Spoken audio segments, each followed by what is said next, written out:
something like this. Yeah, not Ronnie. Like this. Yeah. Big one. Starting. Oh.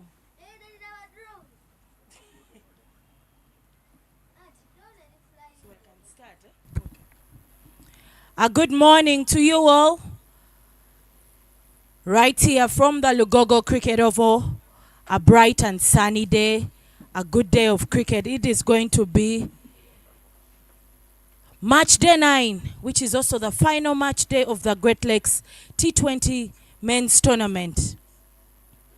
It's been an exciting 8 days of cricket, and it has all come down to this last day. My name is Naomi Kayondo Bagenda, and my colleague Michael Grace Ndiko was at the center, and we will see where the toss went, who won the toss, and who is doing what first. The final day. It is a Great Lakes men's tournament T20 right here at the Lugogo Cricket Oval. It's been 9 grueling days, and finally it is the day that everyone has been waiting for. Bunyonyi Warriors, a home team, versus Choga Avengers. Captain of Bunyonyi Warriors today, none other than Anas Beg, will take the coin and toss.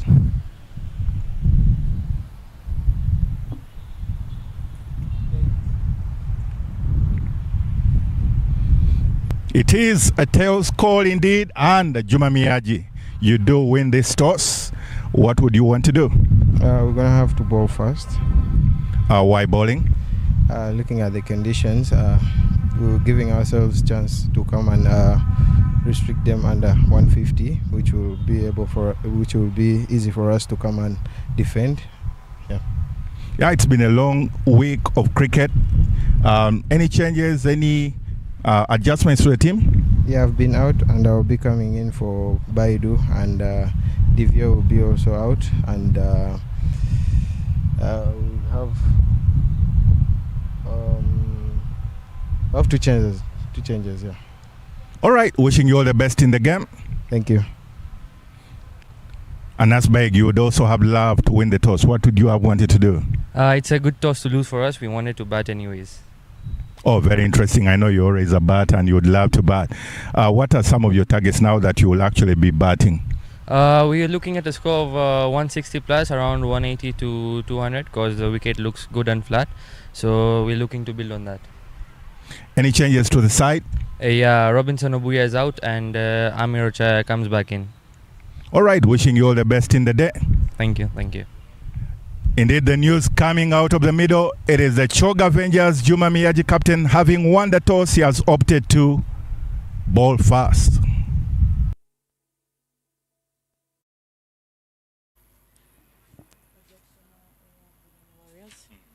There you have it. Choga Avengers won the toss and elected to bowl first. For the playing 11, Choga Avengers, Ronald Lotaya, Robert Owili, Gerald Olipa, Calvin Watua, Cyrus Kakuru, Munir Ismail, Juma Miyaji, Junaid Khan, Keith Danamani, Luwama Conrad, Richard Agamire. Those are the 11 men going out there for the Choga Avengers to pick the win this morning. Thank you, Naomi. Good morning. And Bunyonyi Warriors has Robinson Obuya sitting out today, so it will Amiro Chaya, Anas Beg, Mulongo Paul, Achelam Fred, Ali Juna Fortunate, Baguma Joseph, Nyiro Jonathan, Simon Okecho, Cosmas Chuta, Musa Majid, and Kasim Adam. The proceedings are underway, and that delivery from Juma Miyaji, the captain of the side, Choga Avengers, steaming in from the Ginger Road end side. Starts off with that short, pitched, quick delivery, getting all the way to Anas Beg. But on that second one, he responds with a boundary, played square, over point, with the legs racing all the way to the boundary. Just giving himself a bit of some room, little shimmy away, opening up the offside. Bit of an outside edge, but it is enough to get the ball all the way. And the Bunyonyi Warriors are off the mark.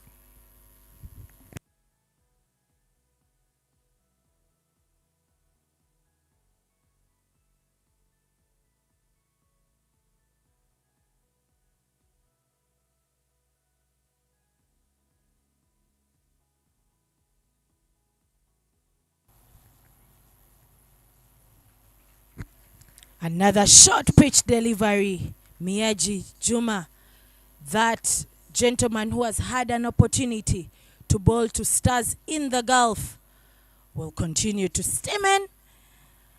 And with that short pitched but very quick delivery, Anas Beg is attempting to play this uppercut. And it is becoming that contest that you want to see in that first over, but also with the quality of cricket here. The Great Lakes Men's T20 tournament. He does that, and this time Juma Miyaji's deliveries are judged wide because that was shot over the head, and that was the second time it was happening. Only one per over, umpire Alpha Adoa confirms. Juma Miyaji has rested himself a couple of games before in the week because he's been nudging, he's been having some niggles, something bothering his upper thigh. But because he's such a team man, he chooses to come back for his side and says he will still give it an effort today. It is the final day, and he puts in a good stride today.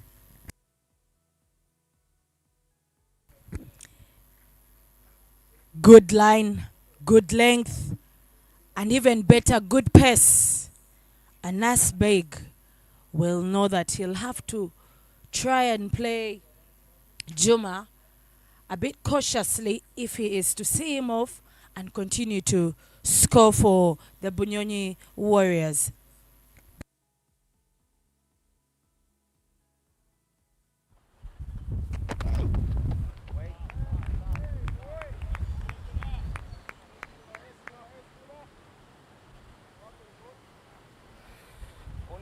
Only one, boy.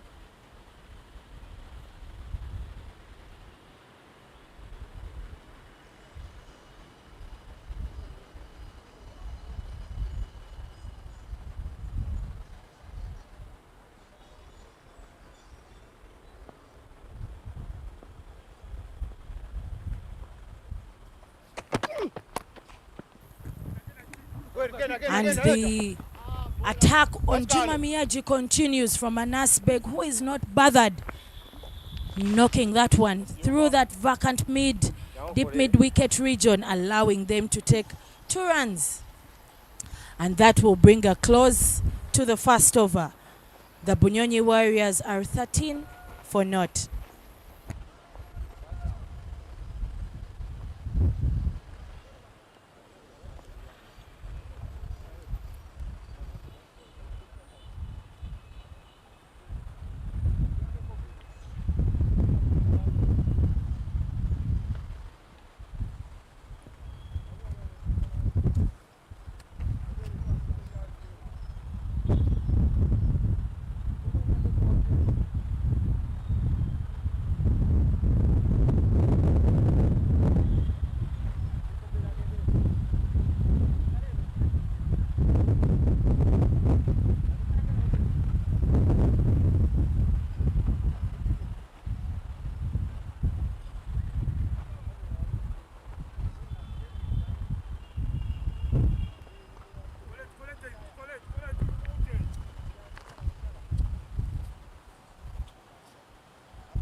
the gentlemen dressed in red and black, those Valentine colors, are the umpires of the day.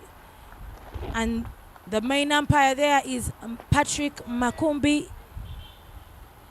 seasoned umpire, experienced umpire, has crafted that trade right from about, at least the list that I can remember, about 20 years ago. He has been at it, and indeed is one of the senior umpires that we have in Uganda. Standing at that square leg position is Alpha Adoa, experienced umpire and continuing to improve his trade with that umpiring. Alpha Adoa is also versatile, running that square cut show, and those are the men that have the task of ensuring that the game this morning is played within spirit of the game. Coming in from the shell end side is Dan Kithamani, and he'll try to quieten the Warriors. Ali Juna Fortunate, who is opening with Anas Beg, gets off the mark with that single, and it all looks comfortable for the Bunyonyi Warriors. Section, please. Interesting changes on this final day of the Great Lakes Men's T20, because Ali Juna is there, often known to be in the mid order towards the late order-ish, and the reason is because Obuya Robinson, Robo, today sitting out for this one. Ali Juna Fortunate is requested to come in and do the opening batting role. As well with the Choga Avengers, we've already seen Richard Agamire opening the bowling, but today rather they opt to go with Dan Keith Amani. Interesting strategies here.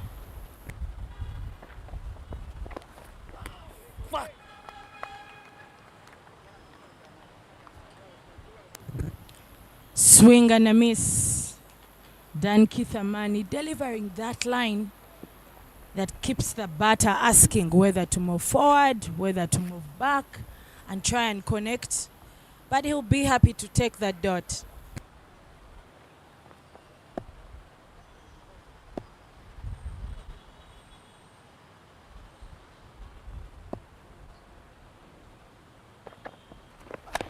Go, go, go.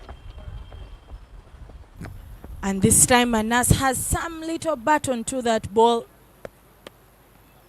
hitting it into that bouncing arc through the mid-wicket region, allowing them to take a single.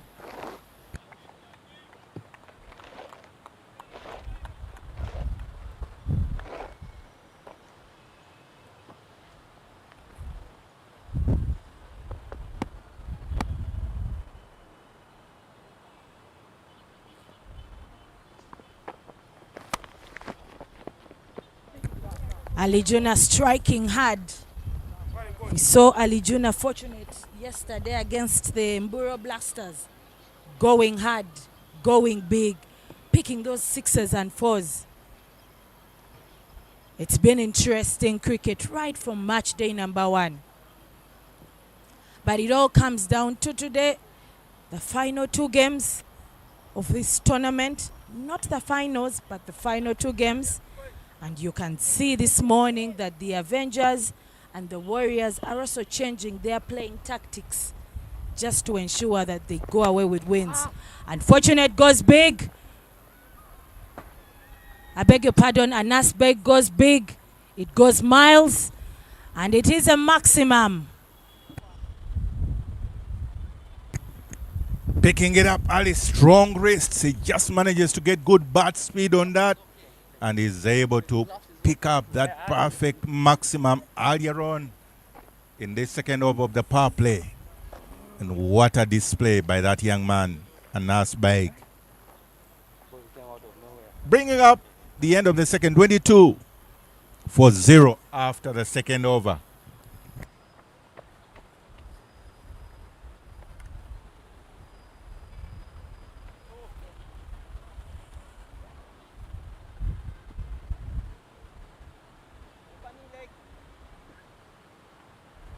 That's your leg.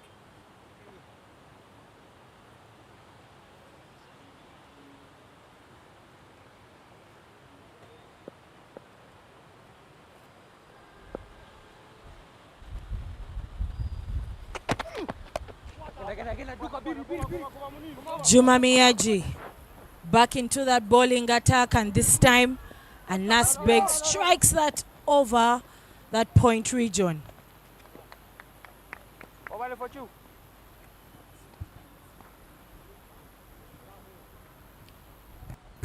In your replay, it's Ali Juna fortunate attacking Juma Miyaji, but there's also that great fielding effort from that young man, Munir Ismail, shot number 15, saving his side that boundary.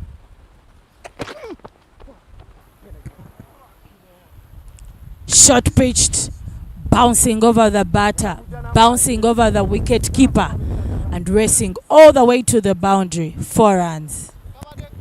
I tell you, Naomi, there, Juma Miyaji is reacting, much needed reaction.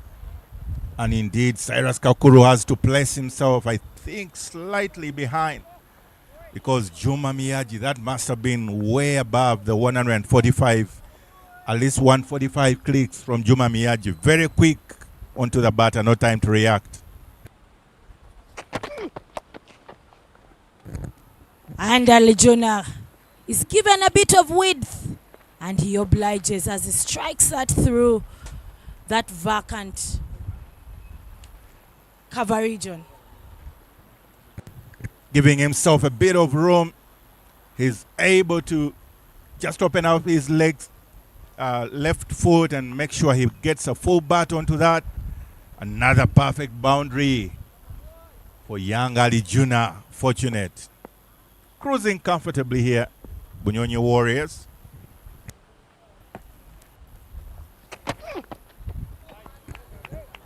Short pitch delivery. Seen him going on the knee to try and pull it, but that was traveling quick. Yesterday, our co-commentator Innocent described him as a small man with a big, strong heart. And we're seeing that competition that is coming in from Juma Miyaji, steaming in hard, bowling those short pitch deliveries, but with a very good pace. He's able to play that. And indeed, body and soul is what we're seeing here, putting the body on the line for the team.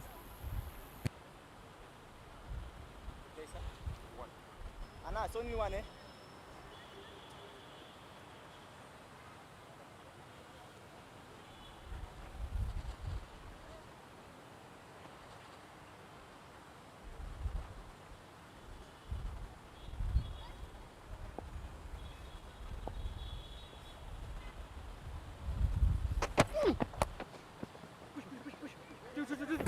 A nice bag, working that to that deep square leg region, allowing them to take 2 runs, closing off the third over.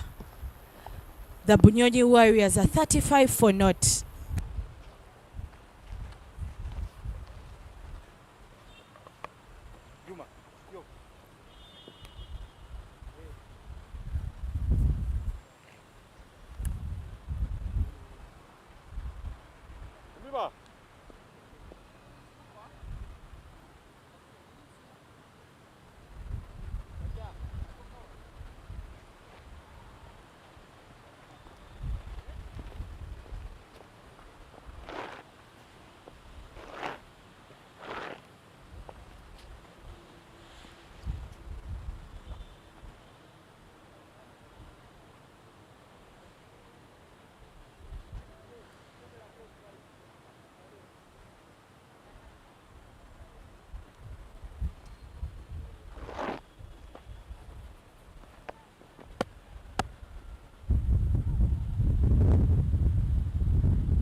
Beautiful shot from Ali Juna, fortunate to Dan Kithamani.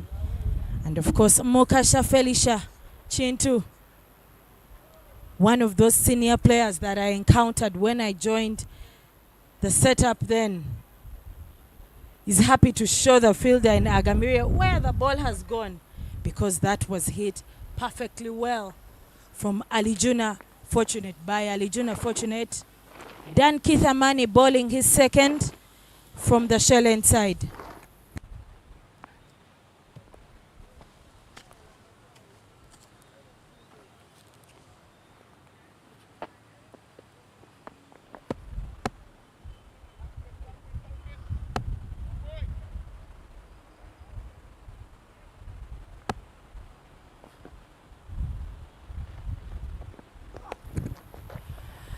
Cheeky from Ali Juna Fortunate, who is enjoying his innings right here. Dan Kithamani conceding the second boundary. Walking down the track, literally having a walk around the park. Just manages to clip that through fine leg region. What a player, what a gutsy call from young Fortunate Ali Juna there. I tell you, 360 cricket scoring shots have just been given a new flavor, because literally that was scoring while on the way, while walking on his way to the other side. Michael, how cricket has evolved and moved. One of the things that we were told, and I'm sure you were told, was that you needed to have a stable base. So we're saying this time, Ali Juna going big again, and this time the people having breakfast at the Cooper Chimney Terrace need to keep an eye on that man, Ali Juna Fortunate. Sighting it early down the leg, but he still gets his left foot out of the way and manages to clip that all the way. What a beautiful maximum again. Fortunate Ali Juna putting up his hand today. I feel for Dan Kithamani, because in just these 3 balls that he has delivered, he's already conceded 16 runs. And the person creating that much damage is Ali Juna Fortunate. Small-bodied, but with a strong heart and strong arms and a very good technique. That is what we are saying. Back to our discussion, Michael. You were told that you must have a stable base if you are to play any cricketing shot. Compare that with what we are seeing here this morning. Well, interestingly, I think it is about the speed of reaction that is required, because ultimately if we could just have the benefit of that particular execution of that shot, he still has a stable base at the point of execution. He does move early, especially earlier on we saw that particular shot that he got through over fine leg, short fine leg. At the point of contact, he's actually still, and that is what is most important. But yes, a stable base translates into a still head and very calm hands while you're making contact with the ball. I think that is now what is the finer tuning to that particular doctrine of the stable base.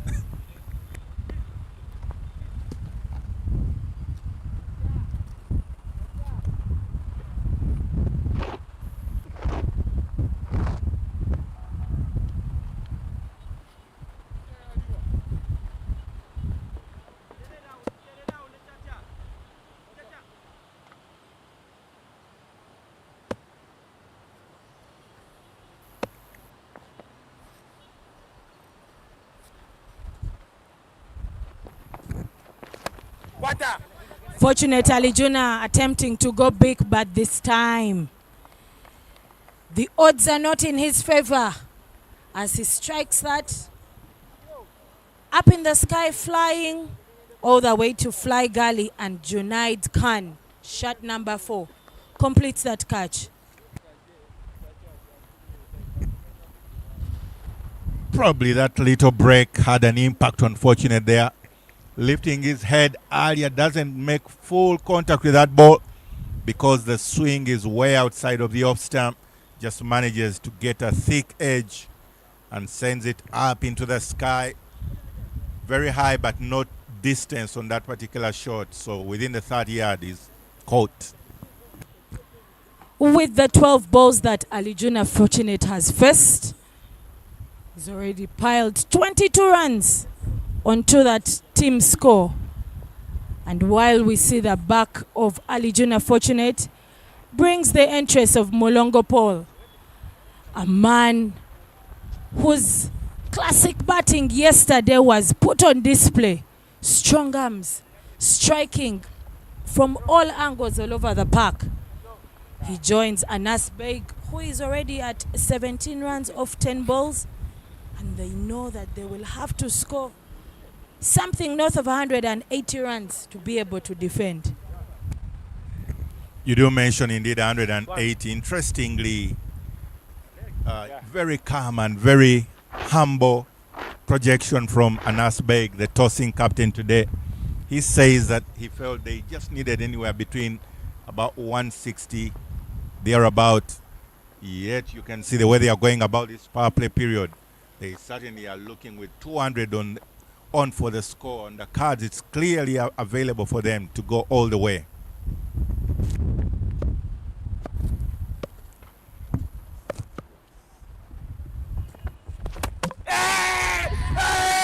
Shout for a caught behind Cyrus Kakuru. Done an appeal for a stamping on just Mulongo Paul, who has just made his way to the wicket. Michael? I would love to have a look at that particular replay. Clearly, Mulongo Paul's right foot seemed to move out of his crease line. Especially that particular appendicular angle would make a lot of sense. The stamping, very quick hands. I'm sure the square arm would bring it out very clear, but very quick arms, quick hands from Cyrus Kakuru, making sure that he does pick up. At that point, you see the foot is just up on the line. Yes, he's able to just rock it back, but initially it was a little high up. And because it was high up, that is the result, a stamping. It was just on his toes. He felt he was on the line, as you can see in that image, trying to ask the questions. But as the saying goes in the past, that line doesn't belong to you. It belongs to the umpire. And you're better off getting your foot behind it, not right on the line. The Bunyonyi Warriors had a great start into their innings, but with the dismissal, fortunate. One ball later, one of their shining batters, Mulongo Paul, also is sent back to the dugout because his foot was in the air. 2 wickets down, and the Bunyonyi Warriors will know that there's work to be done. With that dismissal brings in the entrance of the captain himself, Fred Achelam, captain of the side, but not the captain for today. And with that, dot ball brings an end to the 4th over as the Bunyonyi Warriors are 49 for 2.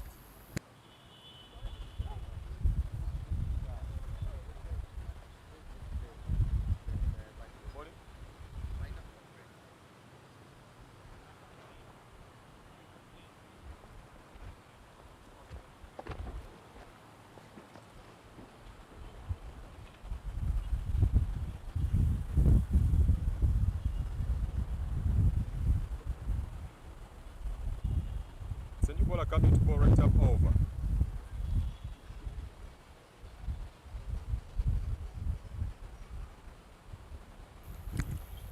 Junaid Khan coming in to replace Juma Miyaji, and he starts that off with picking the wicket of Anas Beg, who ages it, and the wicket keeper Cyrus Kakuru, very quick and good arms, is able to complete that catch. The passage of play here is not good for the Bunyonyi Warriors. As we wait for that replay,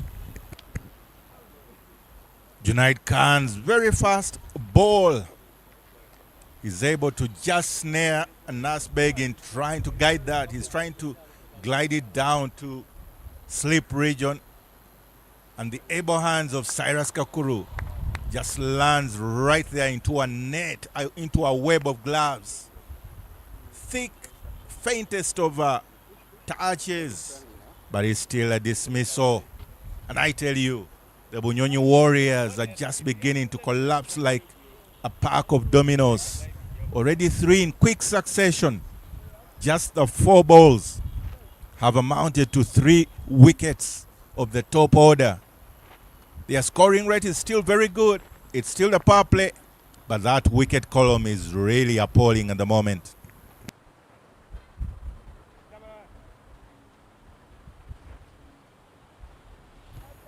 Two new batsmen on that wicket. Joseph Baguma joins Fred Achelam. And they will know that it is important to steady the ship because they have lost 3 wickets in quick succession.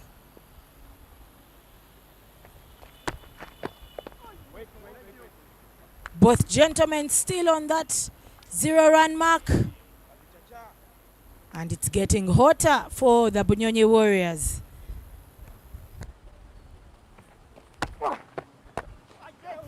Yes.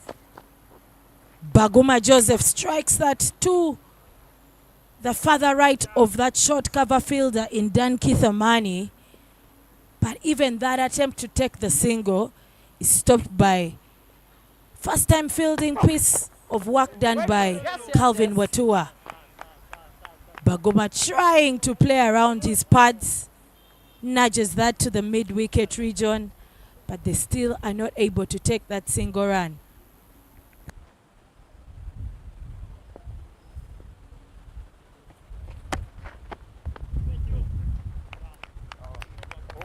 Good piece of fielding by Agamire, and Junaid takes that wicket maiden. Good work for the Avengers. And closing off the 5th over, the Bunyonyi Warriors are still at 49 for the loss of 3 wickets.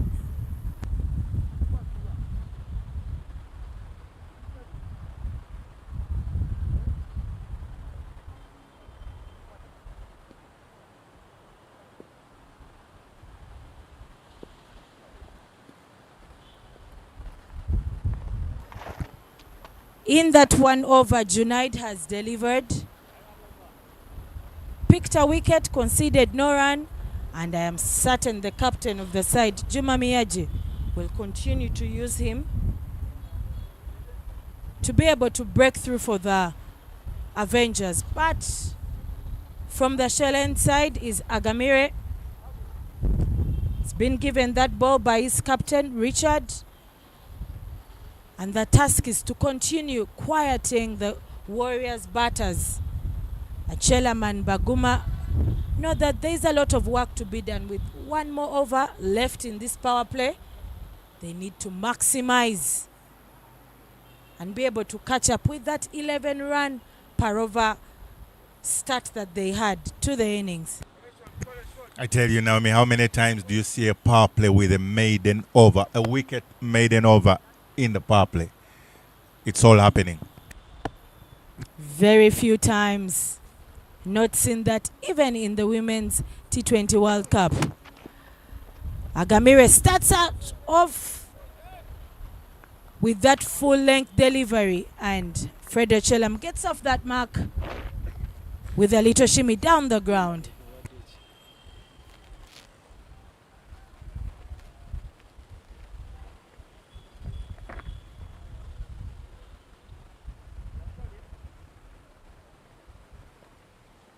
I had collection, collect.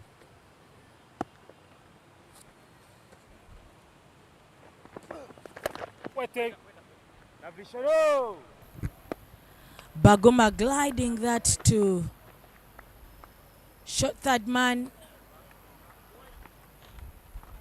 but is not able to take a single. I can imagine that what is going through the Warriors' minds. Still in a bit of shock, but they also have to continue piling their runs, Michael. It was anticlimactical from that 49.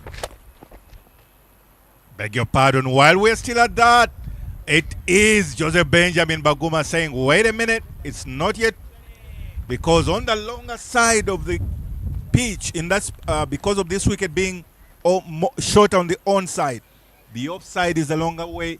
But look at that, Joseph Benjamin Baguma, very good hands, full extension of the arm, high elbows, lining it up well, sends it to court number 4. And what a performance. This is turning out to be a maximum with great authority. Genda Muniru genda.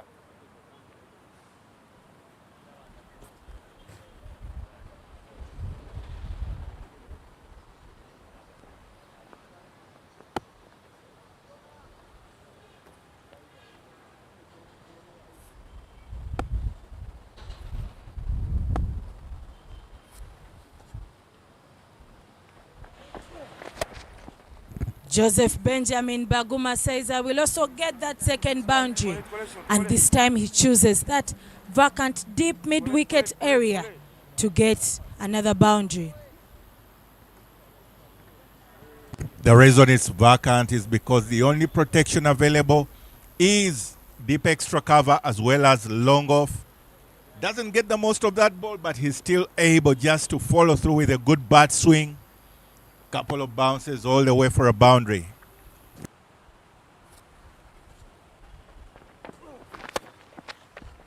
And indeed, he chooses a different direction to pick a boundary over that fly gully region. And it is 4 runs more. Lining it up well on one knee, intentionally opening up that bat to the offside and going the aerial route, making sure he just guides and glides that ball all the way up. Good wrists as well. I tell you, suddenly from 50, it's now 64 with a ball to spare.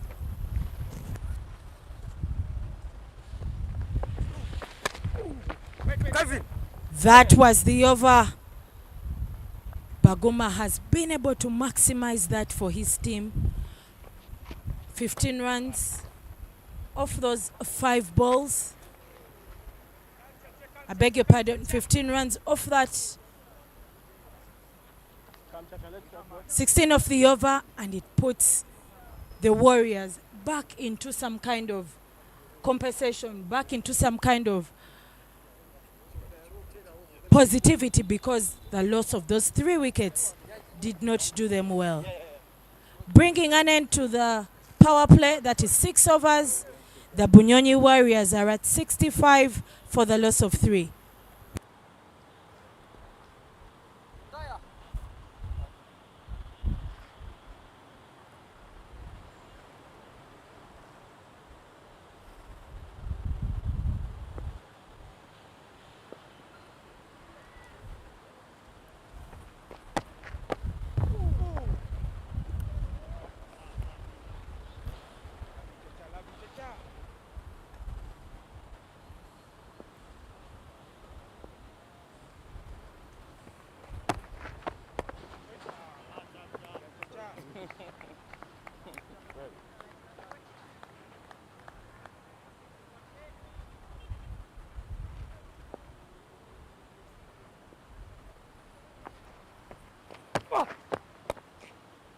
Up and over. As the comms box is also not safe, this gentleman, Joseph Benjamin Baguma, plays that beautifully over that cover region. Junaid Khan, a bit of width on offer.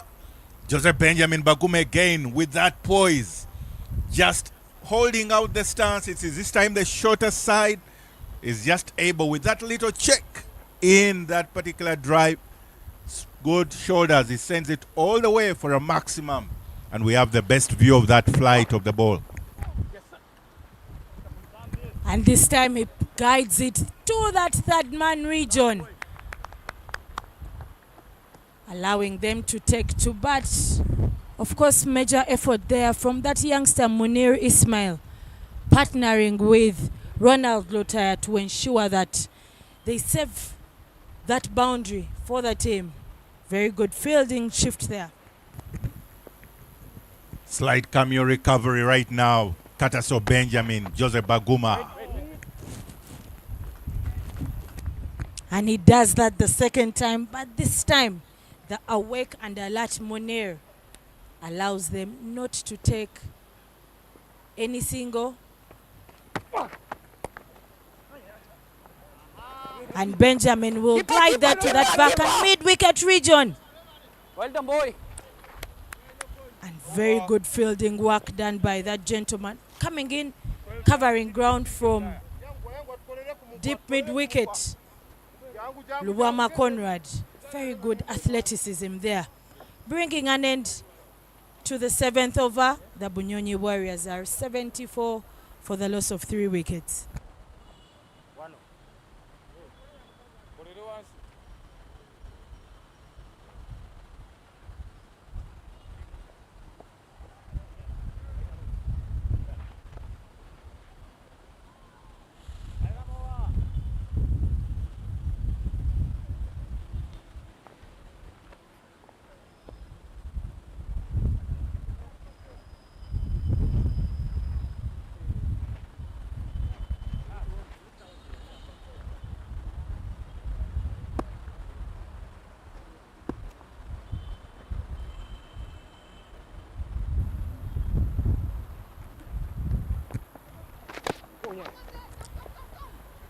Interesting change from the Shell End side as Lutafire is handed the responsibility of contributing with the ball. We saw him deliver a few yesterday, and this time the captain thinks that he can still contribute with the ball first. Michael, we've seen the Warriors lose 3 wickets in succession, and we have seen Joseph Baguma come in and attack those bowlers, get a couple of maximums. What is your thought around the attitude in that kind of situation? Yeah, indeed, Joseph Benjamin Baguma coming through as the batter number 5, having lost 3 wickets in only 4 balls. They were aggressive. We saw what Ali Juna Fortunate was doing, as well as a Nasbeg. But after Ali Juna Robert falling, followed by that quick stamping of Mulongo, as well as a Nasbeg also just guiding it into the gloves. Suddenly the aggression was being tampered with, because the quick fall of wickets means that naturally there will be a bit of a slump and falling into a negative mode. But Joseph Benjamin Baguma, he's stayed very positive. He's punished every loose ball. He's stayed very alert, and his awareness has been up there. And as a result, with his already 26 offs, just 18 balls, it suddenly gives the Bunyonyi Warriors the rightful complexion to the game, because remember, they are still going at 10 and over, and that is the positive attitude you always need from your batting brigade. It doesn't matter whether it's early wickets, you still remain positive.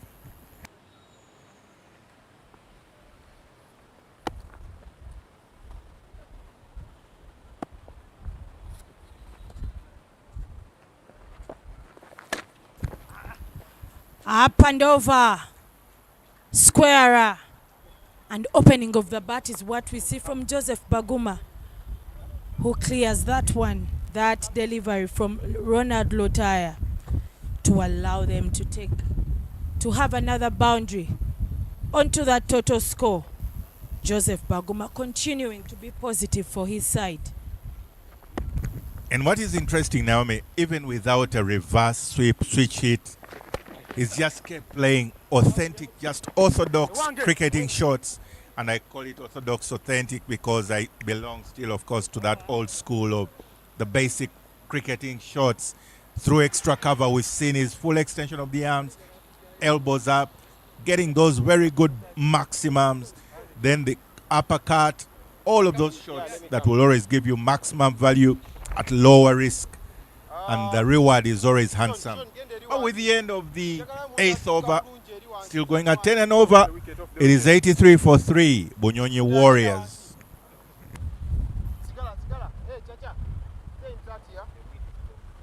Hey, time.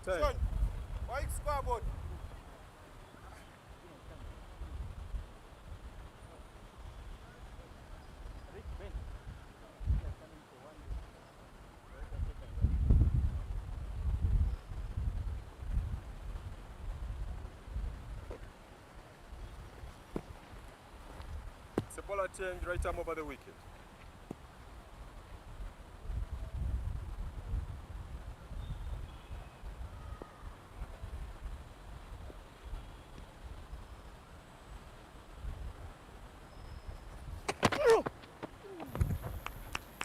Steaming in from the Ginger Road Ed side is Juma Miyaji. The captain himself returns to create some damage. The plan would be to break this partnership, or better still to get either Baguma or Achelam sent parking. But while at it, would like to thank our sponsors and partners for the Great Lakes T20 tournament. We are seeing Scope Energy, Raj Gas Pro, who have been with us even for the ladies version. Would like to thank Leica Mobile. Partners of Cricket Uganda would like to thank Sportsbox, Dafabet, who have continued to support Cricket Uganda in all the activities. It's been 9 match days of great cricket, and even the weather has been good. So we also thank God for good weather to allow us to play this good cricket. 9 match days. Michael Juma Miyaji still delivering those short-pitched quick deliveries, making the batters question their skills to pull and cut the ball. Yeah, and indeed we've seen Joseph Benjamin Baguma trying 1 or 2 cheeky approaches, and this time straying down the leg. It means that Juma Miyaji is a bit in control of this particular over. His skill set has come to the fore because Joseph Benjamin Baguma was going comfortably, hitting each and every bowler that is coming his way.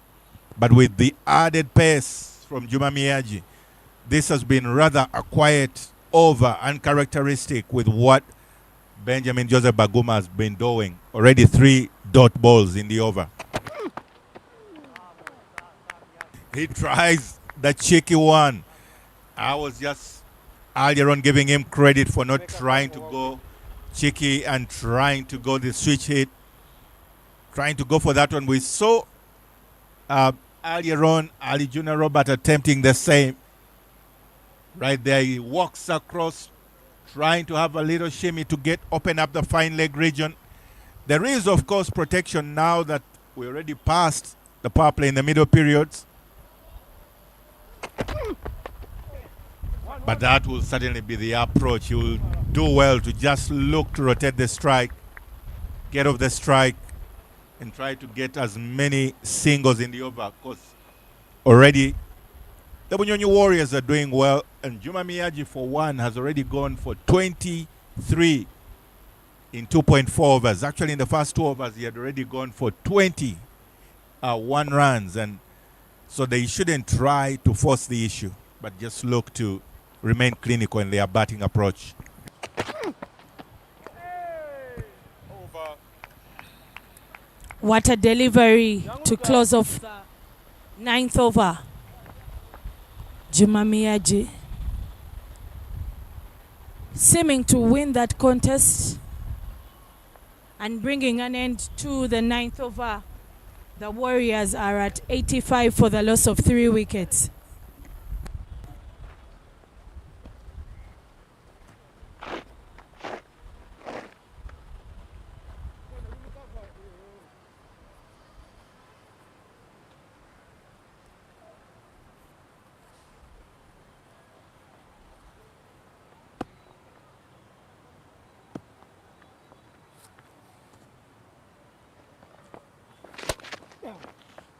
Luther fire back into that bowling attack, and Joseph has that little shimmy down the ground.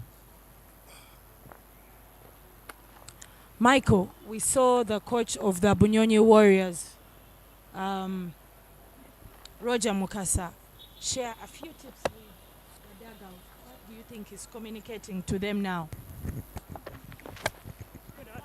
Well, I'm sure he's communicating to them not to really get that kind of shot. It's a wicket Fred Achelam trying to go for glory. Just manages that top edge. And a very gentle, basic catch completed. And it will look that lonesome. Fred Achelam has not gotten going in this tournament. Did not do his best with the bat yesterday in the afternoon. And this morning, things have not gone his way, so as he is dismissed for just 2-3 runs. And him being the captain of the side, I feel that he has not led from the front, especially with the bat. Also saying that he has not done a lot of wicket keeping in this tournament. So I feel that it's something that he needs to think through and continue to improve his statistics with the bat. But with that dismissal, brings in the man, the lanky but strong fella in Cosmas Chuta, to partner with Joseph Baguma to continue piling runs for the Bunyonyi Warriors. Just getting back to that thought, that the kind of idea and advice that Roger Mukasa, coach of the Bunyonyi Warriors, was probably asking them literally to just wither the particular period of play where they have lost wickets in quick succession, but now they're having a bit of a build-up to try and just look to focus on continuing to have the particular target in view of 170, 180 total, while making just a light meal of the efforts, not trying to do so much or force the issue, but just look to rotate the strike and punish the bad ball. Well, punish the bad ball, I think that Cosmas had you right, because he gets out of the blocks with that massive 6. Flat and hard, stricken very well, and that is what you want to see. He stretches out. Those long levers come to his advantage. A good striding, and he's able to pick up on that ball with width on offer. Almost in his arc, he's able to get it all the way.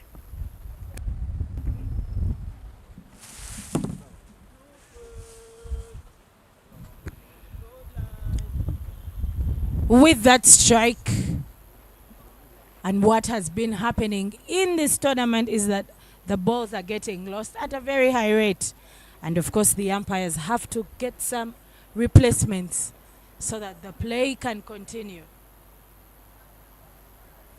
The umpires Alpha Adoa and Mr. Makubi Patrick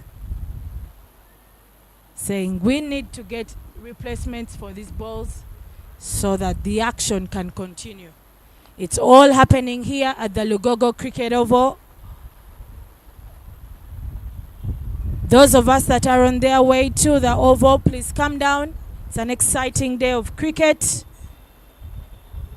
The final match day of the Great Lakes T20 men's tournament happening, where the Bunyonyi Warriors are playing against the Choga Avengers.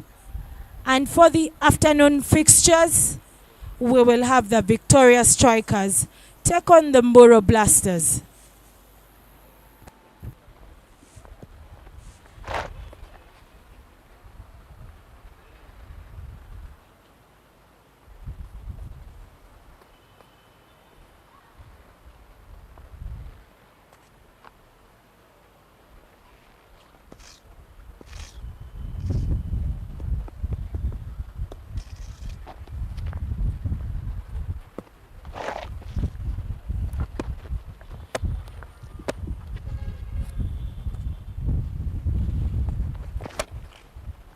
Cosmas Chuta decides to send that ball out of the park with a big maximum.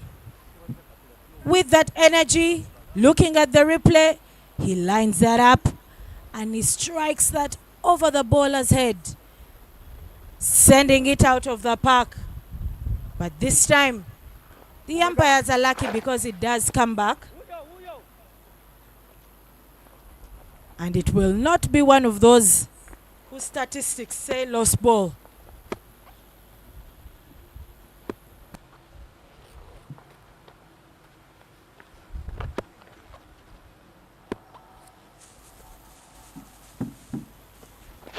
Wait. Yes. Very wise response from Cosmas as he plays that one on the ground, allowing him to rotate strike, but also closing off the 10th over. The Bunyonyi Warriors are at 99 for the loss of 4 wickets.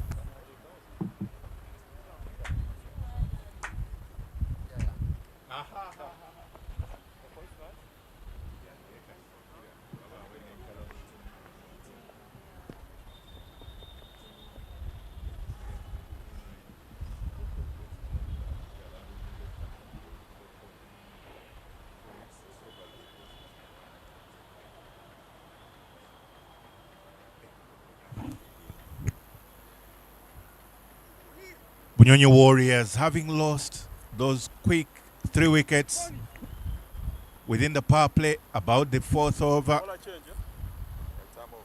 meant that they were going to be in a precarious position, but they've done a little recovery. They've done well actually to recover within the next 6 overs, just losing the 1 wicket of Fred Achelam, but also they've managed to pick up those whole 50 runs to come to 99, and that will bring up the 3 figures now at 104 because it's 5 wides added on to that particular. Yet to have a legal delivery, and it is Junaid Khan offering free gifts right now.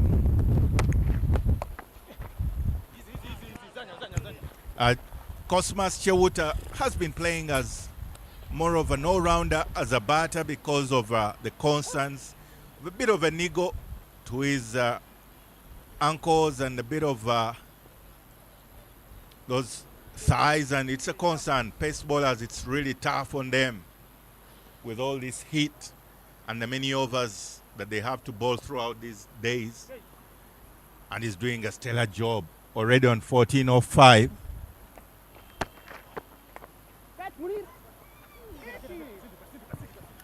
It is quite a comical one there as Munir Ismail tried to do the spectacular. And the result is 3 quick runs because Benjamin Baguma Joseph was trying to scoop that with fast hands of the good strong wrists. He almost gave away a very basic catch through fly slips, fly gully region, but his luck will still be there, especially having picked up 3 runs. Cosmas continues to have that shimmy down the ground, but what is important to note is that he has a bit of a limp, but you can see that he's pushing himself to continue to contribute to the team a total score. Saw him with those 3 runs, and indeed another 2 quick runs here. Those long levers and running quickly between the wickets to the delight of the Bunyonyi Warriors dugout. I tell you, it should be really concerning looking at how he completed that second run. He sort of pushed himself so much, and you just hope he doesn't tear something. But what a team man he is. Big-hearted player. He's still trying to push for 2s because he knows what's at stake. It's well recovered. It is Juma Miyaji. You don't easily pick up 2 on Juma Miyaji.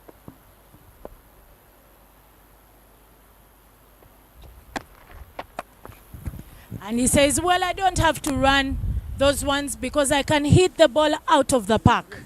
And he does exactly that. The man is Cosmas Chuta, striking that very hard into the air, and it goes miles. Watching the replay, he goes big, lines it up, and strikes it hard all the way into Ginger Road. Another maximum for the Warriors. Cosmas Chuta already at 21 runs off 7 balls, and Baguma Joseph 39 of 28. Closing off the 11th over, the Bunyonyi Warriors are at 118 for 4 wickets.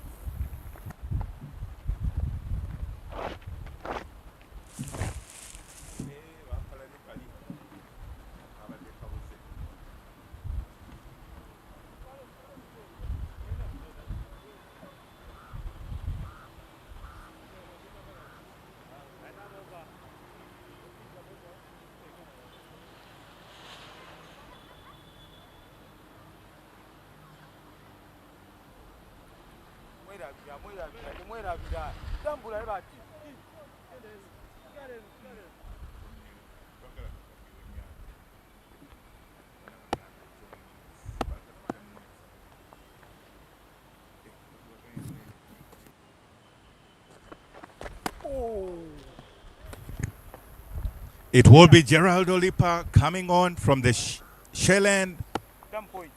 This has been all hands on deck affair in all these teams. The different players have been requested to put in shifts. Whether you're a batter, sometimes you're requested to come through and bowl, especially the younger players. We've seen Ronald Utaya as a bowler yesterday, picking up, I think, about 2 for 27. And today it is again Gerald Olipa coming through. And Nas Beig has also put in a shift for the Bunyonyi Warriors as a bowler consistently for the last couple of days. So it is all hands on deck. And Cosmas Chuta, fabled and known for sending those with big maximums, faces another one from Gerald Olipa. Will he go for it? He attempts to, and this time it looks like it will fall in no man's land. That is his only consolation.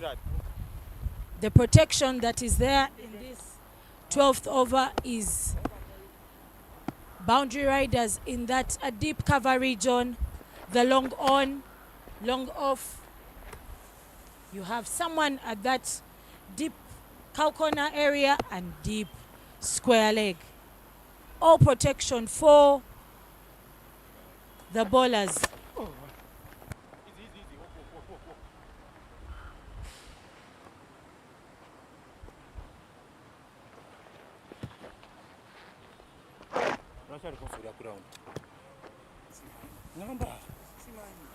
Quiet over by Olipa, as he's only conceded one. But wait, Cosmas says, guys, I can keep going.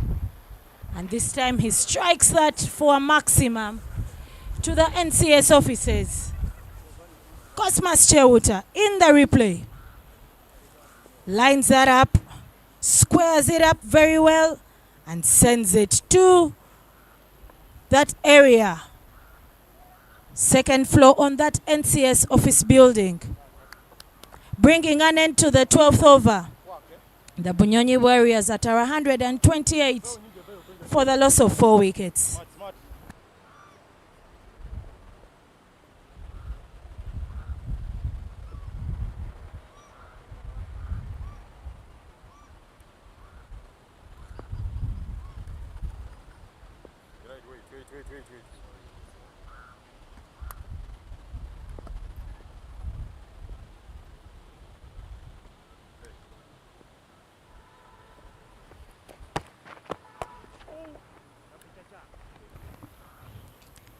Juna back into the bowling attack.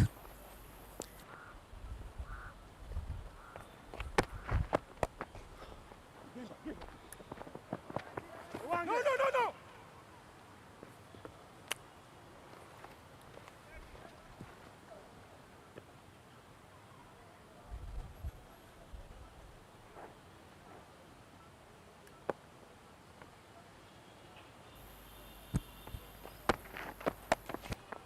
Cosmas Chuta continuing to strike that ball out of the park.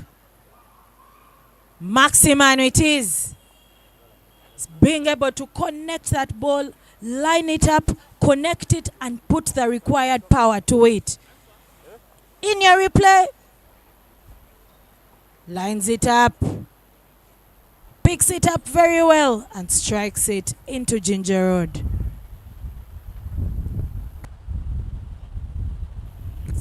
Another lost ball scenario. And for the Great Lakes T20 tournament, I am yet to establish the statistics, but the number of balls that have gotten lost must be something north of 12 balls so far. All this action and more happening at the Lugogo Cricket Oval. You're encouraged to come down and enjoy this beautiful game of cricket. Come and watch and support your favorite teams in this final day of the tournament.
Junaid will be happy to string together a few dot balls, especially now that he's bowling to that already charged up Cosmas Chuta.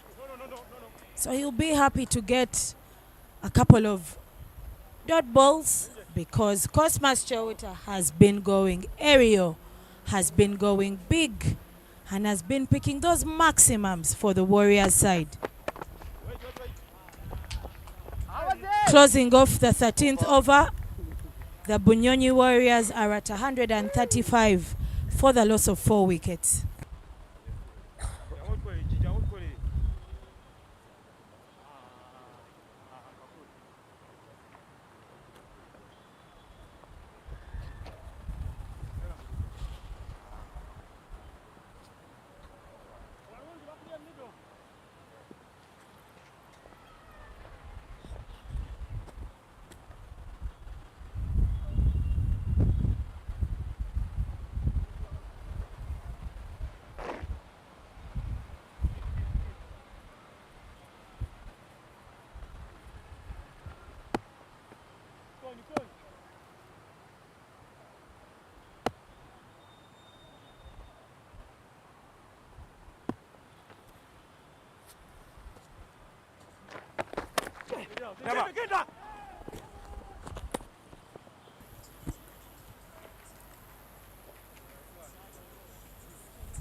Olipa Gerald coming in with his spin from the shell end side. And these two batters will continue to get the runs in whatever way. And Cosmas continuing to push for his side. Michael, the Warriors are already at 136 in 13.2 overs. They've consistently operated at about 10 runs and over. Compare that performance with the passage of play when they lost the wickets. Well, there's a chance of another wicket falling. And that wicket, unfortunately, the Bunyonyi Warriors, Cosmas Chuta, not happy with himself throwing the bat around. And that means further trouble for the Bunyonyi Warriors. Cosmas Chuta has been instrumental in steadying the ship and building a partnership with Baguma. He's been sent off with a 34 runs off 14 balls. Clearly that attitude of the T20 game is what he has displayed, and of course his teammates will be cheering him on and clapping for him for that contribution, even with that niggle that he has. That catch has been completed by shot number 3, Juma Miyaji, of course. Safe hands there. And we'll see the back of Cosmas Chuta. Compatriot in the Bowlers Association. They like to dismiss each other, those bowlers. But just getting back to that question, I tell you, during the recovery period from the time they lost a wicket, certainly that was the partnership to look at. Cosmas Chuta and Joseph Benjamin Baguma making a quick contribution amongst themselves, but most crucially also steadying the ship for the Bunyonyi Warriors and maintaining that 10 runs and over. That was a splendid, immaculate job, and that's exactly what you want from your mid-order batters. Suddenly, it's still the 10 runs and over means that it is still 200 on for the score. Jonathan Nyiro already off the mark after gliding that to the fly gully region and allowing them to take the runs. Baguma continuing to contribute. He's already at 44 of 36 balls. He was a bit quiet when Cosmas was on the wicket with him. But the beauty about it is understanding each player's style of play.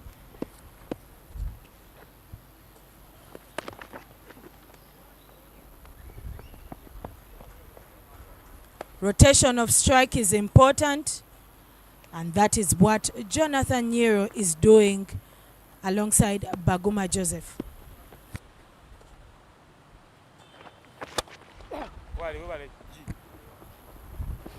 Little shimmy down the ground, and they will happily take 2 runs. And that second run not well completed by Nyiro Jonathan, who was guilty of having his bat still up in the air. That little basic of slide your bat, not there, and there's a dismissal. Look at that. Baguma strikes that. A bit of a fumble from Juma Miyaji, but the throw and the reaction from Olipa. Of course, a view from a different angle would even do us better. Indeed, the angle from the square point would be very effective. They say you never run off a misfield, but especially if the fielder is Juma Miyaji, ill-advised second run. Jonathan Nyiro would know better. There's no need to risk, and there's still some good overs to go. Juma Miyaji, they are very fortunate to still pick up the run out because it was the opportunity to try and put some pressure. But that brings up the 14th over. It's 140. Bunyonyi Warriors continue to go at 10 and over. 140 for 5. That's your leg. And that's your off stamp.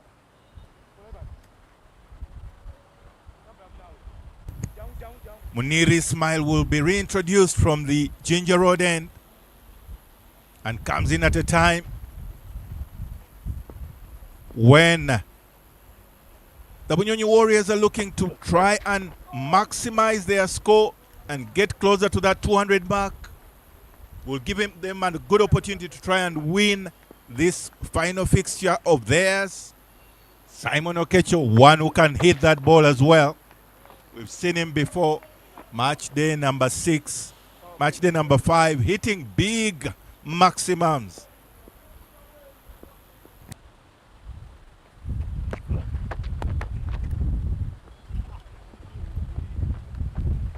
Doing the sensible thing, and is applauded by his dugout, because by just dropping and running, rotating the strike, will give Joseph Benjamin Baguma, who is getting ever closer to his half century, an opportunity to have the strike.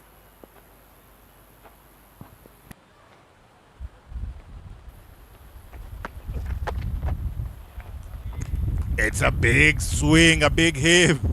Joseph Benjamin Baguma smiling at himself because that was quite acrobatic trying to get that ball from wide outside off.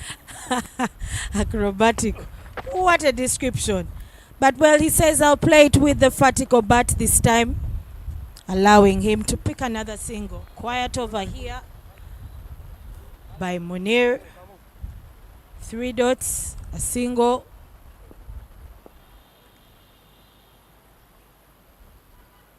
And of course Okecho with the responsibility of just rotating strike. Swing and a miss, bringing an end to the 15th over. The Bunyonyi Warriors are at 146 for the loss of 6 wickets.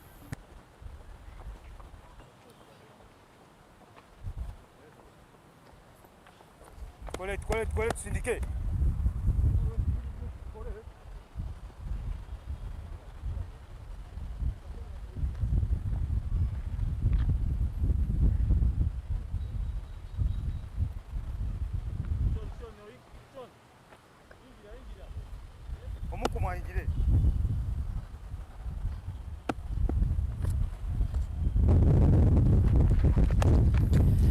Switch hit, and that goes for a boundary.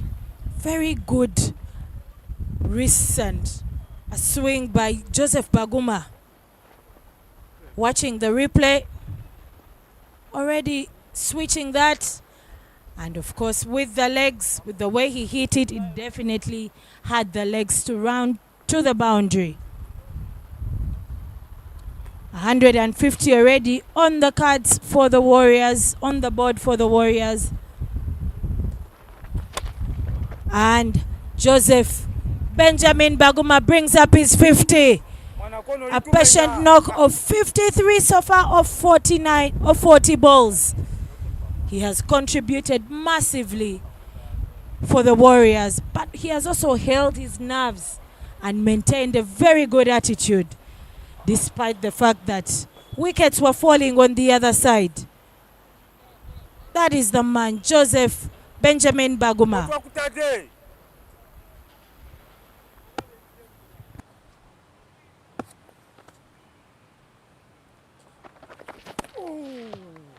Swing and a miss. And of course the dugout will know that with that contribution, if he keeps going till the 20th, something good coming. Chance for a catch. And Ronald Lutaya, the guilty party at that long on region, is not certain of whether to go forward or back. And he doesn't take that catch. It doesn't carry to him.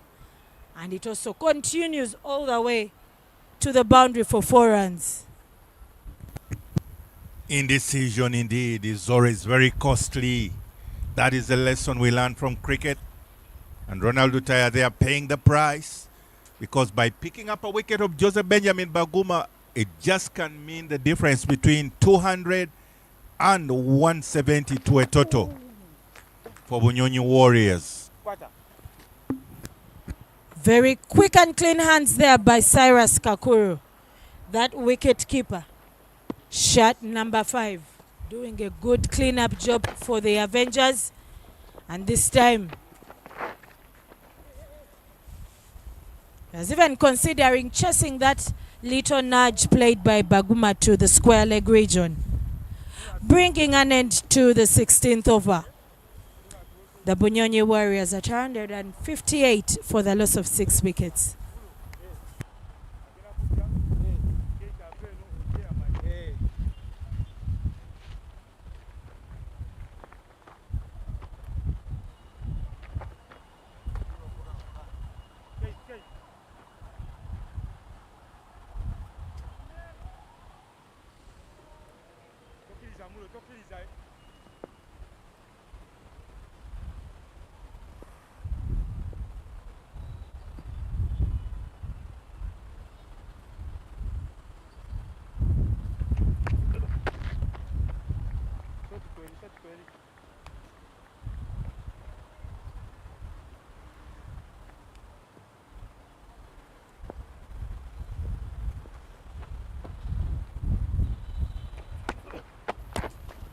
Well, Munir is back into the attack after bowling that one over.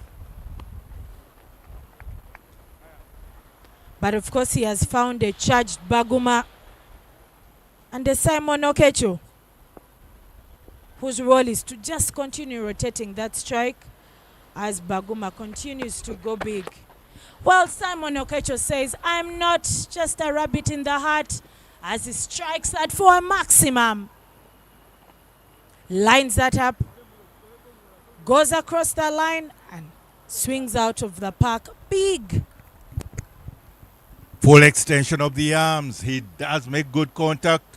Simon Okecho is known for his big swings. He does play tennis as well, so that shouldn't be a challenge. And he sends that very comfortably. Maximum. He's continuing in his quest right now. He feels 1-6 should bring another. And at 106 for 6 in 16, he wants to continue also having more sixes. And I tell you this time, chance taken. Gerald Olipa almost dropping that, but manages to complete the catch. And Juma Miyaji's overall captain will have to run to him. Watching the replay, he strikes it flat, doesn't give it a lot of projection, and that was almost dropped by Olipa, who is grateful to God that it finally stuck in his hands, allowing the dismissal of Simon Okecho. But with that dismissal brings in Amir Ochaya.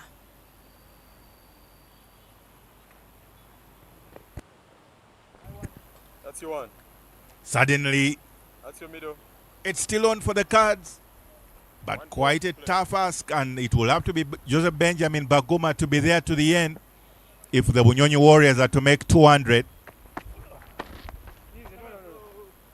And the little dab down towards backward point is rejected for a single, because Joseph Benjamin Baguma wants to keep the strike in the following over, the 17th. It is the end of the 16th, the 17th over. It is 166 for 7 Bunyonyi Warriors.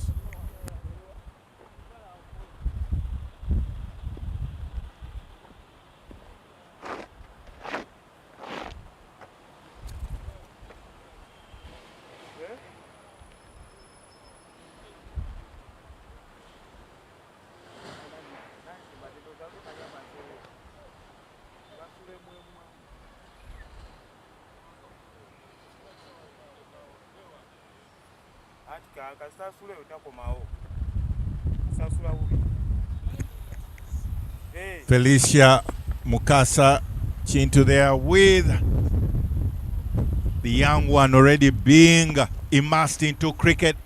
He's being showed how the men do play that cricket, the young man. That they do hit maximums like those ones from Joseph Benjamin Baguma.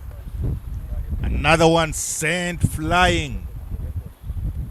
And that's exactly what will be needed from Joseph Benjamin Baguma. He lines it up well, goes across, back and across, opening up that leg side and sends it all the way through mid-wicket region.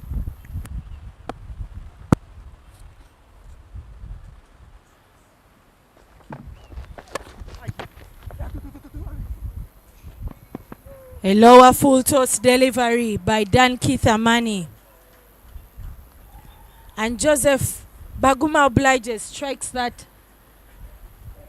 in what would be described as that bisector. Watching him move, lining it up. And he plays it between cow corner and that deep square leg, allowing him to pick another boundary. But in your frame is the head coach of the Cricket Cranes, Steve Tikolo, the legend from Kenya. Next to him is the assistant coach, Jackson Ogwang. But while at it, they are watching and enjoying those shots and maximums by Baguma Joseph, who is already at 75 of 49 balls. Sees it early, back and across. Opens up that onside. Once again, through mid-wicket. He sends it to the opposing dugout and tells them, I'm hitting you both on and off the pitch. Dan Keith Amani under the pump because it's already maximum, boundary and maximum. 16 runs from the first three.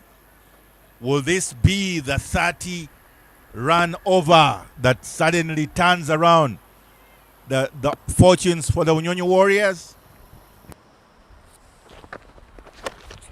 Baguma says, okay, trying to hit it in that same area, but this time Ronald Lotaya, very well placed, a few feet off that boundary line, is able to complete the catch. Once again, sighting it, going back and across, but it doesn't get the whole of that ball. It hits the bottom of the bat, and because there is not much power in the shot, holds out to Lutaya at the mid-wicket region. But still, his dugout will oblige, because 75 from Joseph Benjamin Baguma is such a contribution that is worth of every applaud. Joseph Benjamin Baguma, 75 of 49 balls. Most importantly in his innings was the ability to hold and steady the ship when after those wickets had fallen. So he has contributed with the bat in terms of the runs, but also in terms of the psyche and the energy, sending that down positively to his teammates. With that dismissal, brings in Majid Musa onto the wicket, shot number 11.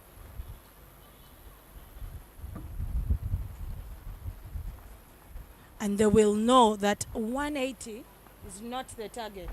Something north of 200 runs in these remaining 14 balls is what they have to work towards.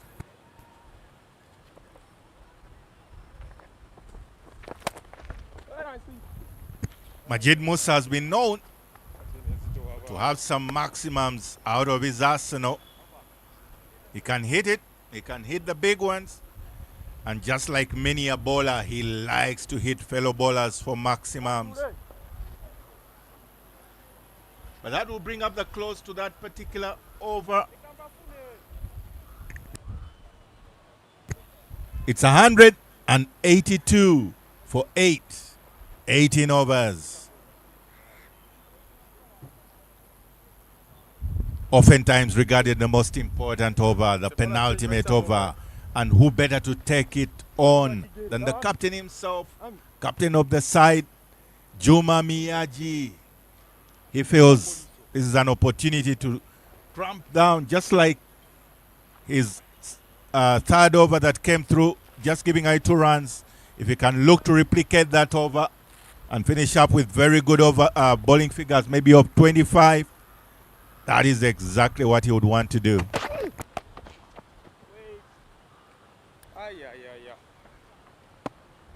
Starts that off with a dot ball.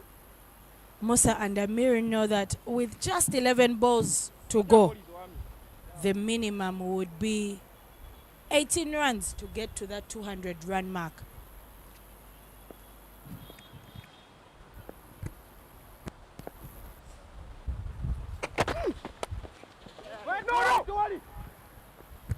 Chance for a run out as Musa strikes that to that point region, but Ronald Lutafire, who just completed that catch for Baguma Joseph, fields that first time and sends it back, has a shy at the stumps.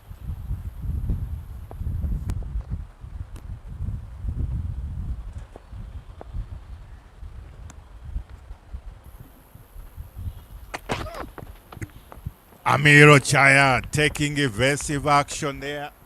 Wanting to dab that towards fine leg, but more of avoiding the ball altogether. And Juma Miyaji knowing every dot ball counts. because the Bunyonyi Warriors have been going at 10 and over. Usatu wami. If he can limit this over to at least 6 or under 6, he would have done a stellar job for the Choga Avengers. Michael, in your playing days, how did you treat some of those short pitch deliveries that we've seen delivered by Juma Miyaji in the first, in the second, and now in this third over? Well, I wasn't a strong necessarily pull of the ball.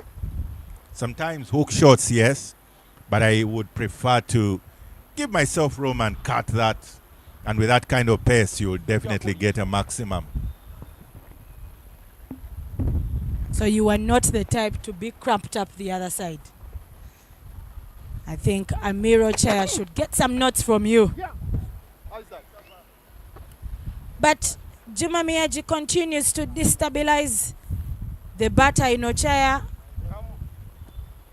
delivering it short, swinging it close to his body, making him question his life decisions of being there at this time. Life decisions indeed, but there is no better decision than to play the game of cricket. The young man will do well to know that he needs to have some more time in the nets facing some good pace. Or even better still, just face the bowling machine, because Juma is express today. I'm sure he's continuing to question his decisions, but that maiden, imagine the penultimate over goes for a maiden, and after 19, the Bunyonyi Warriors are at 182 for 8.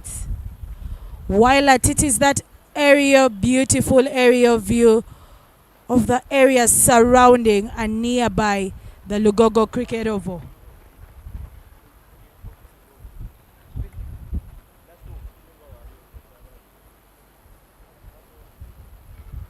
That mid-wicket conference will probably have Musa and Amir just come to a consensus that we need to find some 18 runs somewhere to get our team to that 200-run mark. I think even 10 would still be justice to the over. And not that it's going to be easy, because Gerald Olipa is already buoyed up by the maiden in the previous over. All he knows is that he just needs to close out this over. Case in point, that was struck, but there is protection at long off. And continually, that feels also like a dot ball, especially coming on the heels of 7 dot balls by the Bunyonyi. Bunyonyi Warriors have already conceded 7 dot balls in a row, delivered to them by the Choga Avengers. Call that 8 dot balls. 8 out of 9 deliveries are dot balls. He says, well, that dot ball percentage is going up, and I'll try and minimize it as he strikes that through the vacant cover region, allowing them to take a single. 2 balls left. And Musa attempts to go for glory. Oh, and that is spilled by Dan Keith Amani. He had already started to walk off. And the dolly is put down by Dan Keith Amani. Didn't reach, get to that line of the ball, trying to hit it across. And I tell you, the following ball is a carbon copy. And once again, Dan Keith Amani almost does the impossible of dropping twice in a row. That dismissal with just 1 ball left.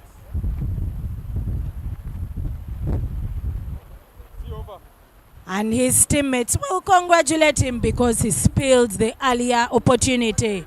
Hey, what do? Musa the guilty party. And this time, Dan Keith still showers it a bit, but still it keeps intact in the hands, and he completes the catch on that last ball of the 20th over. Bringing an end to the innings, the Bunyonyi Warriors, Joseph Baguma, a blistering 75 of 50 balls. Cosmas Chuta, 36 of 15. Fortunate Ali Juna, 22 of 12. Amandan Keith, 39, picked 3 wickets in his 3 overs. Gerald Olipa picked 2 wickets, conceded 34 in 4 overs. Ismail Munil picked 1 wicket, conceded 9 runs in 2 overs. The Bunyonyi Warriors posted a total of 184 runs in their allotted 20, and the Choga Avengers will need 185 from 20 overs. My name is Naomi Kayondo Bagenda. Been here with Michael Grace Ndiko, and we will go for the innings break.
And that is the resumption of play. It is the Choga Avengers now with the task of finding 185 to win. The two young men walking on there in Gerald Olipa and Kakuru Cyrus. Kakuru Cyrus has had a rejuvenated, revived career as a top order batter, wicket keeper. I tell you, there is interesting options being created with Charles Musemeza, wicket keeper, opening batter, and now Cyrus Kakuru, who has done it before, about 5 years ago, is doing it again for the Choga Avengers with Gerald Olipa. And now the onus is on Bunyonyi Warriors to defend their 184 they set up. It's a very interesting fixture. The sun is up above us. A bit of cloud cover, but overall, it's a good sunny afternoon that is building up. I beg your pardon, still morning. Such is That's your leg. the very good conditions for cricket. And the coach today, Roger Mukasa there in your image, already giving a bit of some thoughts to the batter. He's a coach player, trying to get into the head, I guess, of Cyrus Kakuru for an early pickup. And Joseph Benjamin Baguma, what a character. 75 of his 39 balls. What a performer. He's asked also to open the bowling for the Bunyonyi Warriors. If they can snare an early wicket, that will be the ideal situation. Welcome back, Naomi. Thank you very much, Michael. It's great to be back. And Cyrus Kakuru opens up his account with that square leg shot, picking a boundary, and 4 runs onto his name already. I tell you, it's going to be an interesting run chase here. Cyrus Kakuru, such a reformed player. He's had a bit of a rebirth. He wants to have his career spelled out as batter wicketkeeper. Yes, wicketkeeping is a specialist position, but he doesn't want to be left out in the category of batters when being counted. Big heave, trying to go for glory. Straight up, second ball of the inning, trying to send it down to Ginger Road. And unfortunately for him, that ball was just slightly turning into him. That's the explanation why it is certainly not LBW. No.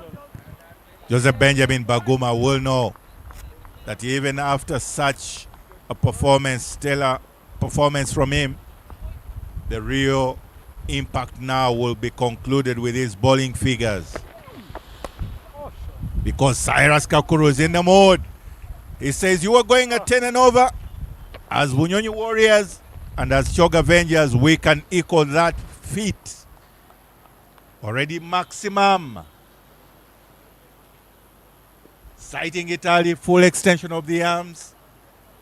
And he sends it down to the tennis courts.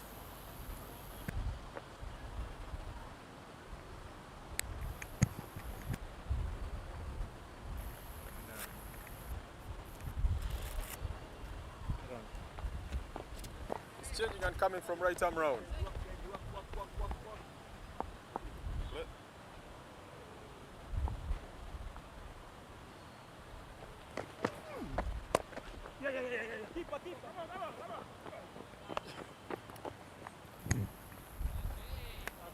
Of course, the coach player in Roger Mukasa there, you see, trying to do a lot of traffic control, mid-wicket region.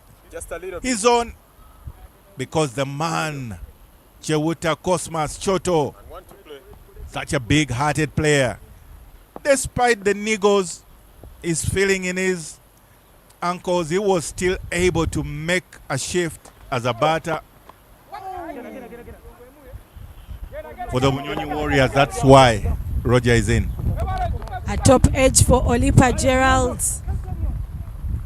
And that races down the third man region. But Molongo Paul, who didn't get going in the first innings. Serves that boundary. Closing off the first over, the Choga Avengers are 13 for naught. Beautiful fielding effort from Mulongo Paul. And then he recovers to send it back. A very good shift from Mulongo Paul. And after that first over, the Avengers are 13 for naught.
From the Shellen side, Jonathan Nero couldn't contribute much with that bat. He's asked to bowl the second over of the innings. Second innings.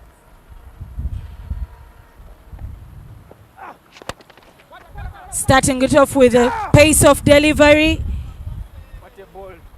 And Cyrus Kakuru falls for that. Working it only to the mid-on region.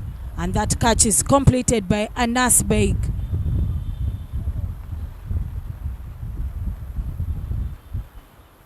Watching that replay, Jonathan with his pace cuts it off. And Cyrus Kakuru, very guilty of playing that faster, swinging much faster and harder than the pace of that ball delivered. And he leaves it in the air. And the Avengers lose their first after 7 balls. Cyrus Kakuru departing with that dismissal.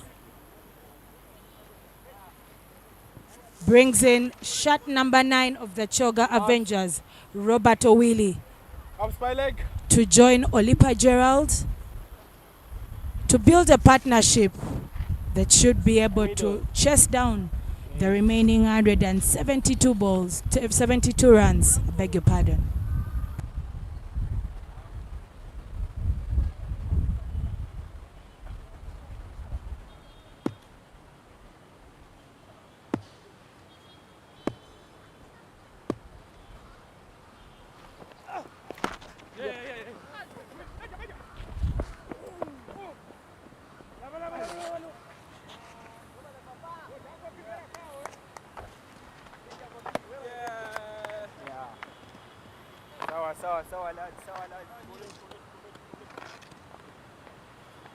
Umpire middle.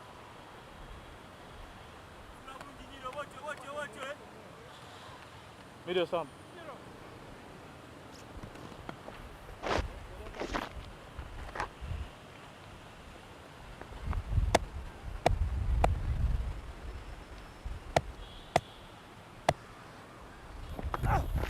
Jonathan Nero still delivering those pace of balls, but this time Olipa strikes that to that vacant deep mid-wicket region, allowing with the legs to run all the way to the boundary. We see him lining it up, but that inside edge only gets it through that vacant deep mid-wicket region, allowing them to get 4 more runs. The Choga Avengers.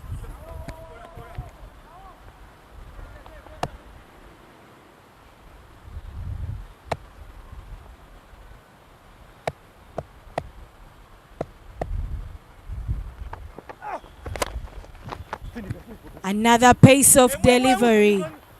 And this time the attempt to strike that hard only has Gerald having a little shimmy down the track to that coach player in Roger Mkasa.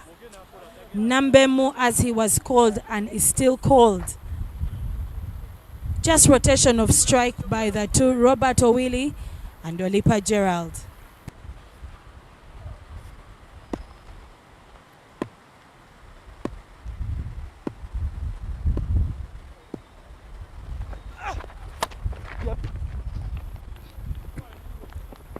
A little shimmy down the track for Robert.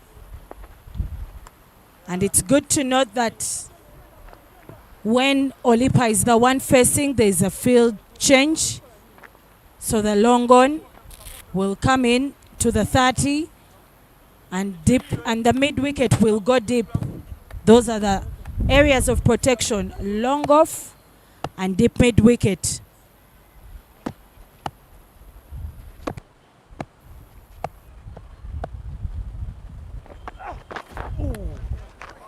Swing and a miss. Closing off the second over, the Choga Avengers are at 20 for the loss of 1 wicket.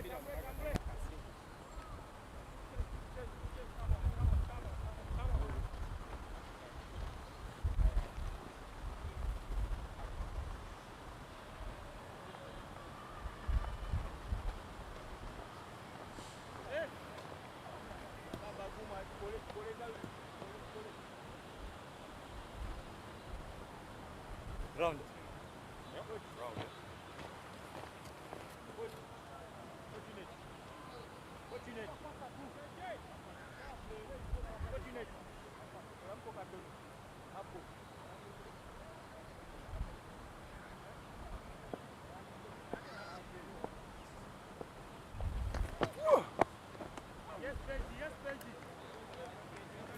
Joseph Benjamin Baguma, coming in from the Ginger Road end, he's had an amazing knock of 75 of 39. And this time his team requires of him to contribute also with the ball.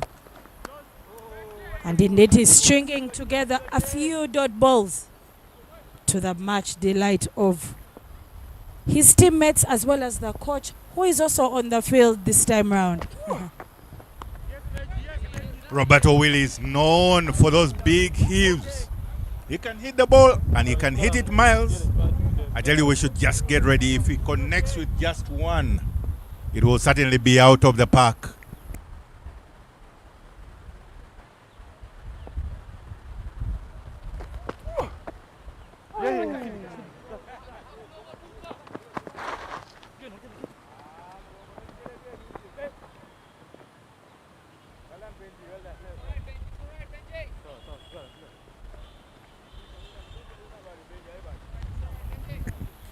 Joseph Benjamin Baguma continue to do the good job of just keeping it nice and tidy, quiet, beguiling O'Willie with the one that goes the other way because it's coming from round.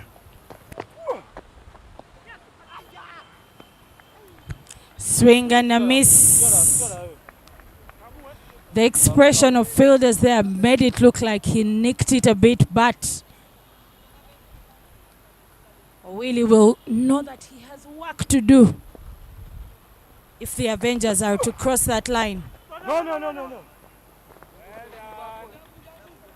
Joseph Baguma continuing to string a couple of dot balls together, bringing an end to the third over. The Choga Avengers are at 24 for the loss of 1 wicket.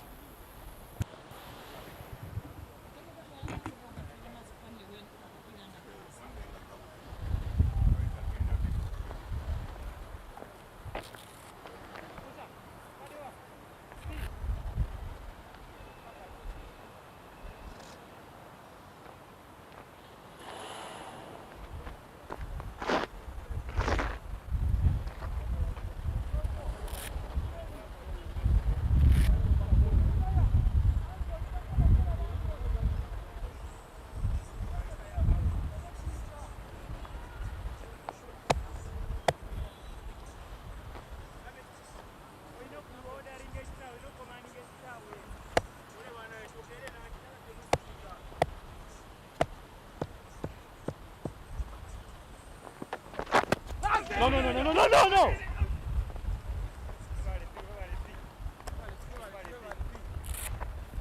Kolako picha chochote. Lowooza. Lotize twetaaga. Change of sides and a change of tactic as Musa Majid is introduced from the shell end side.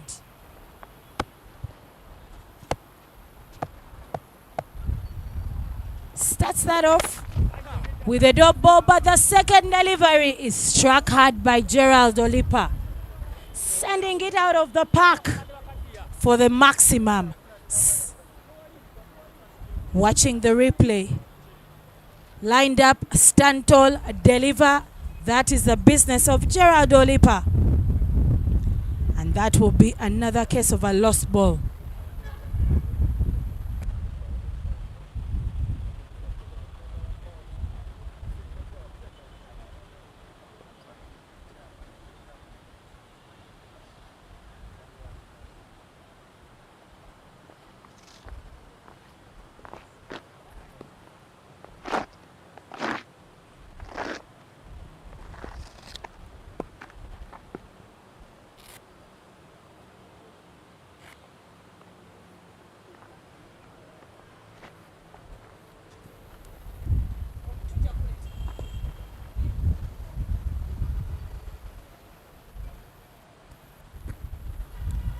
The captain, Fred Achelam, having a chat with the bowler together with a nurse bag,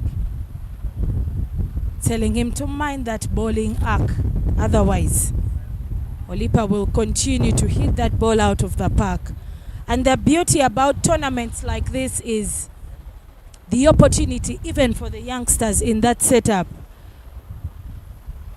the opportunity to play with the experienced players, to blend the fully experienced and the youngsters, the upcoming, the emerging, so that they continue to, as a group, as a unit, improve their cricket skills at the under 19 level, at the emerging level, and even at the cricket cranes level.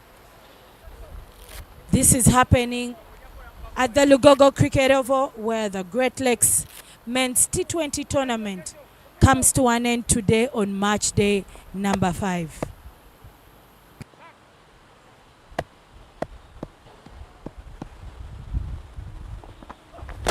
Wait and see. And from that conversation with the captain, Musa Majid delivers that one that yokes Olipa Gerald. That slices it away.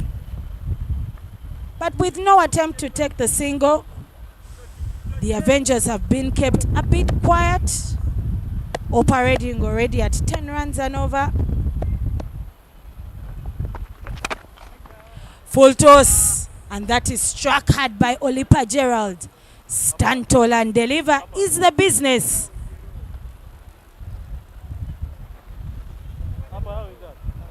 Watching the replay,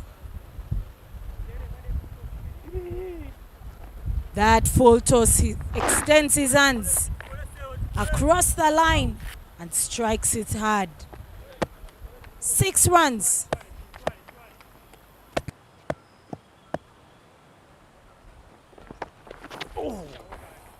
Swing and a miss, as he is attempting to do that the second time, but this time Musa Majid pitches it slightly out of his arc, and that will be happily accepted as a dot.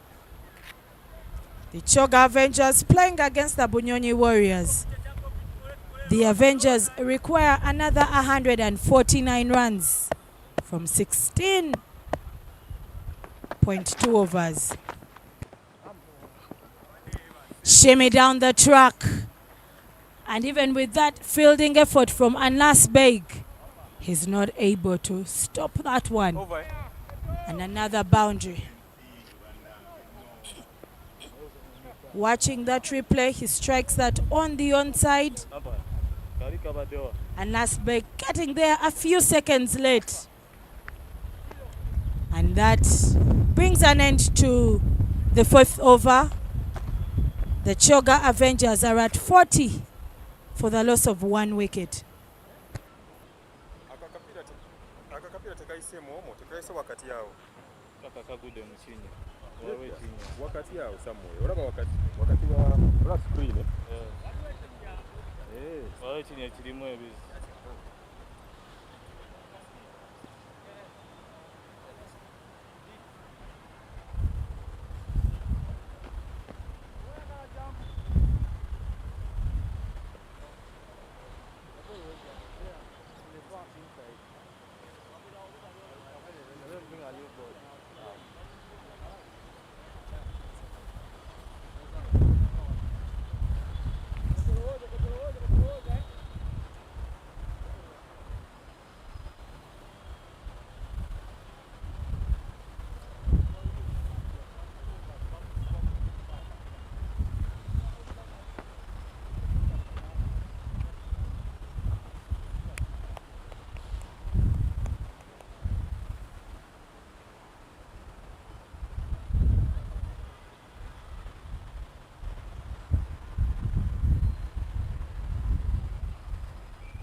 Mr. Umpire.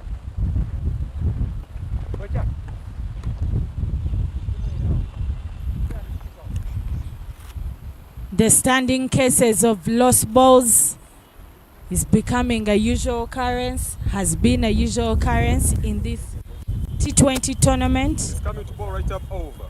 But we thank Cricket Uganda for the constant supply of good balls.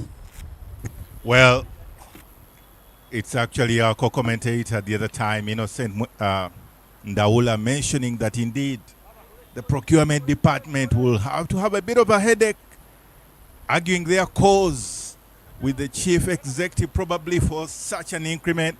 But thanks to our partners like Leica Connecting Cricket, the flow of balls has been consistent and continued to flow as well in good connection.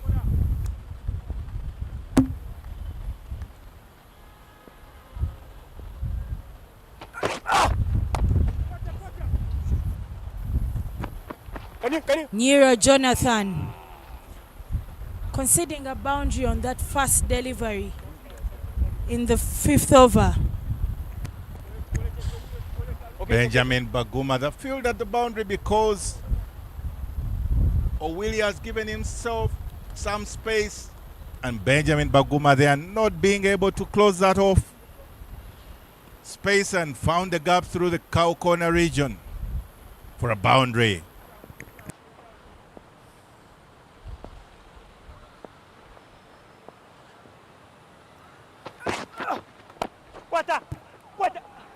Chance for a catch as Nero delivers that pace of delivery. And O'Willie strikes that to that cover region, just slightly over the hands of the captain, Fred Achelam. Opportunity gone begging. O'Willie will live to die another day.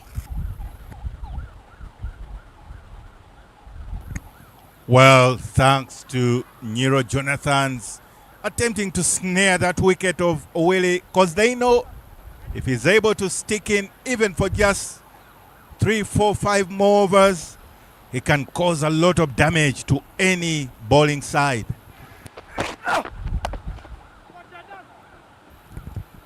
Chance for a catch, and yes, the catch is completed. O'Willie not applying the kind of power that he should have. And of course that one stays in that 45-50 yard region. And a Nasbeg completes that catch to the delight of the Bunyonyi Warriors.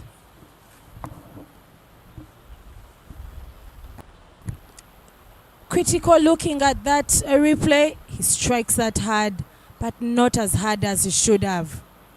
And of course, a Nasbeg, who covered some ground, completed that catch.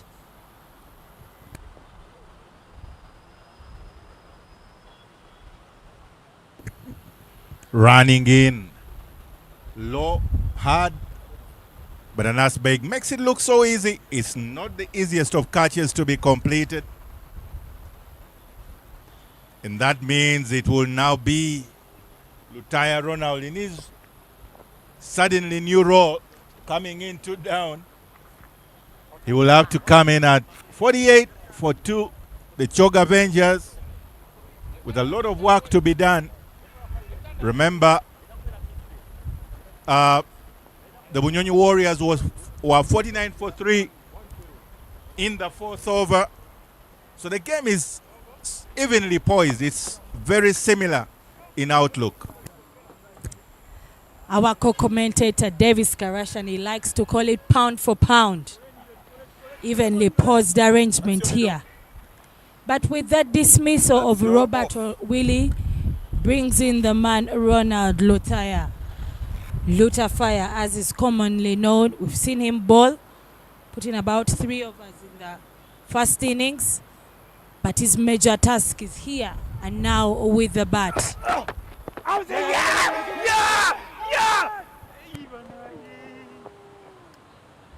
It's an animated appeal from young Nero. Jonathan, not so much interest from wicketkeeper Mulongo Paul. And at times that is always a telltale sign about the situation of the possible dismissal. And Ronald Lutaya will continue knowing that he needs to tamper both his caution with aggression, because they currently are going at 10 and over, and to maintain that, there is a level of aggression required from a batter.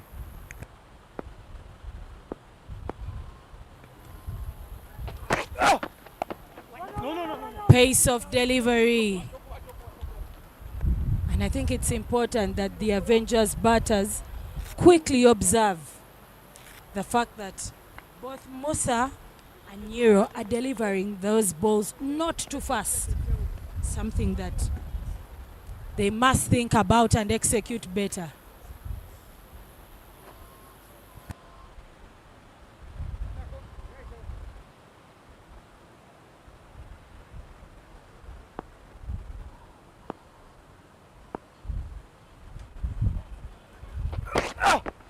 No. That's the over. Good. Bringing an end to the 5th over. The Choga Avengers are at 48 for the loss of 2 wickets.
Steaming in from the shell end side is Musa, who has not yet picked anything, but while at it, Gerald Olipa maximizes the fact that they're still in the power play. That cow corner region is of course vacant, and he strikes that over that cow corner region with the legs to run all the way to the boundary, and you have 4 runs more.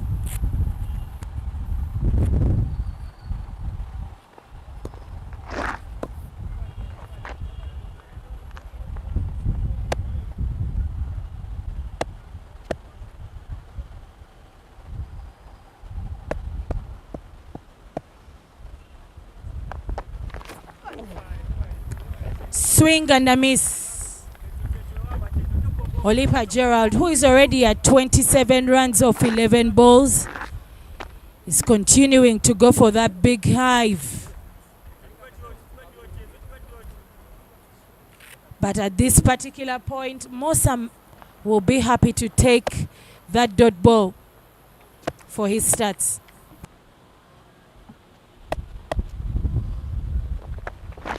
Yeah.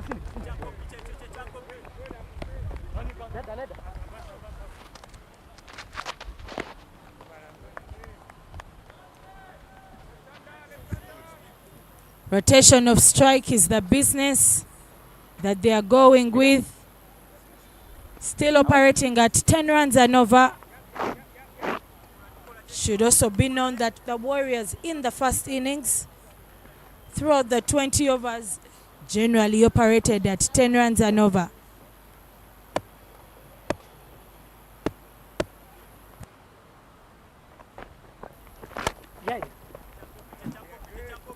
Ronald Lutaya out of the blocks with a little shimmy down the track.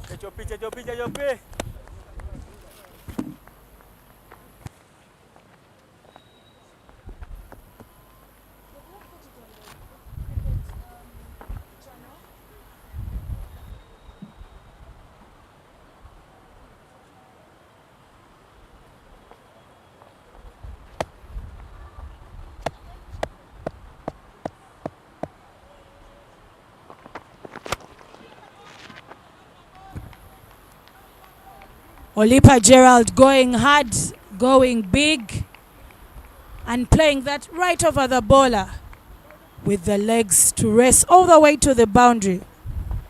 Watching that frame, he remains straight with that stable base and works that all the way back to the screen.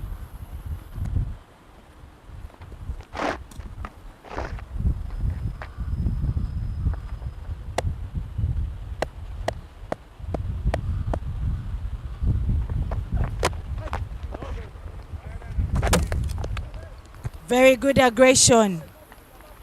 Olipa plays that back to the bowler, who also hands it in, making a shy at the stumps, closing off the 6th over. The Choga Avengers are at 58 for the loss of 2 wickets.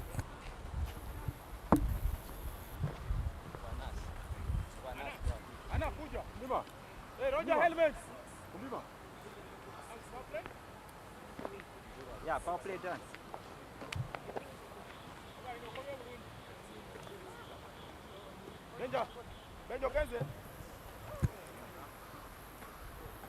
Area views of the surrounding areas. Interesting to notice the fact that Lugogo and the surrounding areas are full of those sports fields. We have the Chadondo Rugby Club across the road. We have the Millennium Park, the Philip Omondi stadiums, those are soccer stadiums. We have the hockey pitch up. And so this Lugogo place is generally a sporting area. Into the bowling attack is Anas Beg. We saw him score some runs at the start of the innings in the morning, but now he's been asked to also do the work with the ball.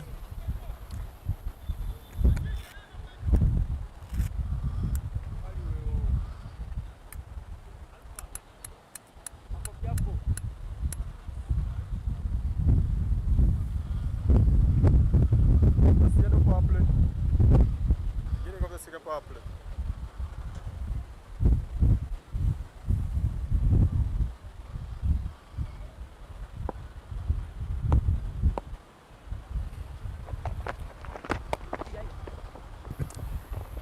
Anas Beg doing the spin work, and Ronald Lotaya will quickly know the areas within which his ball turns, allowing him to continue to rotate the strike. Michael, the Bunyonyi Warriors were at 65 for 3 after 6.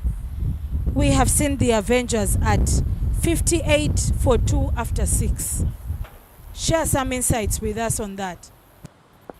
Yeah, clearly both sides choosing to go for caution, not throwing caution to the wind.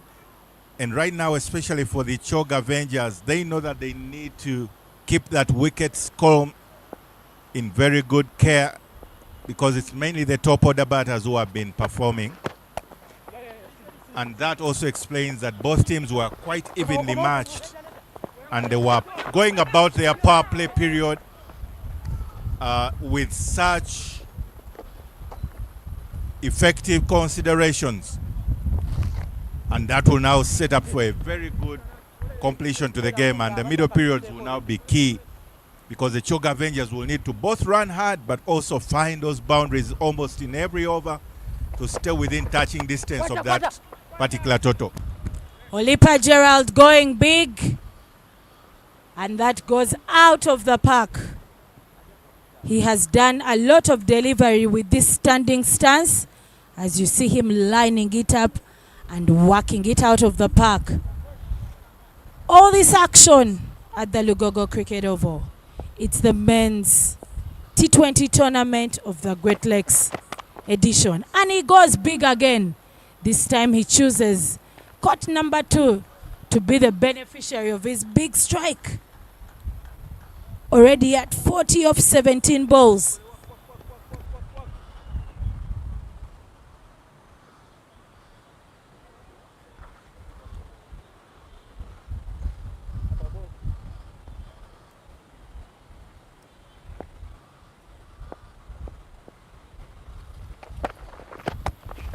This time he takes the flatter option.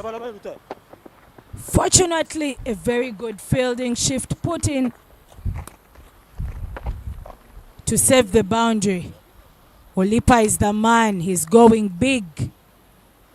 And already close to his half century. In your frame are the players of the other two teams, Victoria Strikers and Buro Blasters, that will be playing this afternoon.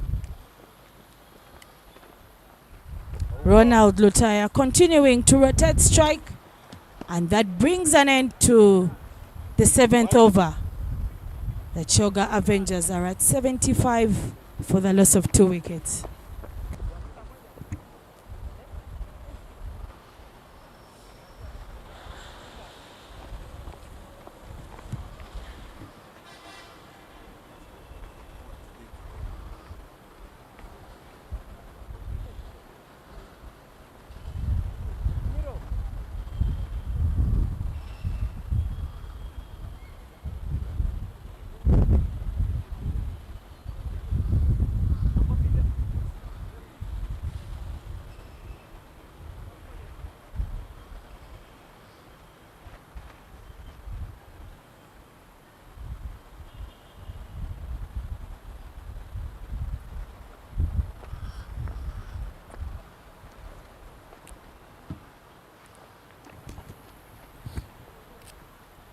Getting closer to the halfway mark. The Warriors will know that Musa Majid, who has been guilty of delivering those pace-off balls, has conceded 26 in the 2 overs that he has bowled. But also interesting to notice the fact that Ronald Lotaya has not yet gotten going. Maybe playing with a bit of caution. Just hitting those 1s and 2s. And we haven't yet seen any boundary from Lotaya. But it is not about Lotaya alone. It is about the team strategy. Well, Gerald already at 47 off 19. He's certainly doing the most amazing job for the side. It is a thankful effort he's put in, and I'm sure the Choga Avengers would only want him to continue because they know that they need someone to replicate what Jose Benjamin Baguma did. Flat hits, and it races all the way to the boundary. And Gerard Olipa brings up his 50 off just 20 balls. Lines that up, strikes that hard, and a nice bag. We'll only watch that fly as his attempts to stop it are not successful. Well, it's been a hot, sunny a number of days, 9 days to be exact, today being the 9th day. And that explains the ground being hard. It's a very fast outfield. So that particular hit, bouncing in front of Anas Baig, a very competitive fielder, that ball went over him, it bounced over him despite his athletic effort.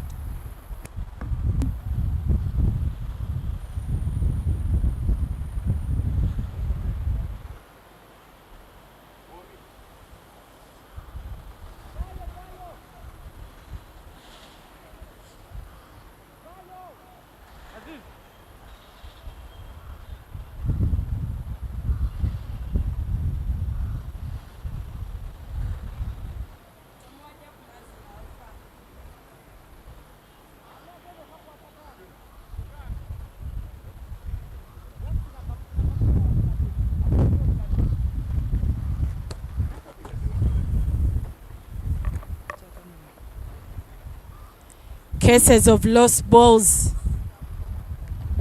are usually the reason why we have a short break in between as they try to replace that. Like my co-commentator mentioned, Michael, the procurement department of Cricket Uganda is doing a hard job right now because the batters of the Victoria Strikers are hitting this all over the park and outside the park.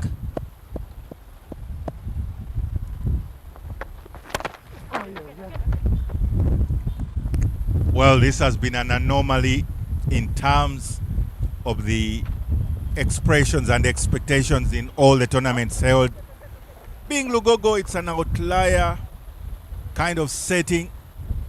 Almost over 5,000 runs coming through in this particular tournament, close to 5,000 runs. And that explains a lot in terms of why we even have all these lost balls. Many boundaries, many big hits.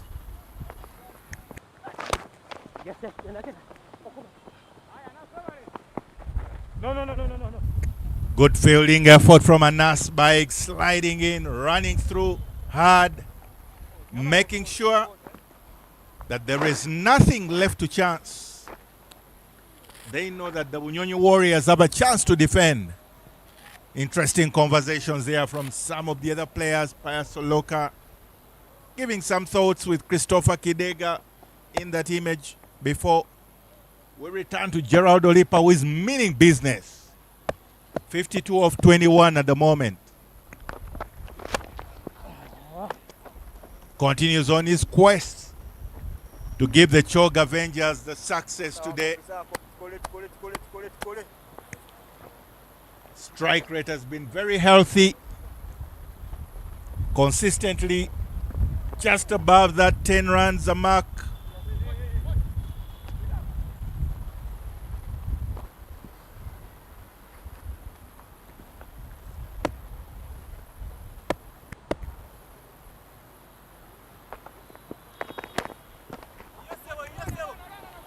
Ronaldo Tai has not had the best of a tournament. He seems to always put in a tame effort. And in this particular case, just giving a very simple sitter, bold and caught effort for Musa Majid. Caught in between two minds whether to pull that or actually just get it over the infield. He ends up giving a very basic catching practice. Young Musa Majid will gladly oblige. It's another dismissal. Opportunity for the Bunyonyi Warriors to get into this particular period of play and ensure that they are having the game to themselves.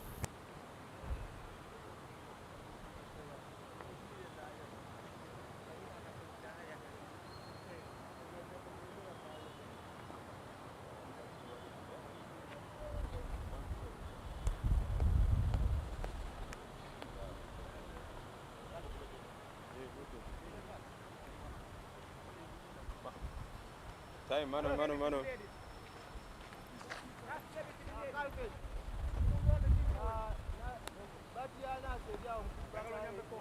Hey, Anas.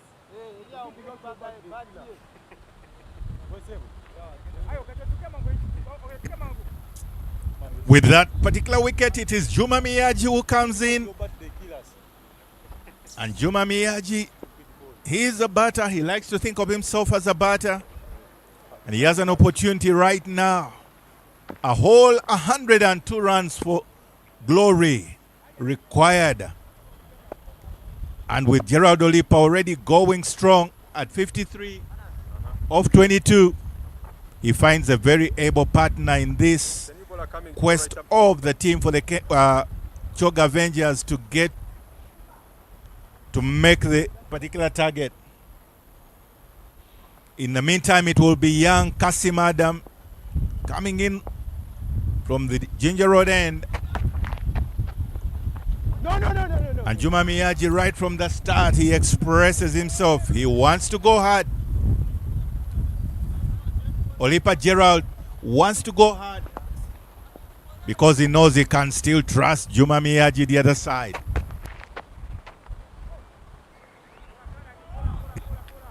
This time it is wide.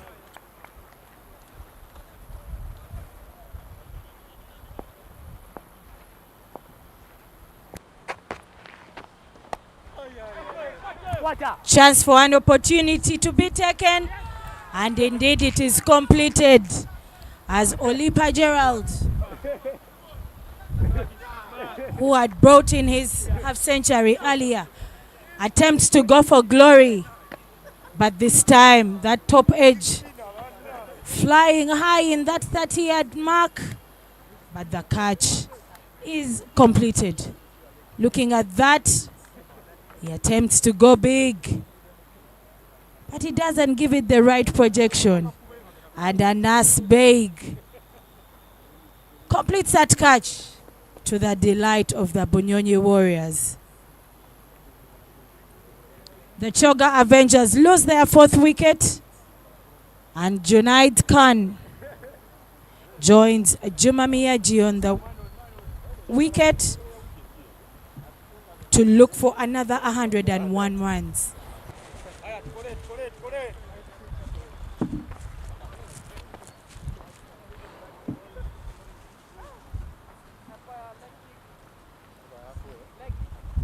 That's your leg. Move your back again.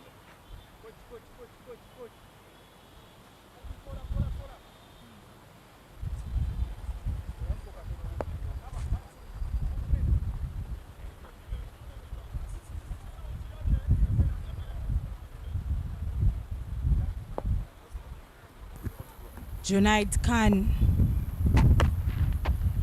No. That gentleman who plays for the Ismaili community in a local club cricket has an uphill task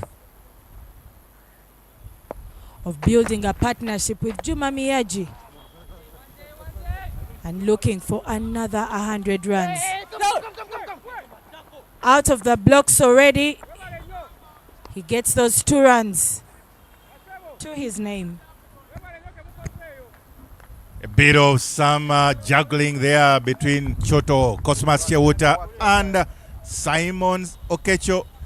But amazingly, Junaid Khan has that kind of look and approach as similar to that of his very good friend and compatriot in his Smiley community, the captain of Uganda, Riazat Alisha. We'll certainly be seeing him later in the afternoon. But it's very amazing. It's uncanny how they look similar, especially in that setup while he's batting. But yes, it doesn't connect it the way Riazat Alisha does. Similarity in looks clearly does not mean similarity in skill. But yeah, he says, guys, I have my own skill, as he strikes that over. Still to that region where he picked his earlier 2 runs. And indeed, they still get 2 runs. I tell you, the basketball skills, volleyball, everything happened. High jump, long jump. From both Simon Okecho and Cosmas Chuta, they are making their partnerships there, ensuring that with those particular tags all through, they save all the boundaries. Just like you see in that particular replay, Juna Khan saying, I can get it through the cow corner region. Good effort there. It's amazing. Volleyball, basketball, and a little bit of handball is what we're seeing, but the point is that that boundary was saved, bringing her close to the 9th over. The Choga Avengers are at 89 for the loss of 4 wickets.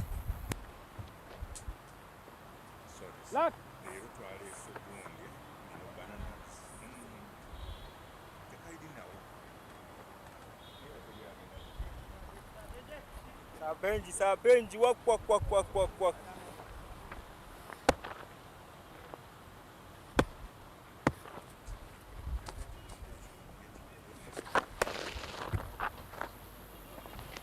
Joseph Baguma tactically comes from the shell-end side now, because with those 2 overs that he has bowled, he has not picked a wicket. No. Chance for 2, but the athletic fielder in Simon Okecho restricts them to 1. Longo.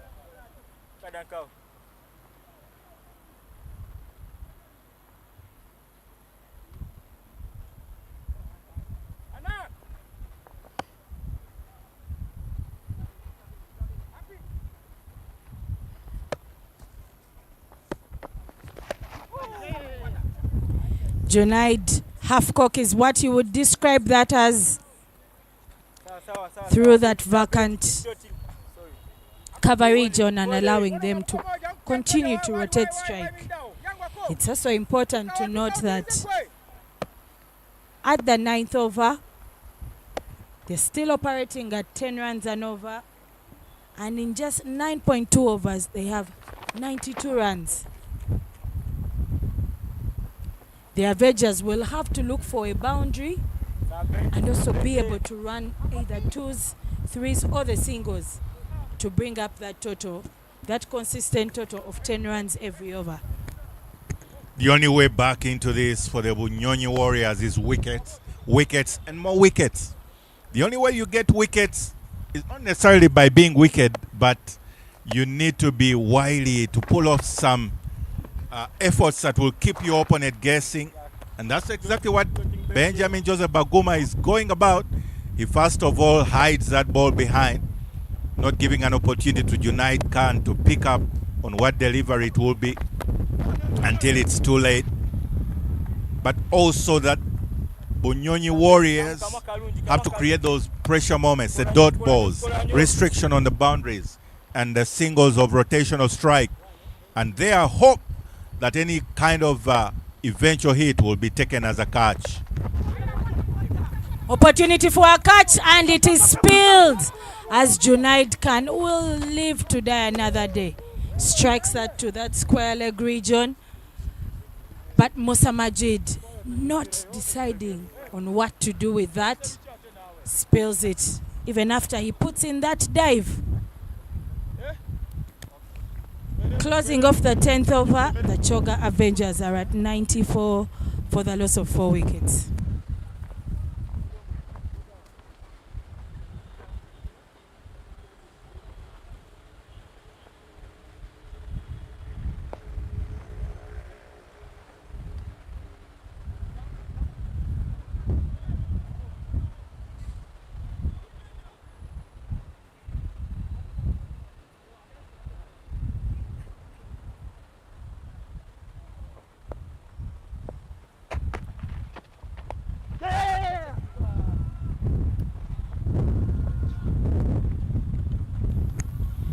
Kasim Adam, match day number 5, he was able to pick up a 5-er. That's your leg.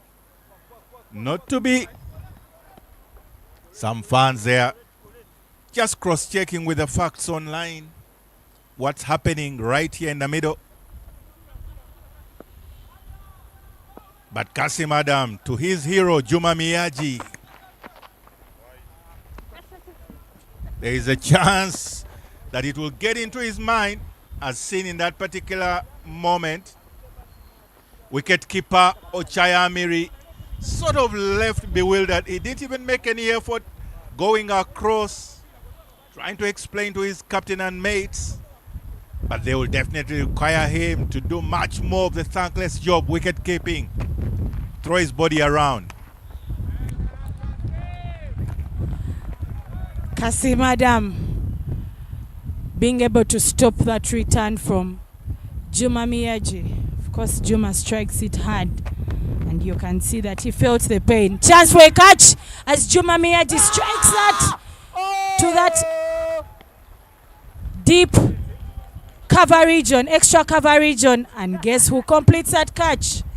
Fortunately, Juna, who is so contribute with the bat, is also a co-commentator, and he does complete that catch in such a beautiful fashion.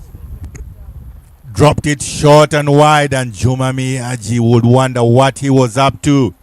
It's as though he wanted to send it over here to us in the comms box, because there was Ali Juna just waiting in front of the comms box. I tell you, it's more like gatekeeper staff, and he ensures there is no breaking into the property.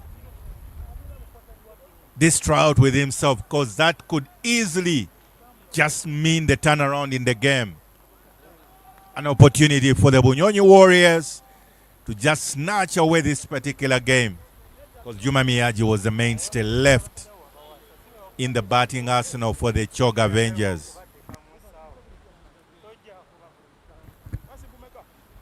Opportunity right there.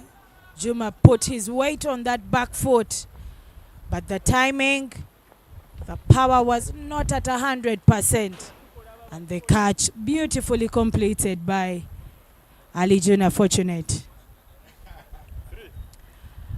With the back of Juma Miyaji brings in Munir Ismail to partner with Junaid to continue to look for those runs. 87 required from 9.3 overs.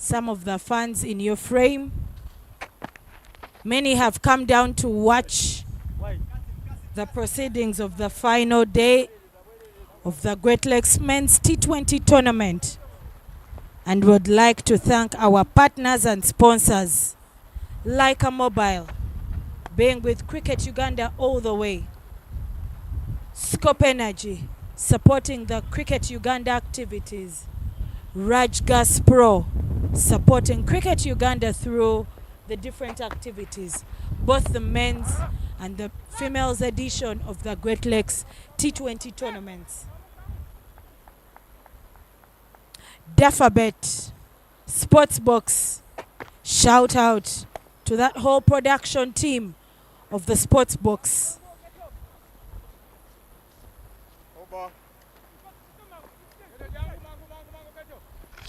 Bringing an end to the 11th over, The Choga Avengers are at 101 for the loss of 5 wickets.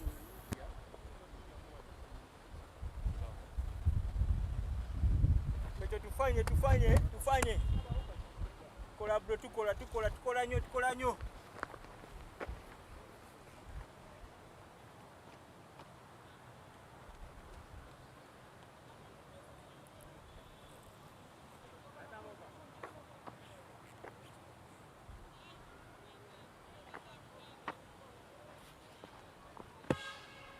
Ndako. Wachateleza kisawe cho.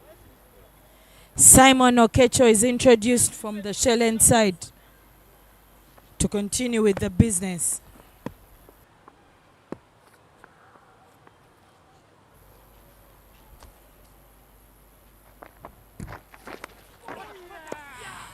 Simon Okecho introduced from the shell end side, and he starts that off with a wicket as Muniri Smile nicks that into the capable hands of Fred Chelam. A lot of support in the stands for Simon Okecho as the Bunyonyi Warriors continue to break through that Avengers stronghold. Big heave, trying to go downtown with a slog sweep. Guilty there, Munir Ismail, even the way he looks back to see where that ball ends up in the comfortable buckets belonging to Fred Chelam. He is a wicket keeper himself, and so there is very little chance, slim to no chance, of him dropping such a seater. And what that now means, that man, Wama Conrad, an opening batter often, except today, the Choga Avengers felt they needed to change their strategy by having Cyrus Kakuru opening the bat with Olipa Gerald, who normally comes one down. And Solubuama is dropped quite into the middle areas, into the all-rounders region, coming in at number 8. Will he be able to strike the ball at a later stage? It remains to be seen. But at the moment, the game, this pendulum that the game is, has swung into the favor of Bunyonyi Warriors. They needed to get wickets and more wickets, and that's what they've continued to do. 101 for 6 after 11 already, 0.1 overs.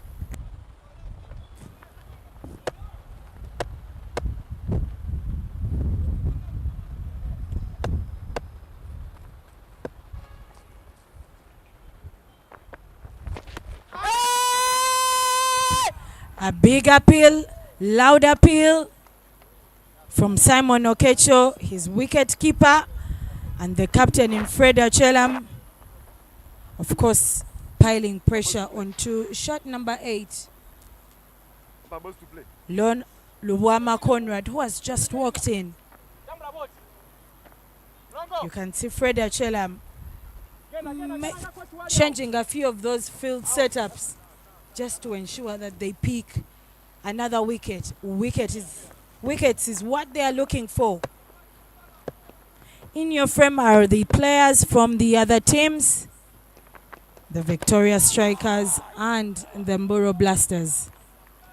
They will be playing in the afternoon here on the final day of the Great Lakes T20 Men's Tournament.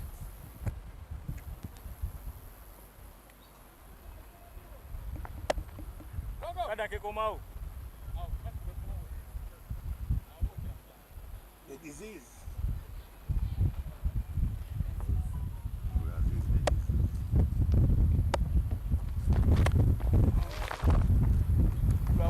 Junaid Khan not making contact.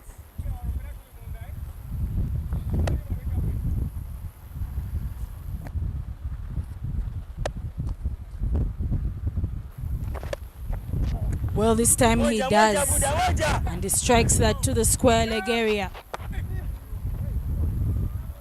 allowing them to take a single. Very good piece of fielding by the young man, shot number 11, Musa Majid.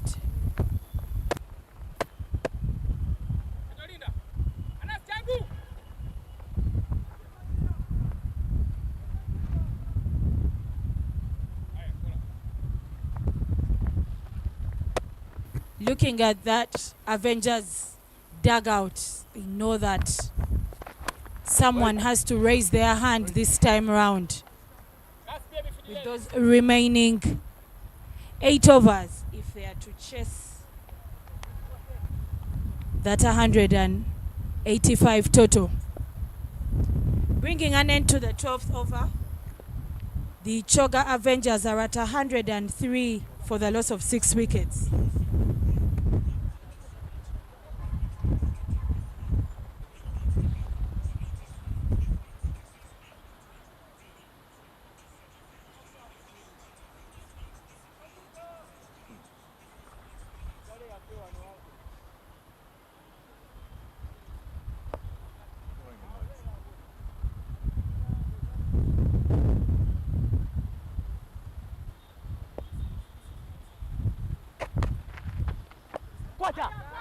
Opportunity for a catch, and that catch is completed.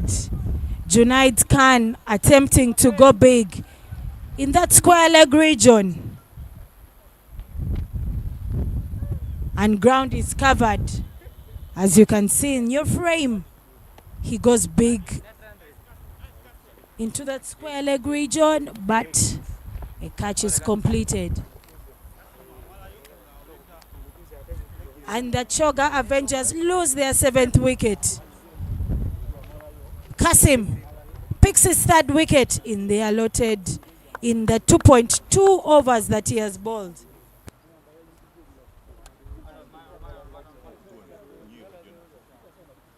Nero Jonathan is that man who completes that catch and sends Junaid Khan back into the dugout.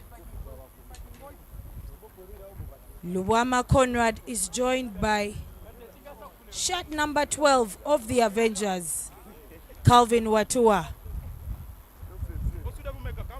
The Avengers require 82 runs from 7.5 overs.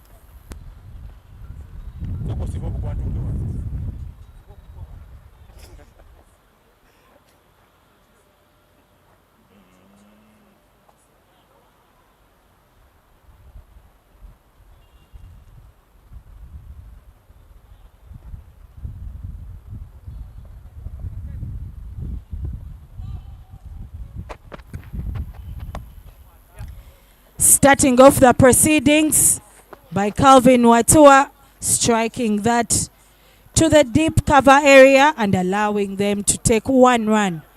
Very good fielding effort by Fortunate, and then a wonderful backup by Joseph Benjamin Baguma.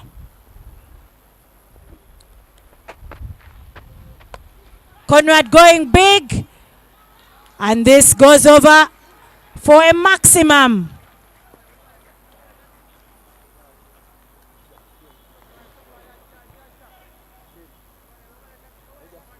Kasim delivers that with a bit of width, and Conrad obliges as he strikes that over. Long off, I beg your pardon.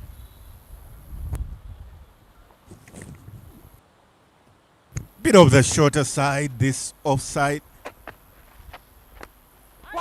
It's a big test, and Kasim Adam passes that test with his characteristic celebration, imitating the great Afridi.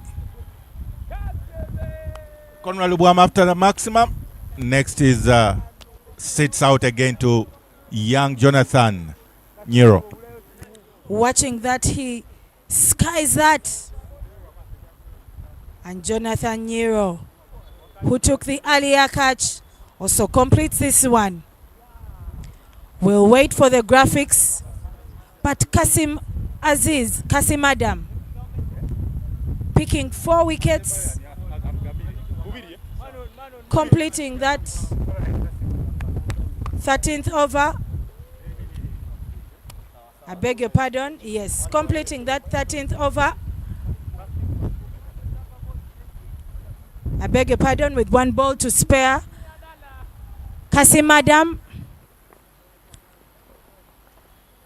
avenging through that wicket section of The Choga Avengers with just a ball to spare.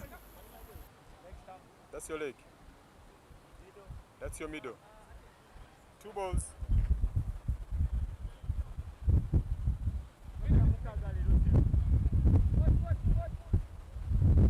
2 balls to play.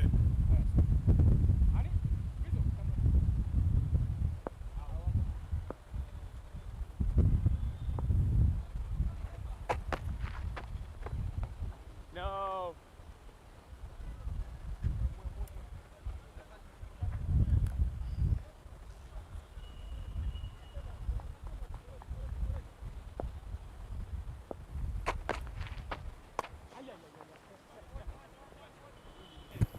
Getting out of the blocks is Dan Keith. Over. He did an amazing job with the ball this morning, but now he has been asked to look for a hefty 74 runs in 7 overs. Closing off the 13th over, the Choga Avengers are at 111 for the loss of 8 wickets.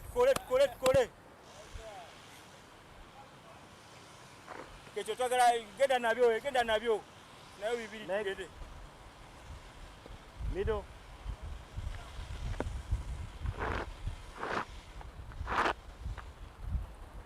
Twagala balemesa kikopo mwana.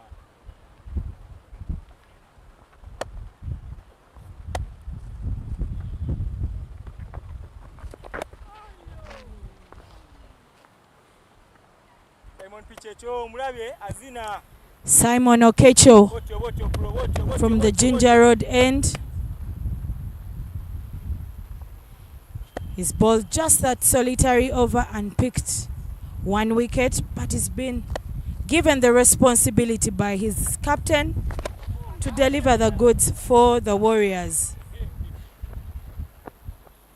Calvin and Keith continue to rotate the strike, but the uphill task remains. 73 runs from 40 balls.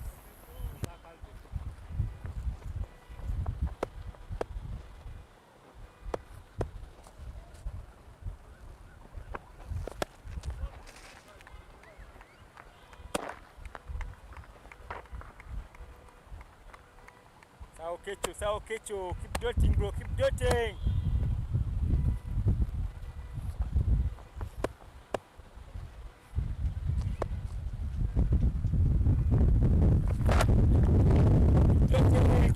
Keep dotting. 73 runs from 38 balls is the ask.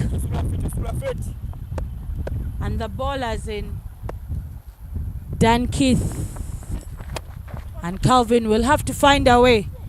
And this time Calvin strikes that hard and flat to the patrolling athletic fielder in Anas Bay, keeping that to just the 1.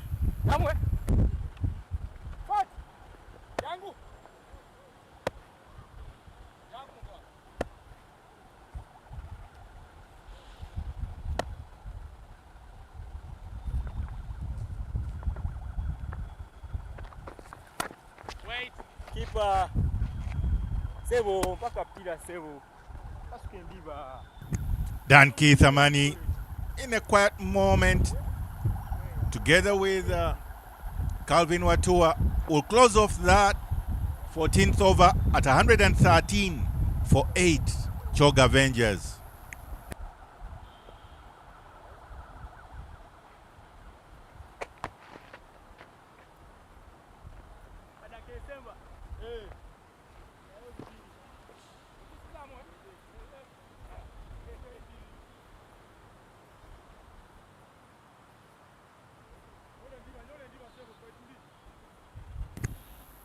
Kasim Adam has an opportunity for a fifer. If he can only find a wicket in this over, that would in fact mean the second for him in this Great Lakes. And amazingly, interesting whisper there from our co-commentator Times. Today he's in the field. We saw him play some shots, but I'm just reminded it would be the second fiver if he succeeds in picking up a wicket against the same opposition of Chog Avengers. Yes, Kasim.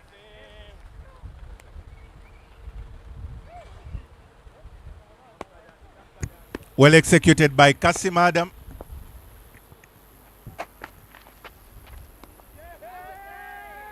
Big swing and a miss.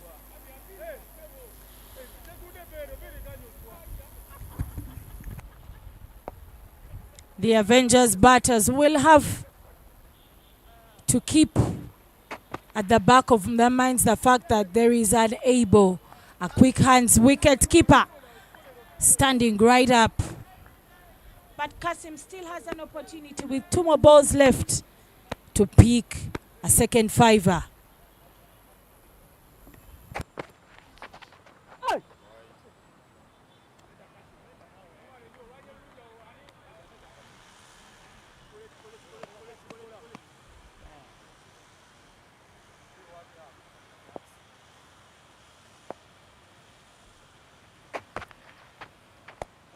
Dan Keith going aerial, and yes, the catch is completed by Ali Juna, fortunate. And what that also means is that Kasim Adam gets his second fiver in this tournament, and the second time it's happening with this particular team, the Choga Avengers. What a delight, what a memorable occasion for the youngster in Kasim Adam. I tell you, box office staff entertainment here, because just in front of us, Ali Juna fortunate is the fortunate player to complete that five. As you can see, that was just outside the off stump, too close for the liking of Dan Keith Amani, but he still tries to hit that and just manages to find the able hands. Well executed catch completed by fortunate Ali Juna, and that will give the young man 2 fivers in the same tournament. What a performer. Kasim Adam, young man. Good one for the future. Michael, that puts the player of the match assessment into question. We had Joseph Baguma scoring a handy 75 of 40 balls. And we have Kasim Adam picking his second fiver. I will just double check Baguma's bowling figures. And of course, to the delight of his dugout, they celebrate and clap for him after he picks a fiver after the allotted 4 overs. Good celebrations there, shot by his teammates, giving him the high fives. Low five, high five again from his keeper, wicket keeper in Omar Amir. And I tell you, just wonder and bewilderment from some of the fans, wondering what just hit the Chog Avengers. 115 for 9. Big chance to close it off, even within this over. Joseph Benjamin Baguma, as you want to ascertain his bowling figures, he says he can get at least 1 more. By coming on, his captain has trusted him to come and pick up the final scalp and close off the match in just the 16th over.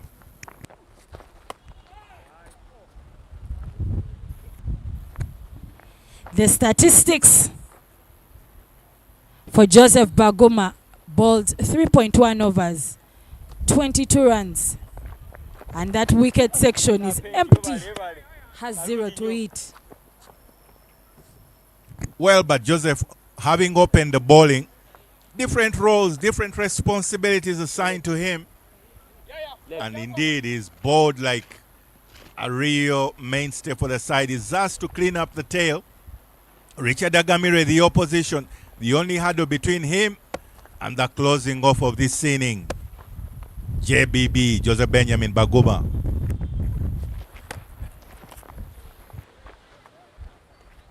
Very good setup there, posture, as though playing a 3-day match or a test match. Well left from Agamire Richard.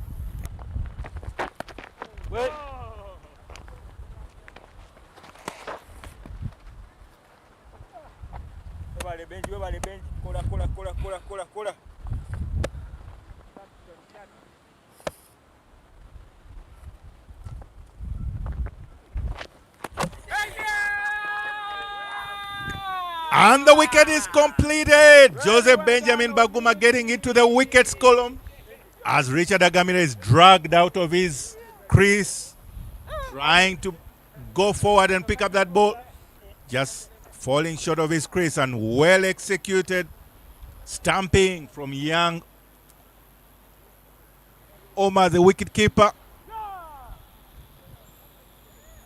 dragging him out of his crease. And Amir Ochaya just able to complete that stamping. And this is a very good reverse square angle. Richard Agamile dragged out of his crease. By the time he's fully dropping back his right foot, it's celebration time already from Amir Ochaya. And such has been the performance from the Unyonyi Warriors, having posted their 184. They succeed in defending it, winning by 67 runs against the Choga Avengers in just the 16.3 overs. And for the summary, Joseph Baguma 75 of 50, Cosmas 36 of 15, Fortunate 22 of 12, and with the ball, Amani Dan picked 3 wickets in 3 overs for 39. Gerald Olipa 2 wickets, conceded 34 in 4 overs, and Ismail picked 1 wicket, conceding 9 runs in 2 overs. The Choga Avengers, who ended on a total of 117 for 10. With the bat, Gerald Olipa was outstanding, scoring 53 of 24 balls, Owili scoring 14 of 11, and Cyrus Kakuru scoring 11 of 6. And with the ball for the Warriors, Adam Kasim, the man with the fiver, picking 5, conceding 23 runs in his allotted 4 overs. Jonathan Nyiro picking 2 wickets, conceding 15 runs in 2, and Okecho Simon picking 1 wicket, conceding 4 runs in 2 overs. The Bunyonyi Warriors win by 67 runs. Please stay tuned. And indeed, we shall have the post-match presentations being conducted by my colleague, Naomi Kayondo Bagenda. Just stay put and look forward to who will be the player of the match. Thank you, and see you later on in the afternoon. I've been Michael Grace Ndiko.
Good afternoon and welcome to the post-match presentation for the game played this morning between the Bunyonyi Warriors and the Choga Avengers.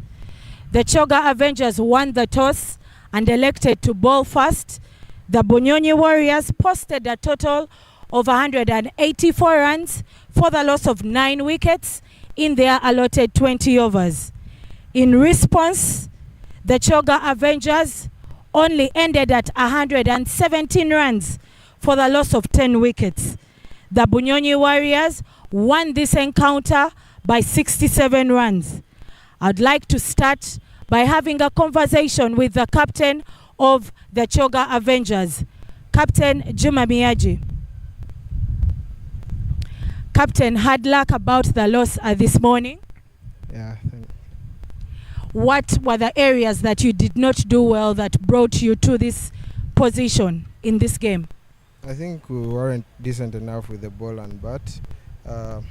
We need to bat more at the top and, chasing a target of 180. Very decent score.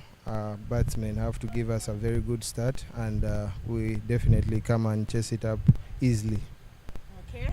Hard luck and very well done in this whole tournament. Okay, that's a captain. The challenge was with batting at the top and the areas for improvement are batting, especially at the top. I will go on to have a discussion with the captain of the winning side, Anas Beg of the Bunyonyi Warriors. Congratulations upon the win, Anas. Thank you very much. What were the areas that stood out for you as the captain that you think contributed to your winning this game this morning? I think our batting, we always wanted to bat first, and our middle order collapse was going on throughout the tournament, but we improved on it this game. So I think the middle order contribution helped us set a big total on this game. Okay, thank you very much. Baguma Joseph was outstanding with the bat, and then followed by Cosmas Chuta. Tell us about what you mentioned to them in the dressing room after they came out. It was always giving them confidence because we always believe in Benja. He hasn't been firing this tournament, but we knew what he brings to the table once he gets going. So we were just backing him up, and we knew he was going to fire this game. And Kose, we know him with his long levers. We just told him to go after the bowlers. Okay. You opened the batting and there were a few of those short deliveries. One ended up somewhere on your shoulder. What was going through your mind as an opening batter? I wasn't looking to, take on the bowlers today. I was just looking to, stick around and bat long. But it was a good ball from Juma. Credit to him. Okay. Very well done and congratulations to the Bunyonyi Warriors. They did well with the bat. Joseph Baguma stood out with the bat. But also each one contributed to that massive team total as well as the win. To give out the player of the match is a gentleman who has played for Ndeje, who has also played for Budo, and he goes on to play his cricket trade with Centurions Cricket Club. Mr. Rashid, please step forward. And there have been some outstanding performances this morning with the bat. Joseph Benjamin Baguma stood out with a 75 off of 50 runs. 75 runs off of 50 balls. Cosmas Chuta scoring a 36 off 15. And with the ball standing out and the player of the match is Kasim Adam, bowling 4 overs, conceding 23 runs and picking 5 wickets. The second fiver against the same team. Player of the match, Kasim Adam.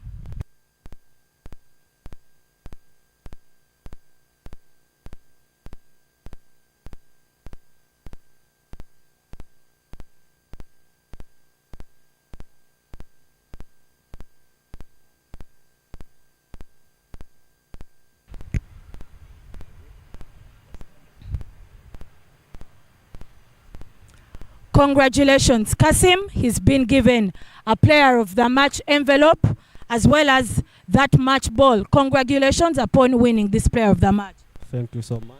What was going through your mind as you picked all these 5 wickets today? I just wanted to pitch the ball in the middle so that I can ball on my pitch. That's how I managed to get it. Okay. Congratulations once again. He goes away with an envelope for the player of the match, and he also goes away with that match ball for the 5 wickets that he has picked this morning. That brings an end to the post-match presentation for the morning game. The Choga Avengers playing Bunyonyi Warriors.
to that side.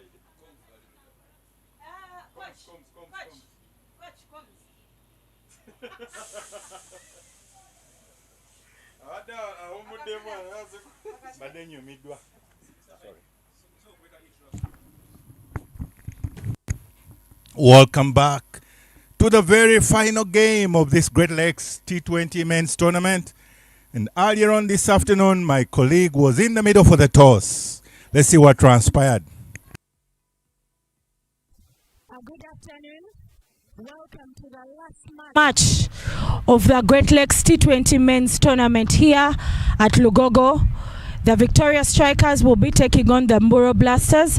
And with me are the captains, Paya Soloka for the Victoria Strikers, Riazat Alisha for the Mburo Blasters, and Alpha Adoa, the match umpire. Pius will flip the coin and Rizu will make the call.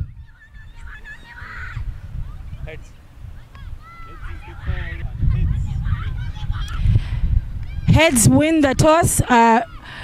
Alisha, what will you be doing first this afternoon? We will bowl first in this wicket. Yesterday we bowled first and chased the target. Okay, they'll be bowling first. Why have you chosen to bowl first? The wicket is not easy to bat on, and we want to minimize them under 150 and chase this target here. Okay, are there any changes to your side this afternoon? Yeah, we have a couple of changes.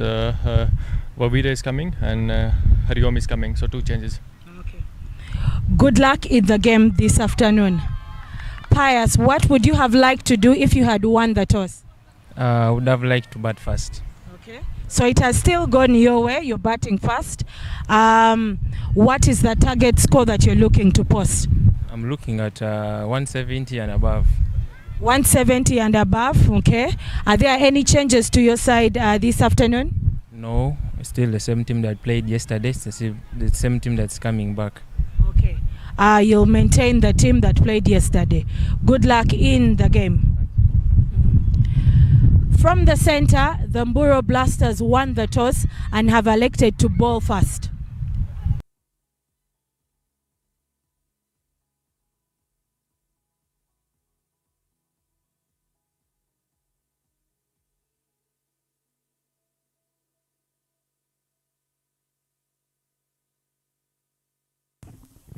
Welcome back. It is the Great Lakes T20 men's tournament. And this afternoon, you can see that flag flying full mast. It is the same story right here in Lugogo Cricket Oval. And it will be the Victoria Strikers taking the batting role right from the start, because the the Mburo Blasters, having won the toss, opted to bowl first. Riazat Alisha, probably recognizing that the team that batted first was ably in a position to defend their 194 very comfortably, and likewise they would want to do a similar job. And those are the teams: Simon Cesazi, Perry Wazombe, Mukisa Eric, Kenneth Waiswa, Christopher Kidega, Oloka Pius, Robert Juna Huramos, Jafo Chan, Jonathan Kiza, Musinguzi Matthew, Yade Fiver, match day number 5, and indeed Simon Cesazi, one of the players to watch.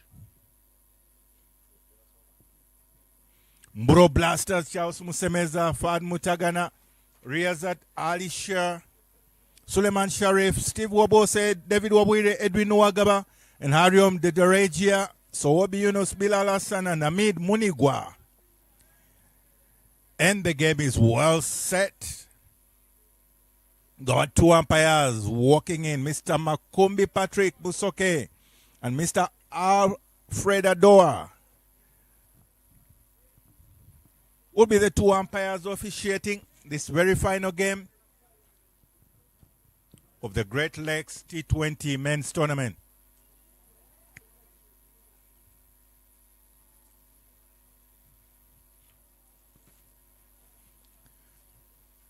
Interesting conversations. I would want to hear what they are deliberating about. But it is the final game And they're all set, ready to go. The huddle there for the Mburo Blasters. Getting some final words, good pointers from Riyazat Alishan, number 10.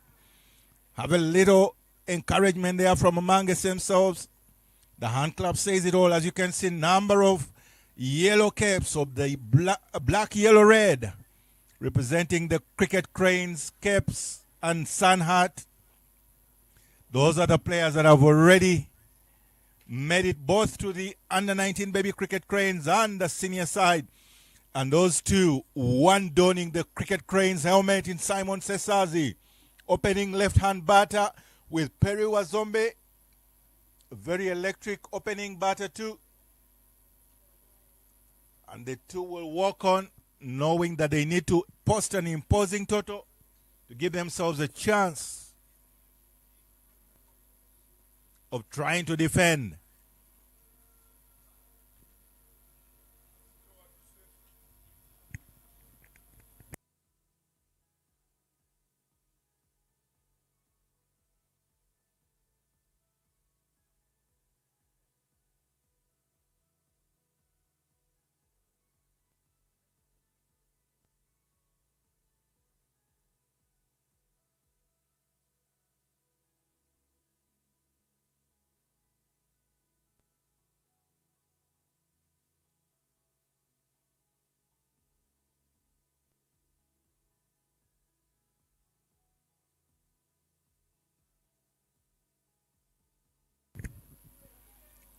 Bilal Hassan, accustomed role of being the opening bowler for the Mburo Blasters. He'll be bowling to Simon Cesazi. He's been in a rich vein of form. Already 3 half centuries in this tournament. Ever since the second round of this Great Lakes Men's T20, he has been going, scoring his half centuries. Yesterday's 74 was a story to tell, and he would luckily look to replicate that in his very final game and give themselves a chance as a victorious strikers.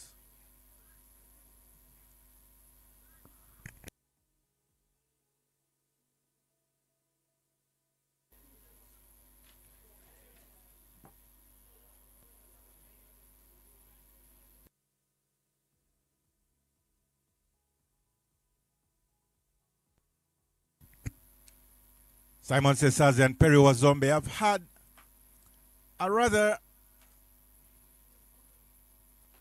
lackluster opening partnerships together. But today may just be that day when they look to cement their impact as opening batters.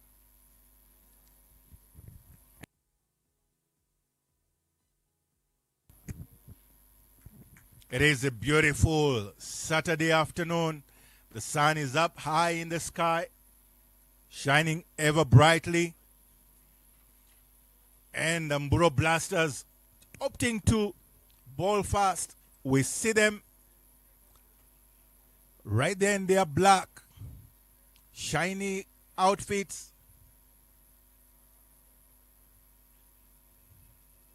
It is quite a match that we will all be looking forward to the conclusion of this tournament right now. What a welcoming boundary from Simon Cesazi, sending it right through to his dugout, commanding emphatic, powerful 4. As you can see there, Bilal Hassan, guilty of dropping that shot just outside the off stump. Simon Cesazi will gladly pull that any day of the week. Saturday seems to be the day. And speaking of welcomes, welcome back, Princess Naomi.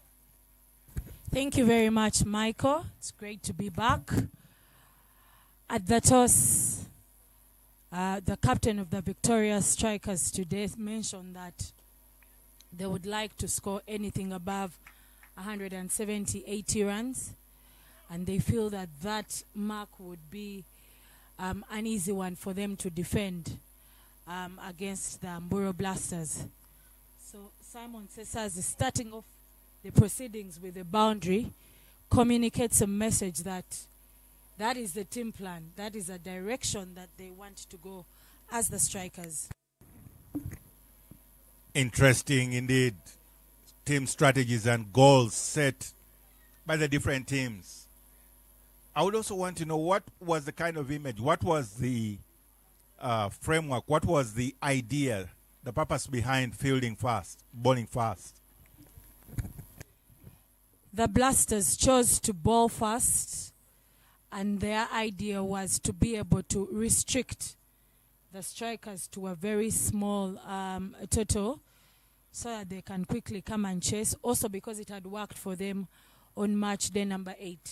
So they also maintained that winning strategy of bowl fast, chase, take the win. Interesting realities there. But with that rotational strike, we'll bring Peruwa Zombe to the strike. He's ever a busy batter, sort of not rested. He's always on the move, out of his crease line. We'll see whether he will still employ that same approach today.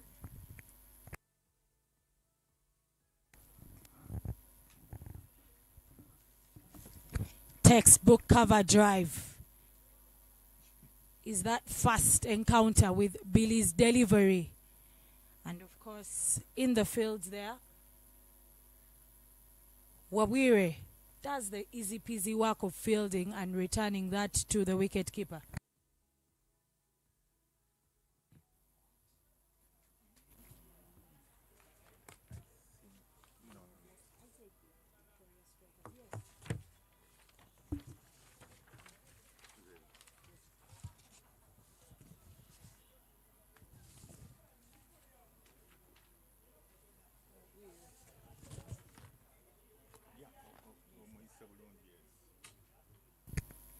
Billy Hassan continues in his quest for a first strike. And it's very good backup from that man, fresh from that rehabilitation stint at the Omtex establishment in Mumbai, India. It will be a dot ball. And closing out the first over, the Victoria Strikers are 5 runs for naught after the very first over.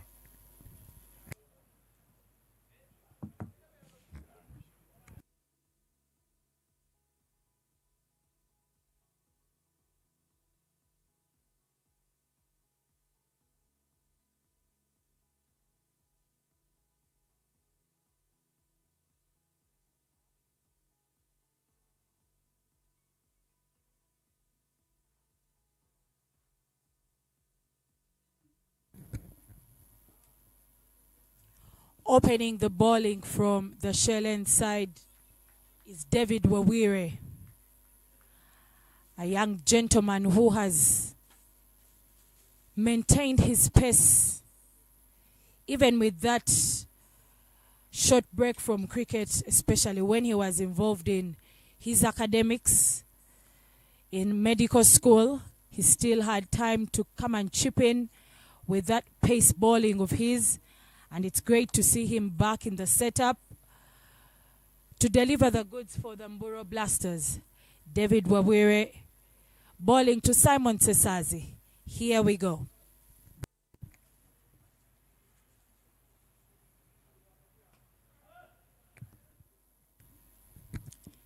Simon welcomes him back with hitting him out of the park for a maximum. Delivers that a lawful toss, and Simon definitely whacks him away for a maximum.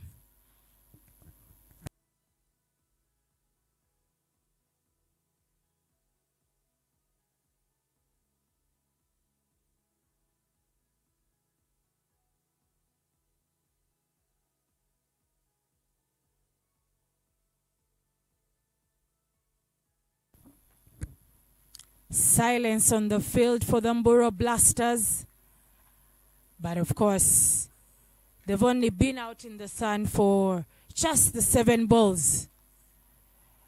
And indeed, the action continues as Simon has a little shimmy down the track.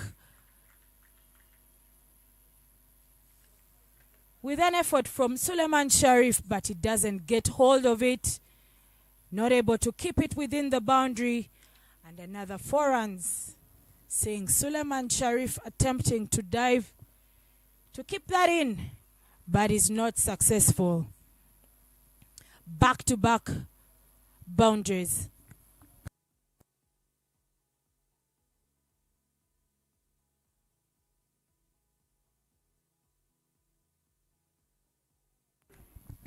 Chance for a catch as Simon intends to play that with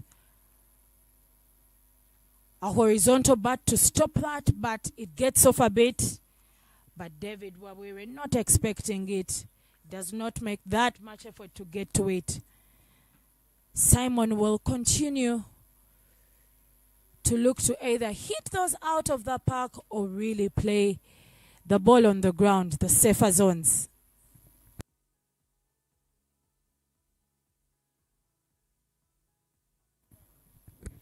Chance for a catch in the slips, but these are empty. And that runs down to the third man region, allowing them to take just the single. Rotation of strike is key.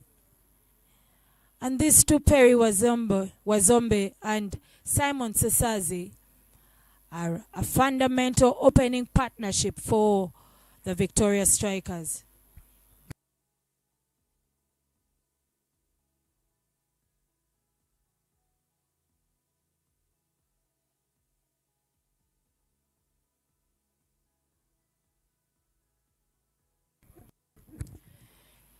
Perry whacks that away on the fine leg, into the fine leg region, and it races down to the boundary.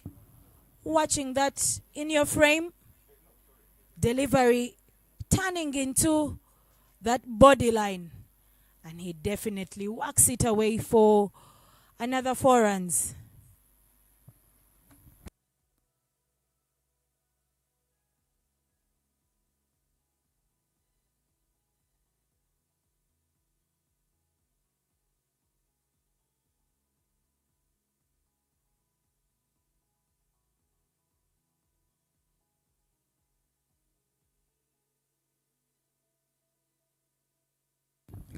Change in mind, change in plan.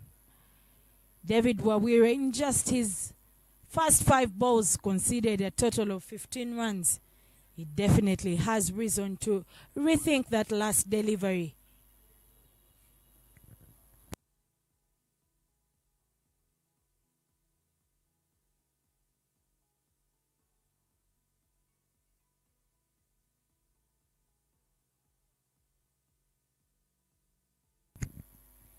It's been a very healthy over for the Victoria Strikers, amassing a whole 15 from David's over. And that means that closing out on the second will be 20 for naught. The Victoria Strikers after 2 overs.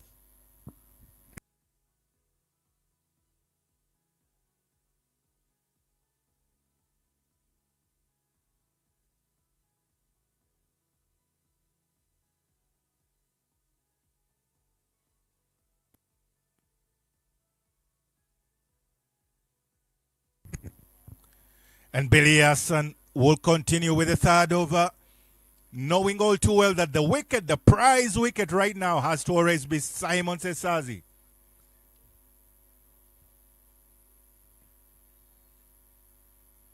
And the field set tells it all.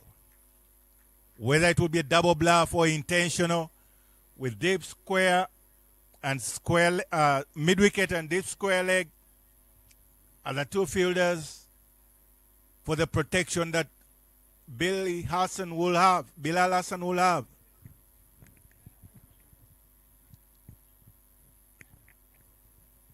And they know as well that this is the shorter end, so it's going to be quite a bit of a gamble. It will have to be uncomfortable for Simon not to hook it for 6 or pull it for 6.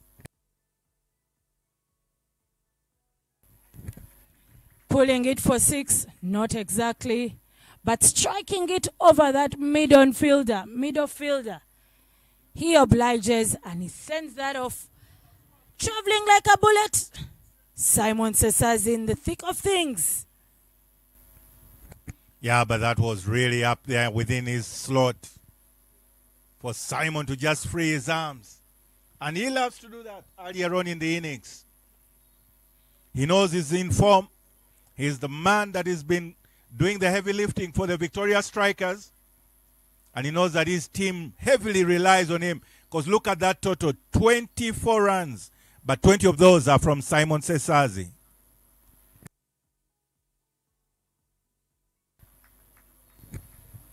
Slower bouncer is what Billy delivers this time round. And Simon is not able to get to that one because that definitely bounced way over him. This communication from his dugout to just keep calm. Those ones in Isaac will definitely come.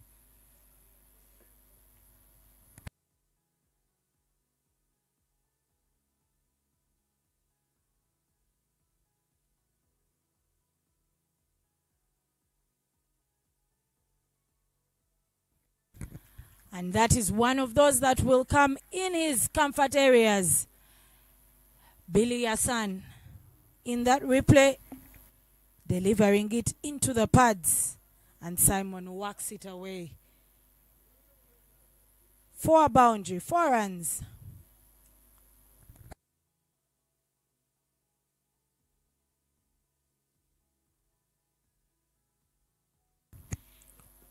Billy guilty of straying down the leg too early.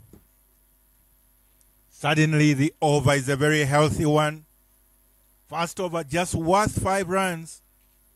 But in his second over, even with a couple of balls to spare, he's already staring down the barrel of over 10 runs in the over. He gets a fine leg, very fine.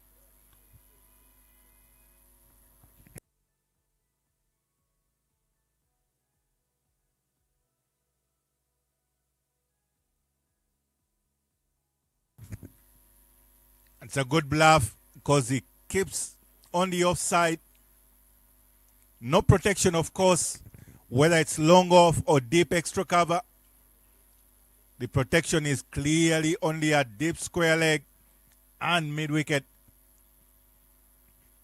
Such is the game plan, to try and bluff to Simon as though he's pitched up and then surprise him with that bouncer.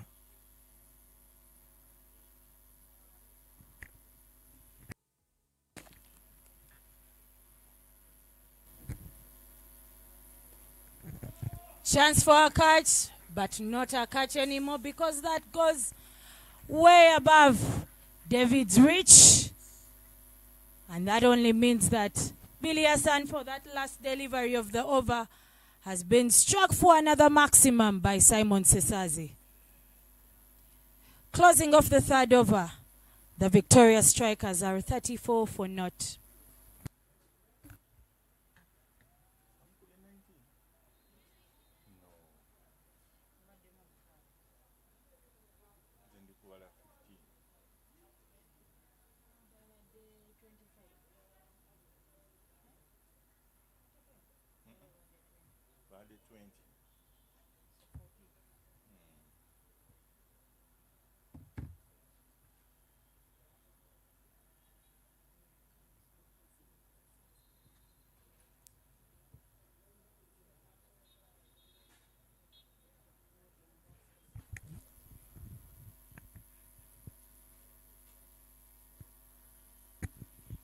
Best bowling duo of David Wabwere together with just the over we've seen of Bilal Hassan, continuing in their quest for an early strike. They would look definitely to pick up a wicket of one of these two batters. Of course, easier said than done because almost all teams have been comfortable during the power play.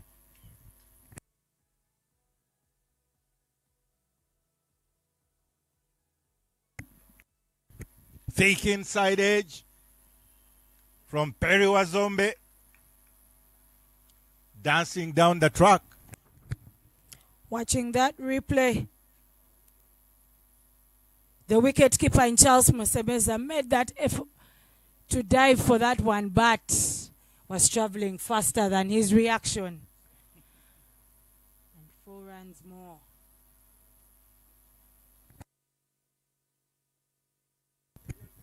Periwazombe finally off the mark with a boundary.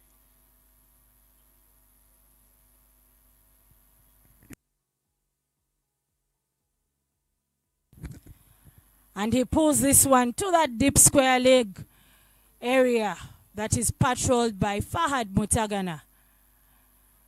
Interesting field setup for the two batters when Simon Cesazi is the one facing. You have a deep square leg and you have that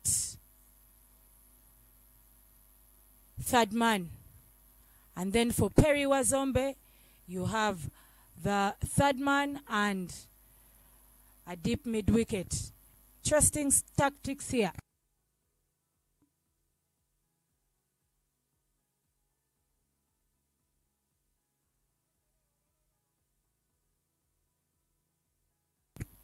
Half-hearted appeal, not much conviction.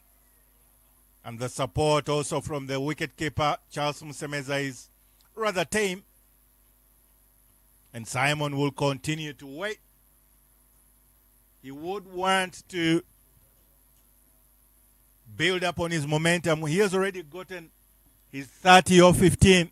He's always been striking at 200 lately. Chance for a catch, but that is too wide to be taken, even by the athletic Irish Rizu. Simon Cesazi strikes that to that left of that point region, and it goes buzzing like a bullet. 4 more runs onto the total score.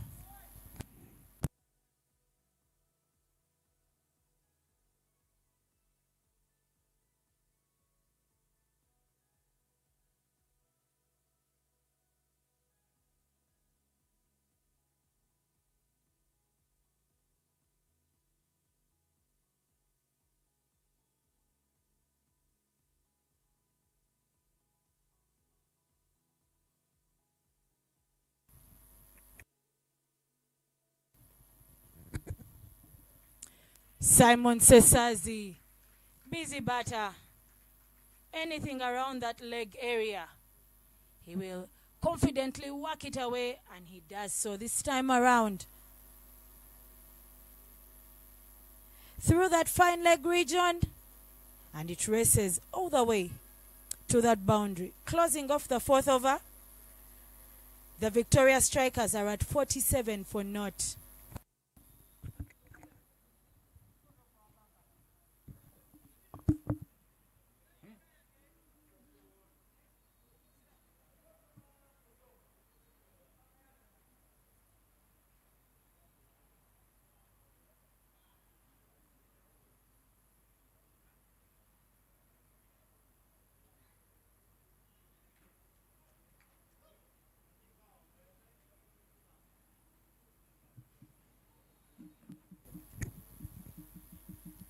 After 2 opportunities of trying without success, the pace bowlers, Riyazat Ali Shah now resorts to the slower bowlers in Suleiman Sharif as a change bowler.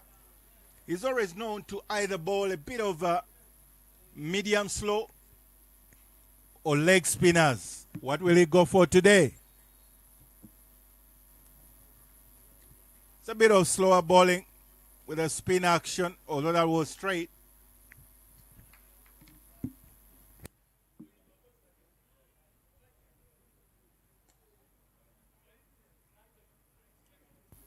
Indeed, this time rolling it back of the hand kind of stuff, as though he's bowling a leg spin action, Suleiman Sharif. And he struck up and over is what Periwazombe is happy to do with that delivery from Suleiman Sharif. So Italy got under it. Full extension of the arms. It's just one bounce. And it's a boundary.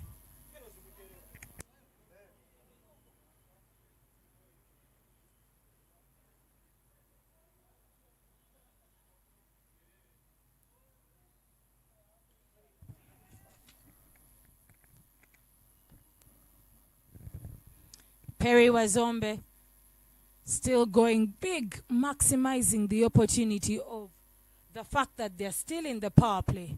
Only 2 fielders outside the ring. Rotation of strike is key, and this time with that single brings Simon Cesazi onto the strike. Suleiman, 2 balls to go to the end that over. The protection he prefers is long off and mid-wicket in place. So he's certainly going to look to attack Simon's off stump. Instead, as towards his body line. And it's a good single to rotate this.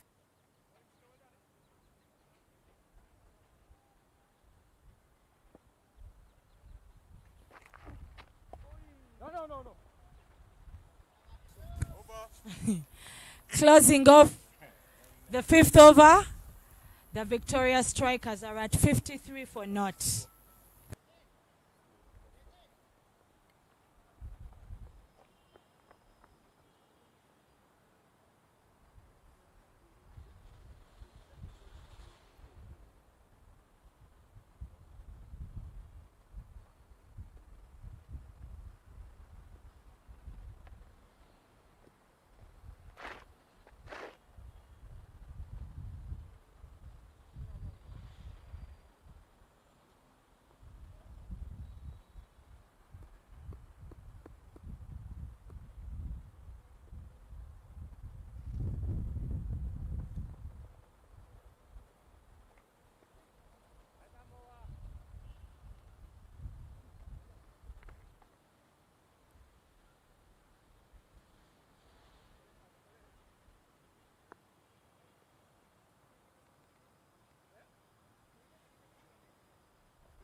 Changing bowlers from the shell end side. And so Obi Yunus is introduced into the bowling attack. With that introduction, Simon Cesazi welcomes him off with a boundary. With Sonofa, Simon Cesazi obliges. Full extension of the arms. He just gives it the full treatment of the bat. 1 bounce through extra cover region. Another boundary added onto Simon's Toto.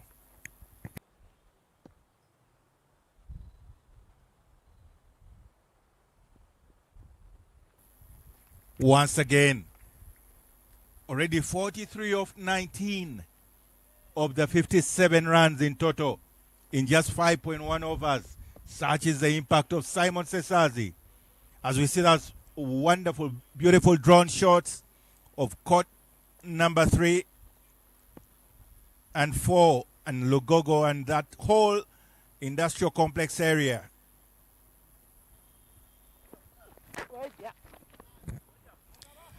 Rocking back and nudging that to that square leg region. Simon Cesazi does that well and allows the rotation of strike.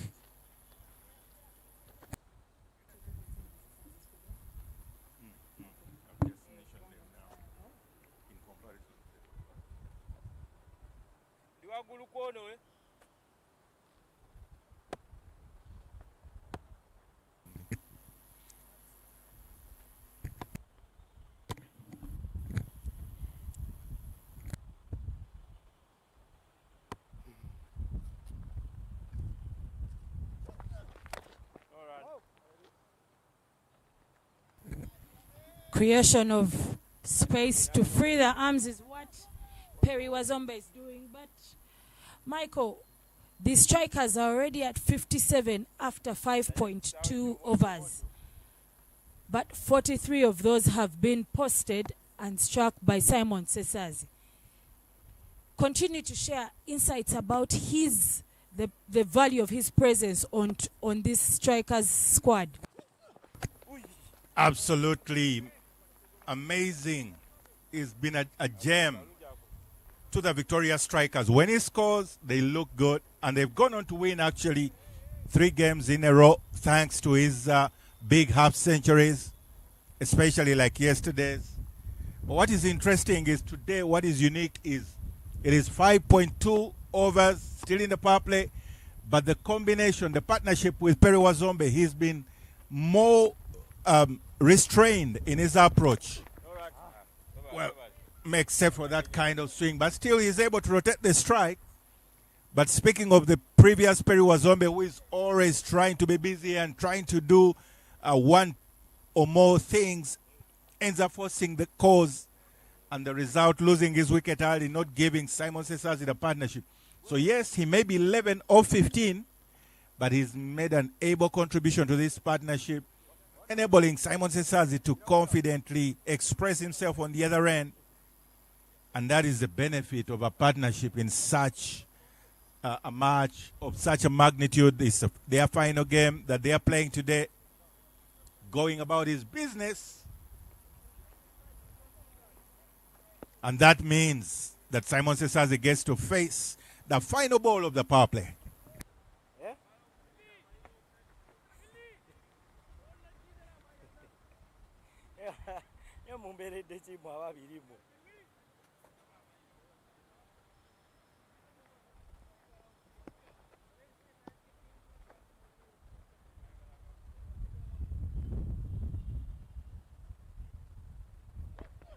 Wait.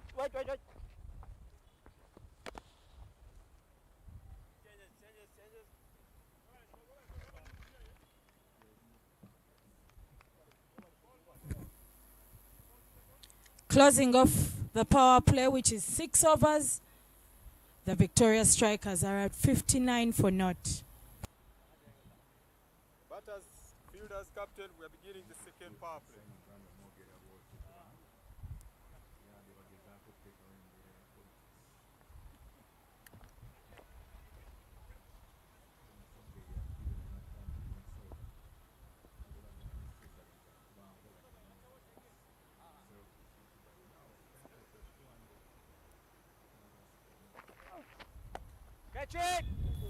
Starting off the 7th over, Perry Wazombe delivers with that first maximum. Teeing off Suleiman Sharif, who delivers that in his arc, and he humbly obliges.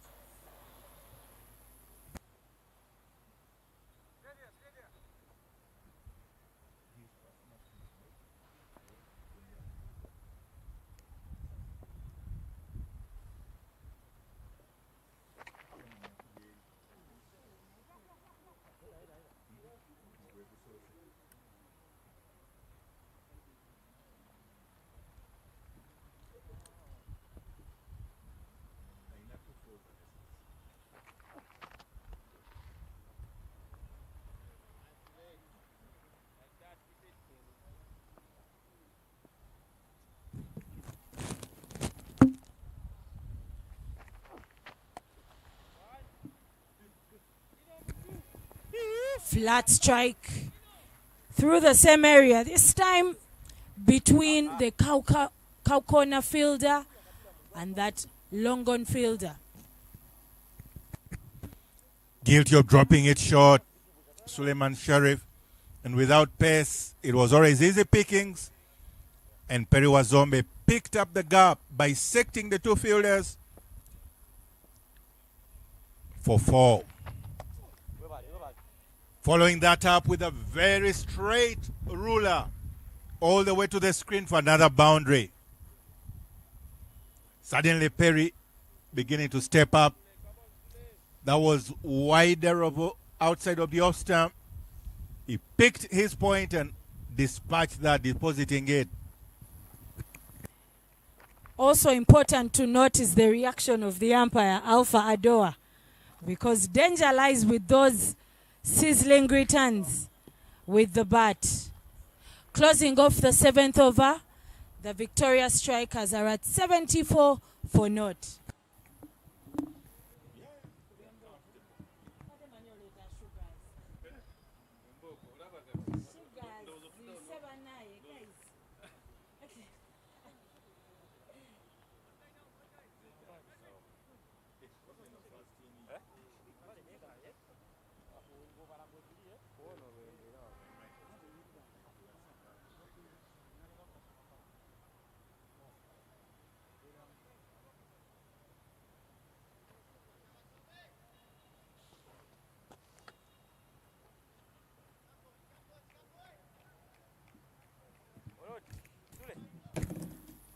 Easily the best partnership that the Victoria Strikers have had, and absolutely the first moment as an opening partnership between Perry Wazombe and Simon Cesazi. They're already at 74 in 7.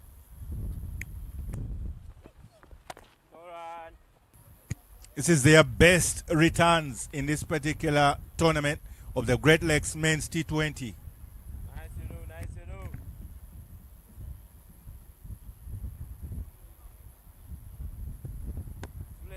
There now behind. Nice, you know.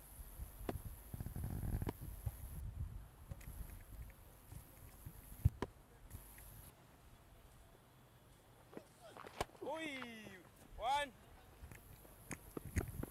It's a big hit from Perry Wazombe, but just manages to pick up a single because Riazat Alisher, very quick off his feet, he's able to pick up that moment in the line and they get the single.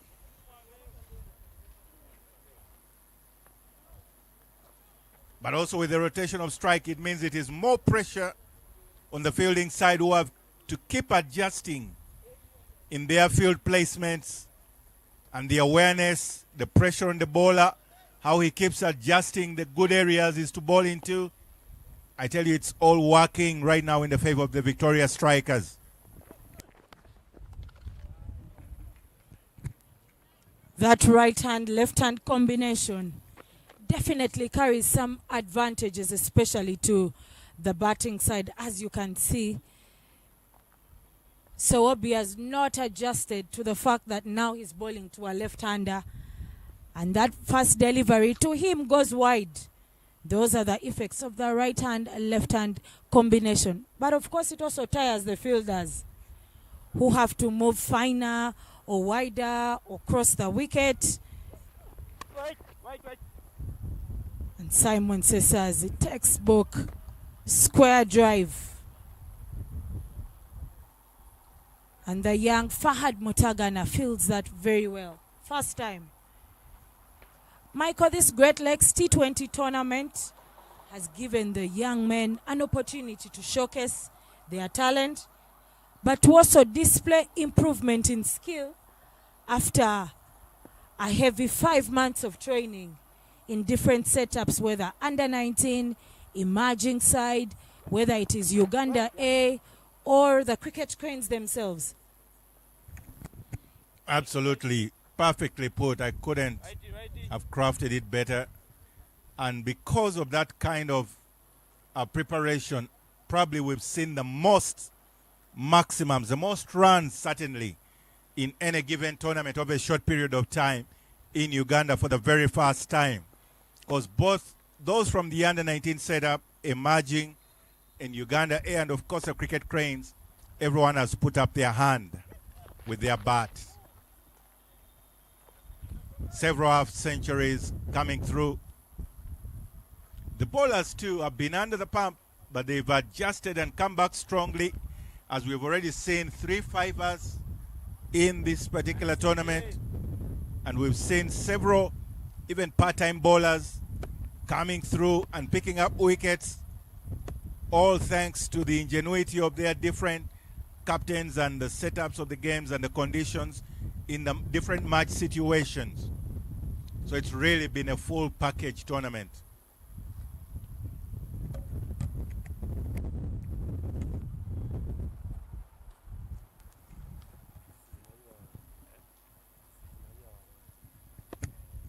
Interestingly, I learned recently from co-commentator Innocent that Sowobi being housemates with Juma Miyaji, another pace bowler for the cricket cranes. Clearly, they do tend to exchange ideas and discuss how to go about the different bowling situations and scenarios. Sowobi has looked a much more improved bowler, speaking of how different bowlers have applied themselves in this tournament. But that will bring up the end to the 8th over. It is just a 78 for naught after 8 Victoria strikers.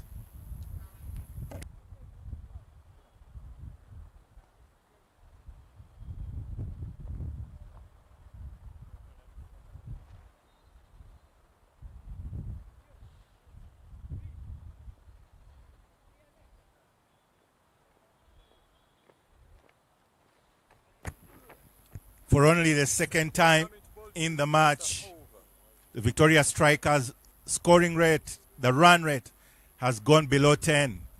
The first time was the first over. Bilal Hassan's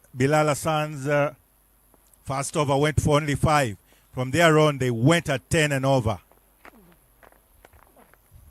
And with the new change in bowling, it is Edwin Nwagaba, the new bowler in, to try and slow things down. And it will be quite a challenge because it is the shorter end when it comes to the left-hand batters, the end that is bowling from. For the right hand, it's okay because that's the farther end. And Simon Cesazi immediately getting 1 bounce for 4, almost getting a maximum. Such is the ferocity of the batting. Dropping it a little short, but also right within that and bowling to his body. It is a much easier shot for that sweep shot. And Simon Cesazi will not need a second invitation.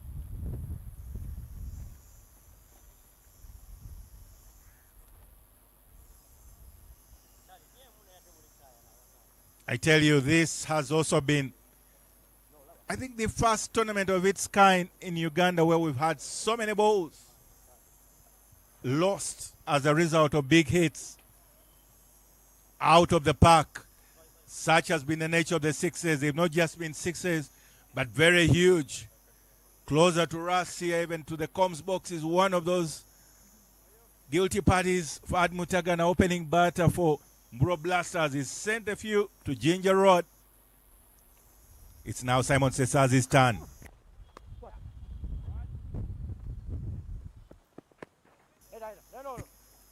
Instead, he opts for just a single and will look to rotate the strike for Periwa Zombe. And with that particular single, it was 50 runs, another half century to Simon Cesazi. Very good batting innings for Simon Cesazi, bringing up his 50 after just facing 26 balls. You can see that strike rate of 200%. Very good statement, good message from Simon Cesazi. But while at it, his partner Perry Wazombe says, well, let's keep going. As he steps on the gear, whacks that one to that deep square leg region. And because the ground is hard, like you mentioned earlier, it has that tennis ball bounce way over that fielder in Wabose, all the way out of the boundary for 4 runs. Perry continues to do what he knows how to do best, and he picks another boundary. This time, that long on region. I tell you, it is electric, it is fast-paced, high-octane stuff, the kind of game that you want to watch, because look at that. In just 9 overs, it's already 92 for naught Victoria strikers.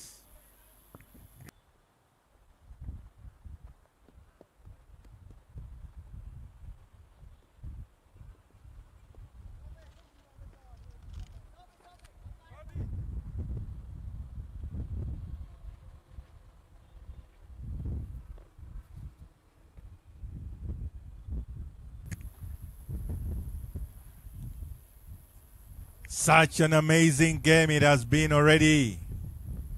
And now, coming up almost at the halfway stage, surely the Victoria Strikers will have nothing short of 200 at their sights, because they still have their resources with only so far 0 wickets down. It's just a 9 overs and already striking rate, run rate is 10 and over.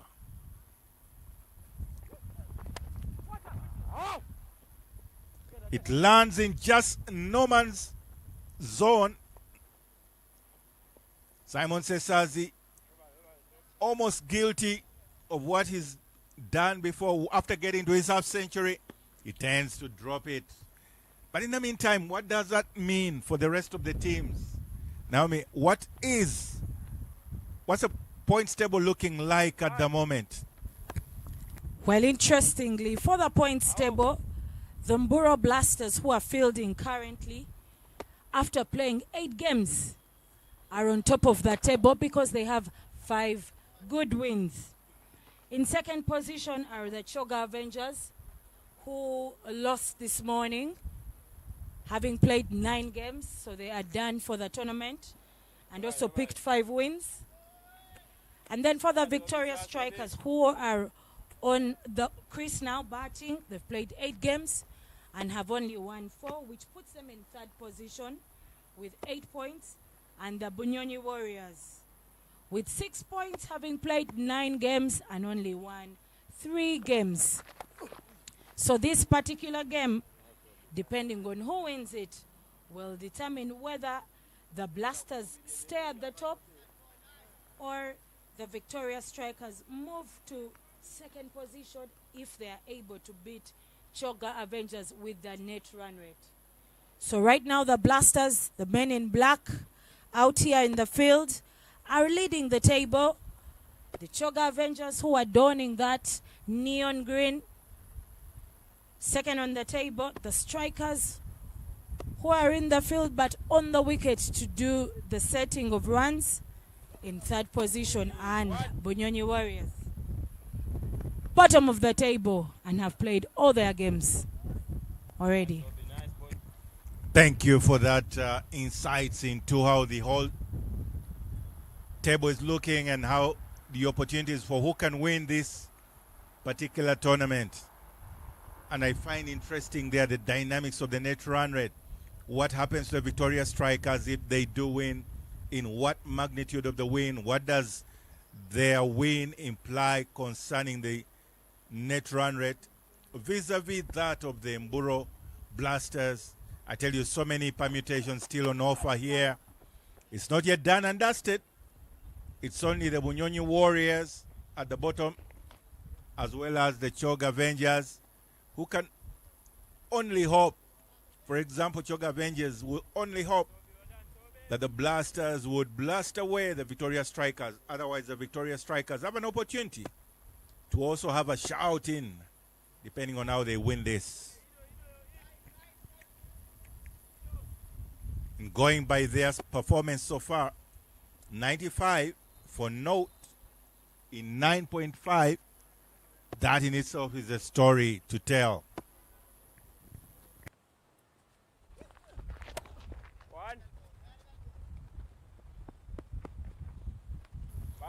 So that means that the halfway stage, the Victoria Strikers will be at 96 for naught.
Coming to ball right arm over the wicket.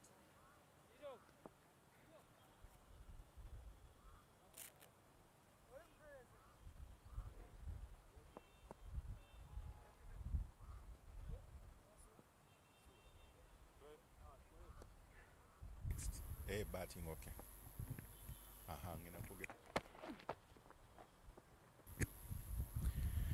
After a little bit of a hydration break there, because it's really been hot, it's been blazing, and everyone would recommend for the health benefits of the players.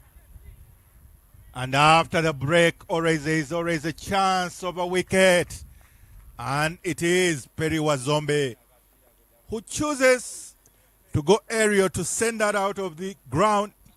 He just manages to get height but no distance on that ball. And the net result, dismissed, caught by Bilal Hassan. First wicket falling at 96.2 overs. I beg your pardon, 96 after 10.2 overs. Michael, at any one point, did you play some test cricket for Uganda, 96 overs? I did play some first class, well, call it listed game, 3-day games. So you're absolutely right, but I definitely wouldn't be in at 96. Being an opening batter, it was one of those challenges. I would imagine the opening batters had the opportunity to play the whole day, bat the whole day, and go through the next one. But I think what you're pointing out is maybe after 20 overs, you're already back into the dugout. Well, that's a game of cricket. Some days you last longer, some days after 2 deliveries you're back. But it's all cricket with its dynamics in the different formats of the game. With that dismissal brings in the captain of the side. Not for the day, but for the side, Kenneth Waiswa. And he gets out of the blocks immediately. Wabose having a shy at the stumps. And that overthrow allows Kenneth Waiswa to pick 2 runs. That would have been very dramatic. Sort of jinxing himself the other day, getting out fast ball, trying to go for a maximum. Today trying to pick a quick single. It would have been very poetic because it's one of his very good friends in Steve Wabose who had that shy and very close to getting a direct hit that would have invited scrutiny from the umpires and a possible run out.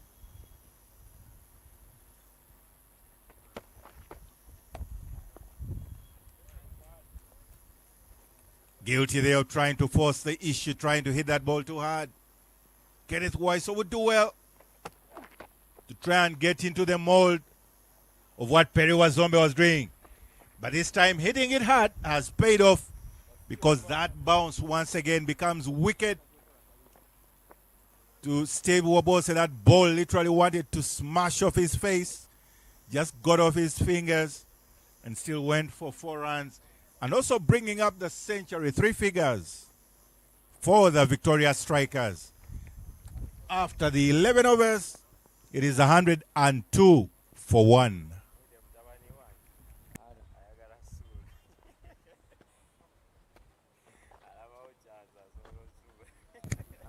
It's been a plethora of runs in this particular tournament.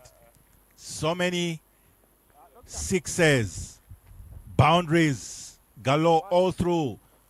Almost 5,000 runs. It's been quite a display.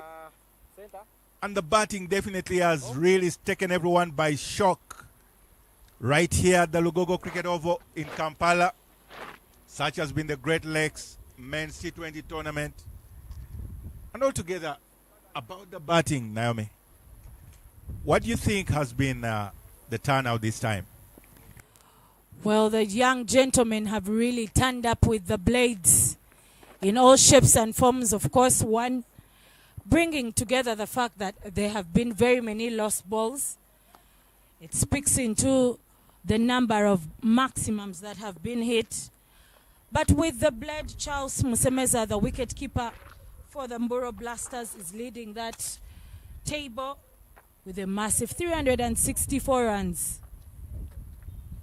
Riazat Ali Shah of the Blasters, who is currently fielding at that long on region, comes second with 332 runs. We've seen him score the only century in this Great Lakes T20 men's tournament. Simon Cesazi, the man of the first 11 overs and still going, comes in third position for the Victoria Strikers at 283 runs. And Simon, that is not considering the scores for the afternoon game. Because with just what he has at 53, he's already going into second position. But we will keep the leaderboard to just after the first game in the morning.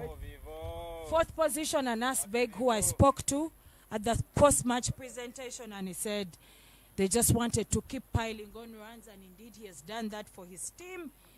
In fourth position with 258 runs, and Cyrus Kakuru comes in fifth with 253 runs. So the gentlemen have really put in a shift with the blade, and Simon Cesazi continues to pile those runs for his team, playing that square drive onto the left-hand side of Fahad Mutagana, who makes that chase and saves that boundary, allowing them to take just the 2 runs.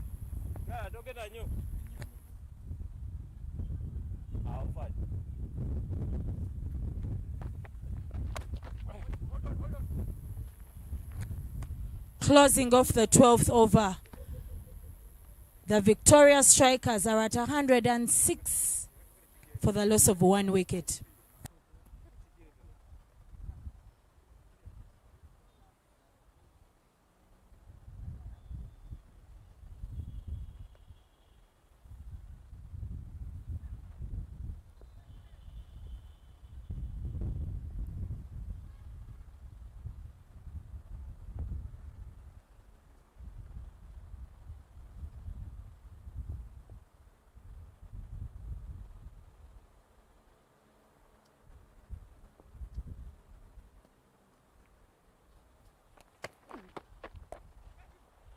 Chance for a catch.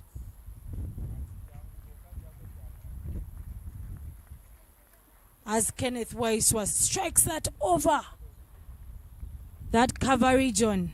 Fahad Mutagana with the ball, and he is welcomed with a basic maximum over the cover region.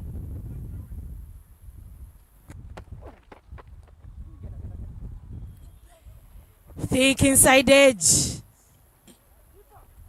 Racing down to that fine leg region, allowing them to take 2 runs.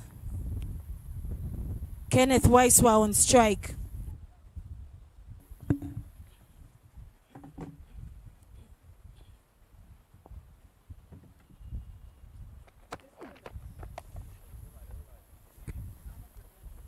Shimmy down the track, Kenneth Waiswa.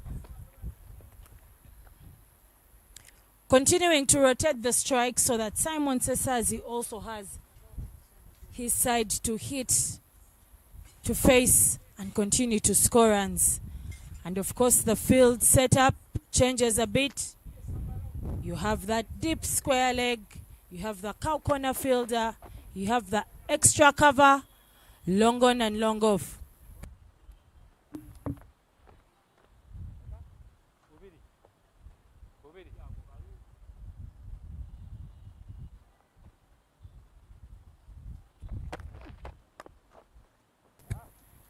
And Simon Cesazi strikes that through that square leg, deep square leg region, piling another 4 runs onto the total. He is the man of the hour. He is continuing to score for the Victoria Strikers.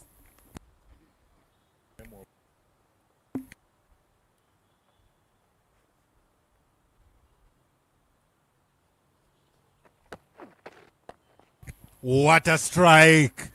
For a maximum, he sends that flying into the trees, disturbing the afternoon siesta of the birds. Is Simon Cesazi. He says everyone has to watch cricket in Lugogo. Sending that very well lofted right over Longon. Let's go, boys. Simon Cesazi continues to deal in maximums, and that will now bring up the end to the 13th over. 125 runs for the Victoria Strikers.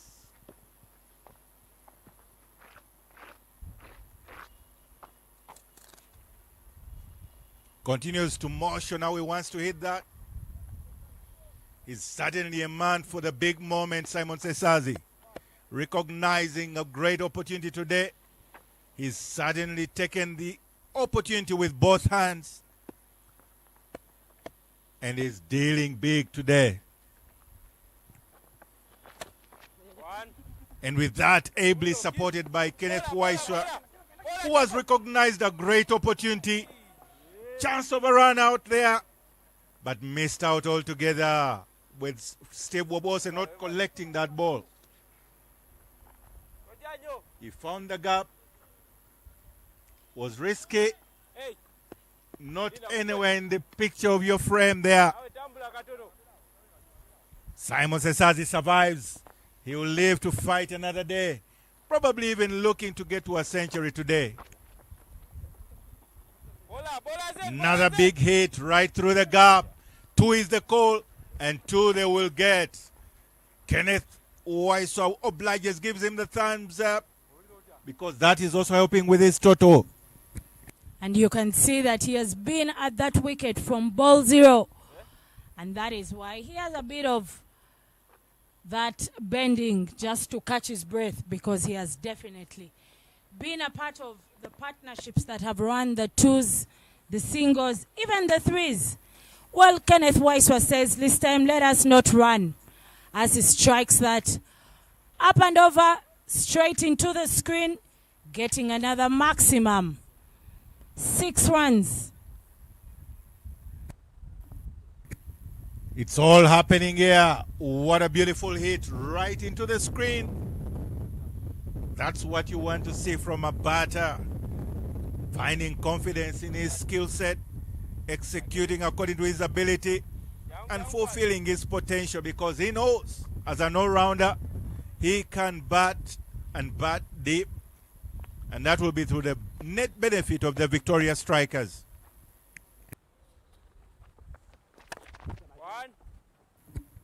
Little shimmy down the track, and this time they will take that casual single, because there has been a lot of running in this particular over, and of course you'd expect that the bodies, especially of Simon Cesazi, just starting to get a little bit tired.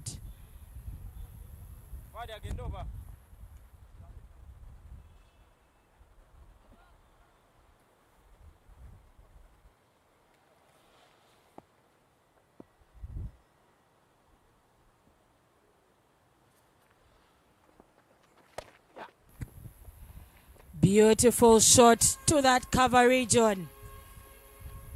Leaning into that shot, textbook stuff, Michael. I tell you, biased or not, but I think any day I will take a beautiful cover drive from a left-hand batter, classic shot to describe cricket and batting in particular. Simon Cesazi embodying that very reality in that shot.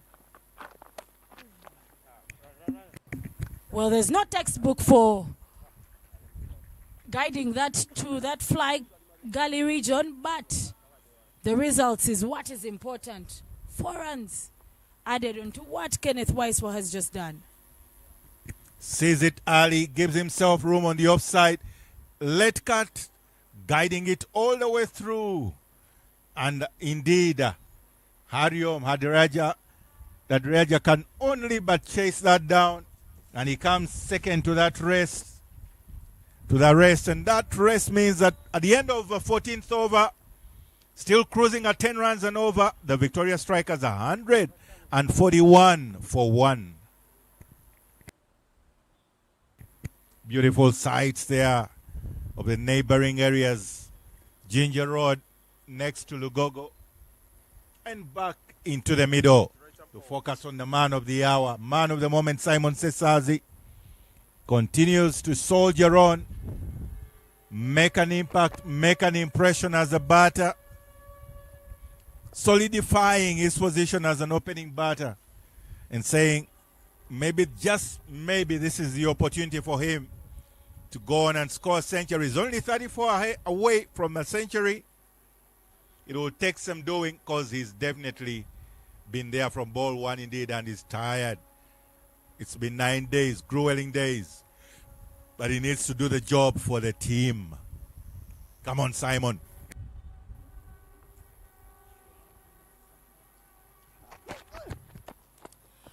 Well, he seems to have heard what you said because he strikes that square for another maximum, bringing his score to 72. Short of that by 18 runs, and he'll definitely be bringing in 28 runs, I beg your pardon. He'll be bringing in that total, that century. It's important that he keeps his cool, keeps his head, but also that support from his captain, Kenneth Waiswa. You know, reminding him to stay calm, pushing him to run the 2s and the 3s when the risk is low. But better still, the Victoria Strikers operating at 10 runs per over. Interesting slower bouncer, but it ended up veering wide, and umpire Alpha Doa will explain that is exactly what Sowabi did wrong. Trying to get the slower bouncer in. He overcooked that. And the Victoria Strikers are going strong. Hard work for the Mburo Blasters, but they are confident in their ranks. This is still within their reach. Would like to shout out and send our appreciation to the sponsors and partners. Cricket Uganda works closely with Leica Mobile, who have supported Cricket Uganda for a long time. Shout out to Scope Energy and Raj Gas Pro, who have been with Cricket Uganda through these activities for both the men's and the women's edition of the Great Lakes T20 tournaments. Would like to thank Sportsbox, the production team, the lads who are here very early in the morning, setting up everything and ensuring that this commentary comes to you in a very good fashion, giving you those clear photographs, the different angles of action. Sportsbox, flowers to you. And Dafabet, who has been with us throughout the tournament, both the men and the women's edition of the Great Lakes T20 tournament.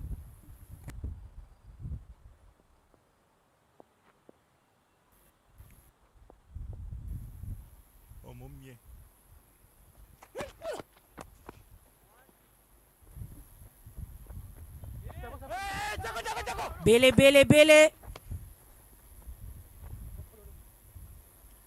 A bit guilty of that clumsy throw. A bit of a fumble. And the batters had an idea of taking the second. But his strong arm restricts them to just the one.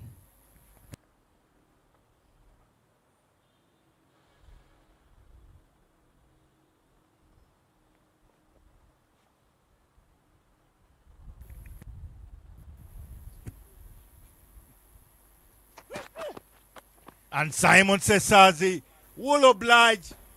Again, disturbing the patrons at Copper Chimney, having their evening, Saturday evening coffee. They will have to stop and watch the man, the king of the crease at Lugogo Cricket Oval. He's also been known to be the universal boss right here in Africa.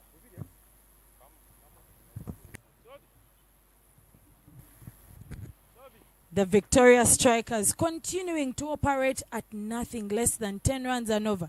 The patron, they are very interested in the cricket that is happening here. And well, he says, I will not just listen to the or watch the online stream. I will watch physically, and that is what is up for a show For all the fans coming down to the Lugogo Cricket Oval, it is good cricket action today. Chance for a catch. Oh, and it's spilled by that youngster, Harium, in that slip region. Tough luck for him. Little fight back. Unable to pull off that extra dive. Probably the young calves and hamstrings are not able to propel him into a dive. And credit to the young man, he's tried, but he knows he will do better. And guess what? He'll be told he needs to do much better, because that was the kingpin, Simon Cesazi himself. Drop shot outside of stump, and the young man will continue to beat himself up. Harium has really chased that ball all over the park. Interestingly, I don't know whether he knows the magnitude of what just happened, but at least showing that he's disappointed in himself also communicates that he knows what that means for the team. But he'll continue to make that effort, chasing the ball around and just ensuring that he puts in his fielding shift for the Bunyonyi, for the Mburo Blasters, I beg your pardon.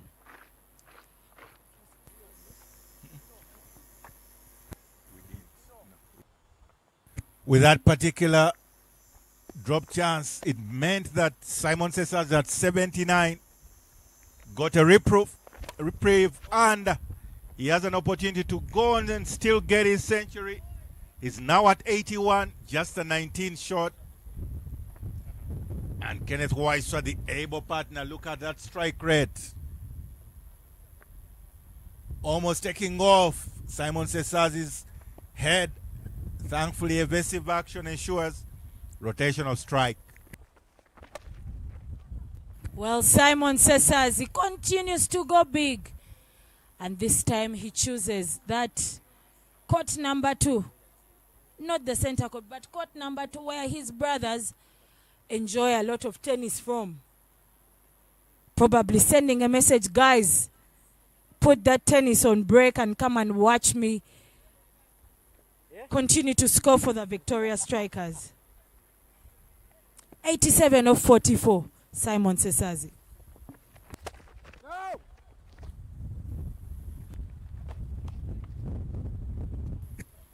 What is interesting is silently on the other end, Kenneth is also going at over 200 as a strike rate, and that healthy partnership gives the rightful momentum to get the Victoria Strikers in sight.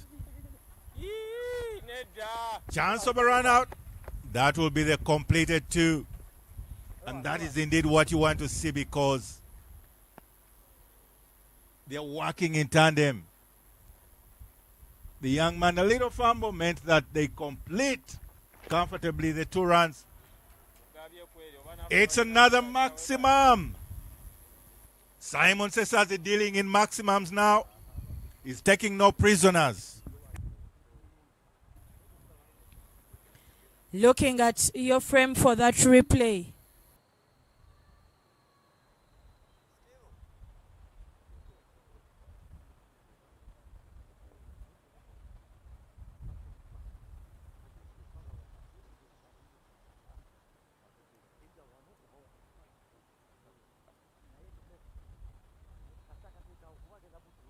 Sixteenth over, the Victoria Strikers are at 173 for the loss of 1 wicket.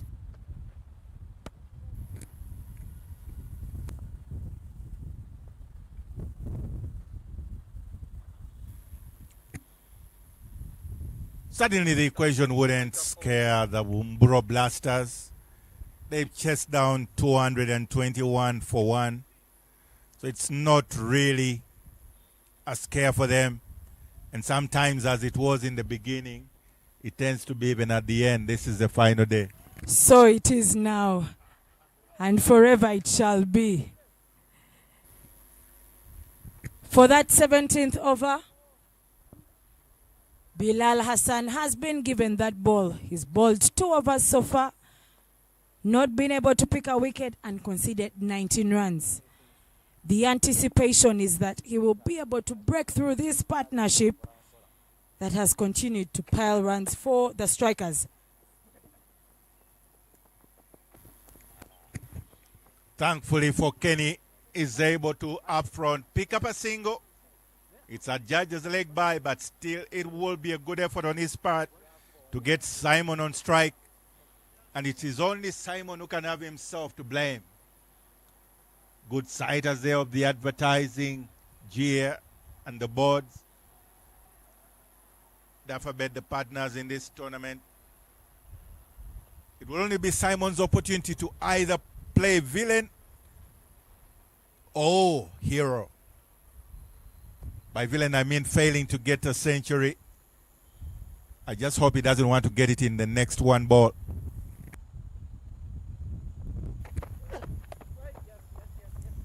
Well, he decides to get just that single run. And Yunus Sowob is the man asked to restrict them to just the one, because Kenneth Waiswa is captain. Feels that they should have taken 2 runs. Kenneth Waiswa already at 33 runs off 16 balls. Simon Cesazi at 96 runs off 48 balls. The partnership is operating at strike rates of 200 and above.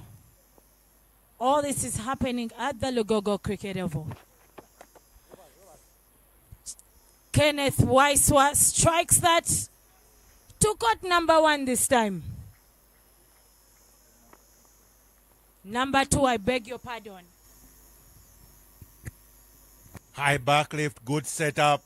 Picks it up early and sends it skyrocketing. Scaring our colleagues over there in the tennis courts, but thankfully there is a net to cover them.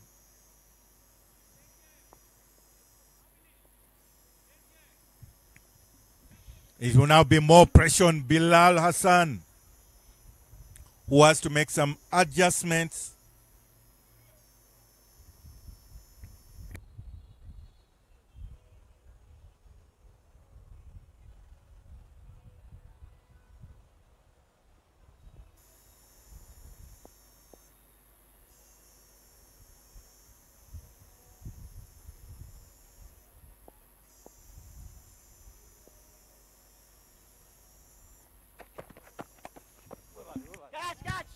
Straight strike over the bowler, slightly onto that offside region, and the guilty party not converting that into an opportunity for a catch is Innocent Mwebaze. He didn't carry, but he also didn't cover that much ground to get to it. 2 more runs, and Bilal Hassan has 2 more deliveries.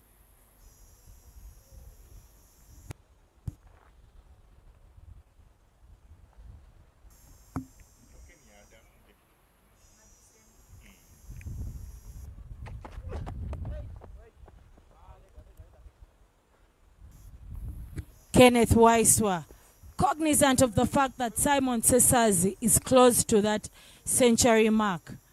And what we're seeing is that he's making that effort to push him to take the singles so that he converts.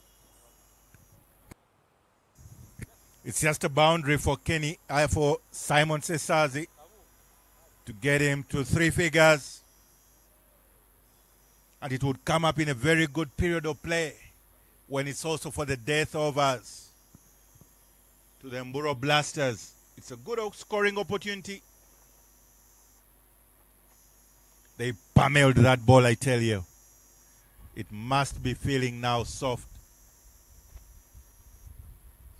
A few strands of the seam being cut off to ensure that it is a playable ball.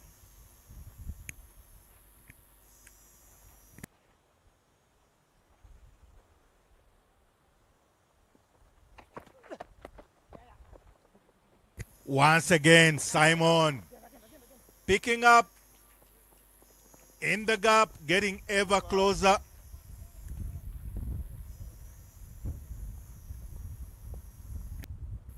And that brings up the end of the 17th over. It is 184 for 1. Victoria Strikers. Such amazing shots, drone shots of the Lugogo Sports Complex, the hockey pitch over there at the indoor arena, as well as the fabled hostel in the background. The offices, UOC offices, Uganda Olympic Committee, all housed at Lugogo, and of course National Council of Sports, the host of the entire setup in the Lugogo Sports Complex.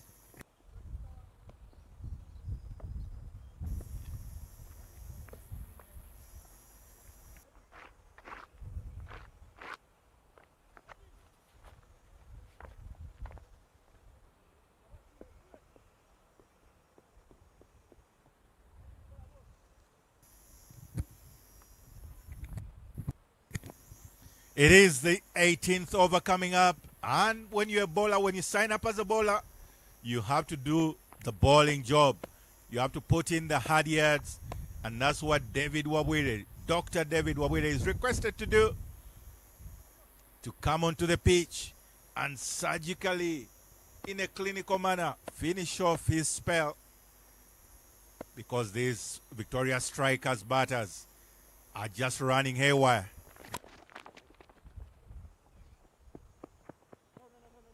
It's a firm hit all the way to long off. And that rotational strike will mean that Simon Cesazi suddenly has the opportunity to pick up a single, a double, or even a boundary. All is up right now available to him. And he can begin to conclude this game for himself, at least for the batting part of the game.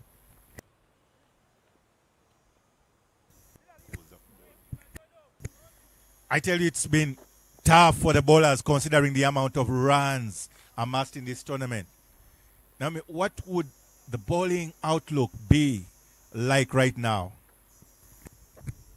Michael, a couple of wickets, I beg your pardon, very many wickets have been picked, but it has been a tough passage of play for the bowlers because each one of them has been thumped left, right, and center. But outstanding on that bowling table is Kasim Adam, that youngster who has picked 17 wickets. And we saw him take the Player of the Match award this morning after picking the second fiver, his second fiver in the tournament. Interestingly, that second fiver was against the same team, the Choga Avengers. Second in position is Olipa Gerald from the Avengers, who has picked 16 wickets, but also had one fiver. And while at it, Simon Cesazi brings up his hearty century, scoring 100 runs off 51 balls. Very good knock.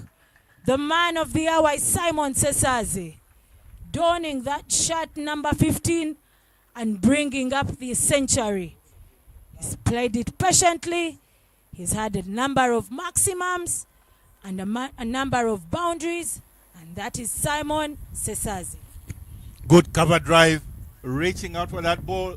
And what is most crucial about that century, the man running to the danger end, Kenneth Weiso, working like a full-time, well-oiled engine. He's able to complete very fast the first run and make back his ground not to be run out. And that has been the nature of their running in the partnership, and that brings up a very, very wonderful century again for Simon in T20 cricket. And he'll throw the bat at everything from now on, literally. Literally is the description, because that particular delivery from David, he swung at it, but it's probably because the gloves are a bit wet. Maybe the inners are wet. And of course, the grip on that bat is becoming a bit complicated, hence the bat having flown out of his hands. Of course, not meaning to injure anyone. And sending out a signal of apology and chance for a catch. And that is put down by Fahad Mutagana, who was in that short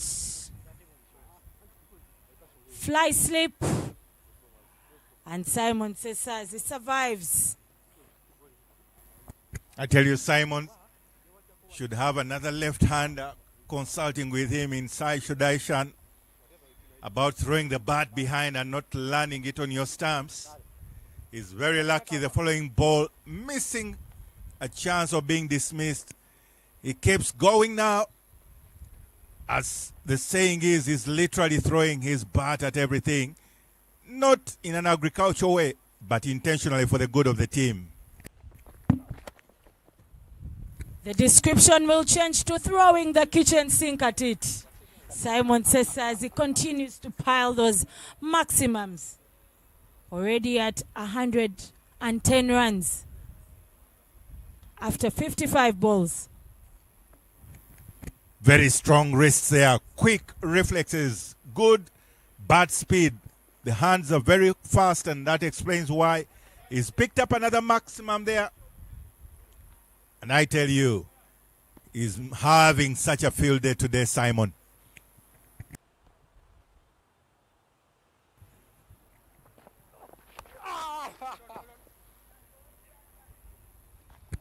Bringing an end to that 18th over. The Victoria Strikers are at 197 for 1. David Wawire, after those 3 overs, has conceded 37 runs. Simon there, angry with himself, a little emotional and a bit dramatic from him. But they are still in the middle, and he'll be glad that they have an opportunity to pile a commanding and commendable total, probably on the upwards of 220 to 230, if that particular partnership is still right there in the middle. Because Bilal Hassan, the ever tried and true mainstay for the cricket cranes, is the man entrusted with the penultimate over, which will be very determining and a determinant over of this particular innings. Textbook shot past the bowler himself, allowing them to take 2 good runs.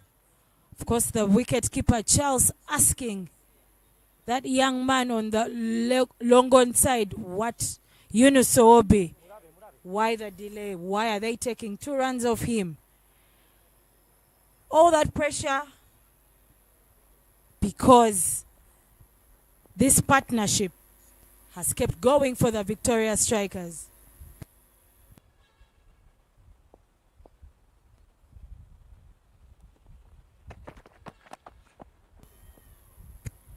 Kenneth Waiswa will find a boundary and a very important period of play, because they need to get that upwards of 12 to 15 runs per over for the remaining 2 overs to get closer to that 230. But with that boundary also brought up 200 runs for the Victoria Strikers. 203 right now for 1 in 18.2 overs.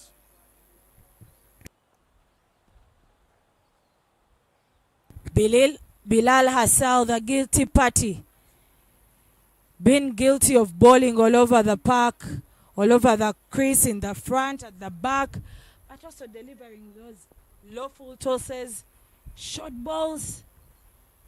He's got to do some work with that line and length. And he does that again, delivers that lawful toss. Weiser strikes that in the air, and the catch is completed by Edwin Nwagaba,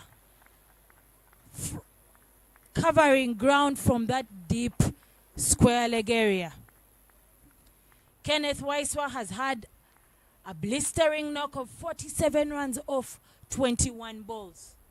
That is the captain of the Victoria Strikers setup. 47 of 21. Kenneth Waiswa will be happy with himself and for his contribution to the team. Looking at that, Edwin Nwagaba completing that catch, getting a hold of it and ensuring that there is no spillover. But with the dismissal of Kenneth Waiswa, brings in the captain of the day, Pius Oloka. I tell you, Victoria Strikers are all dealing in 200s. Kenneth Waiswa's 47 of 21. A very good turnout with Simon Cesazi on 110 of 55 means that right now the stage is well set. Yes, they will regret that dot ball that was worth the wicket of Kenneth Waiswa, but they also know that the chance and the opportunity is right about now to still go ahead and find an imposing total above 220. Victoria Strikers. Getting out of the blocks is the captain of the day, Pius Oloka. With that shimmy down the ground, rotating that strike and giving the remaining 2 balls to Simon Cesazi to face in this penultimate over.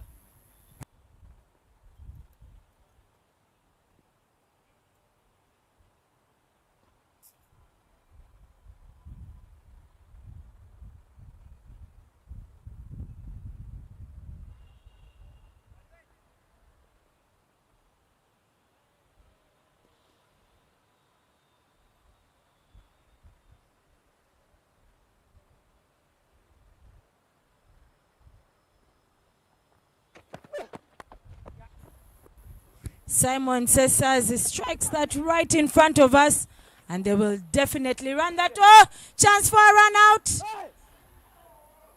Chance for a run out. And the umpire in Makumbi, Patrick, says not out. Watching that replay. Picks up early on the short and tries to find the cow corner region. But the fielding is absolutely brilliant from Wawire David, who sends it right to the wicket keeper. That is the man who is already tired, Simon Cesazi, charging himself with 2 runs on the smaller side.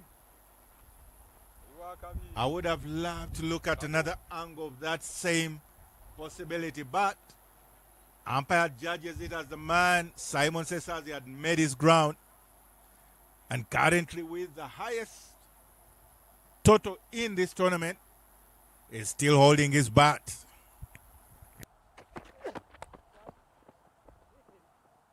Later shimmy down the track, and he'll take that single, closing off the 19th over. The Victoria Strikers are at 207 for the loss of 2 wickets.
David Wawire will now deliver the final over as well as his final allotted over. It's a big heave all the way through, and a little fumble will allow Simon to come back for the second. And of course, those doubles are the bare minimum expected in this last over. If the Victoria Strikers are to get to that 220 run mark, which the Mburo Blasters have chased down before for the loss of 1 wicket.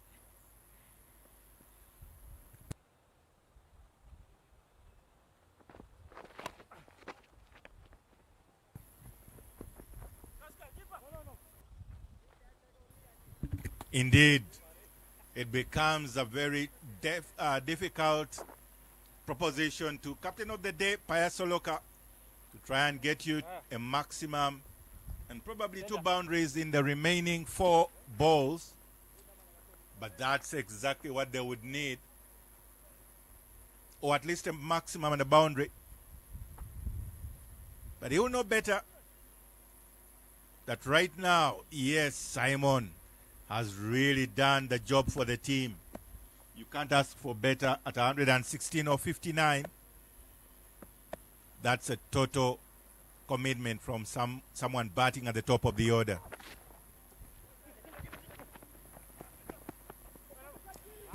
And swing and a miss. And that Simon, the enthusiasm of Simon, he will push for that single. Apologies. He'll push for that single to ensure that he's on strike for those last 3 balls.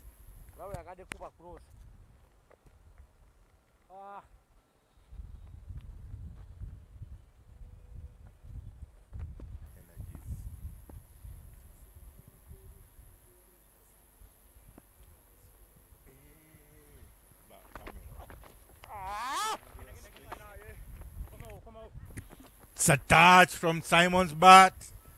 And I tell you, when it is your day, well, that's missed altogether. But when it is your day, even out of nothing, suddenly gold comes through.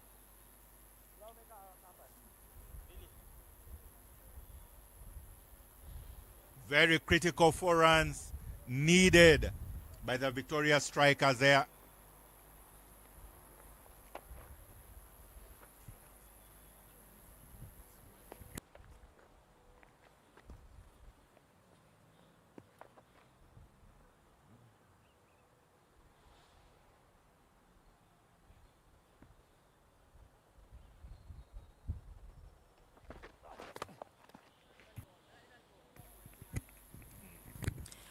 Bowling that white line, a wise David Wawire knows that he's delivering those last balls to a very charged Simon Cesazi. And of course, the wise variation to look for is that one top of that white line to ensure that he is not thumped out of the park with just this last delivery on its way.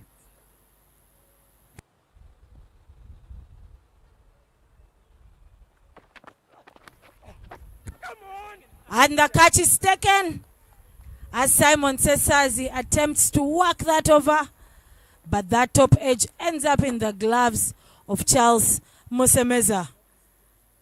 Wicket is picked on that last delivery. Simon Cesazi ends at 116 runs after facing half the number of balls in the innings, 62 balls. And the Victoria Strikers post a total of 215 runs for the loss of 2 wickets.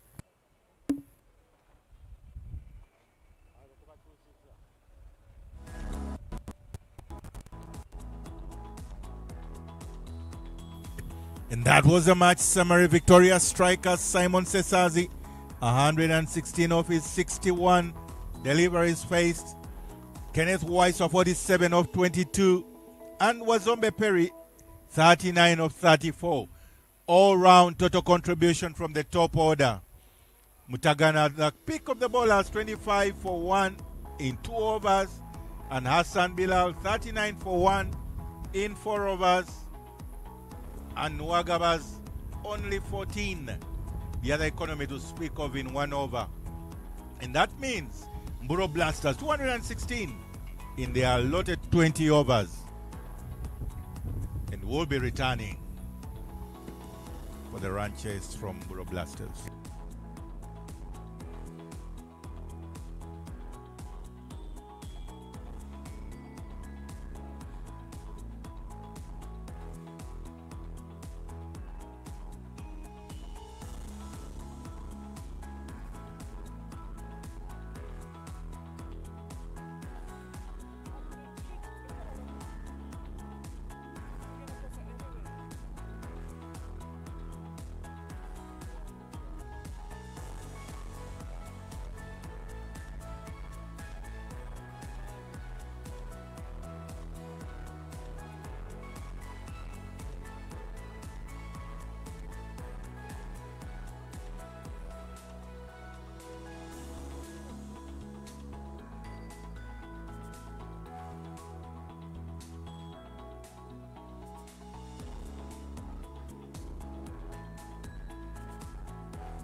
Kyobamba neragamba baba agijjawo eyo.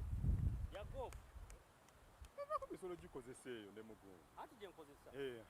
Empale za gofu wampa yazo akozesa. Ogiraba. Empale nnungi nnyo. Naye ate ne tiriyo yaayo ekizibu ky'empale za gofu zimyuka. Ojobagere bona wampa yabazirina n'abakuwa wa international.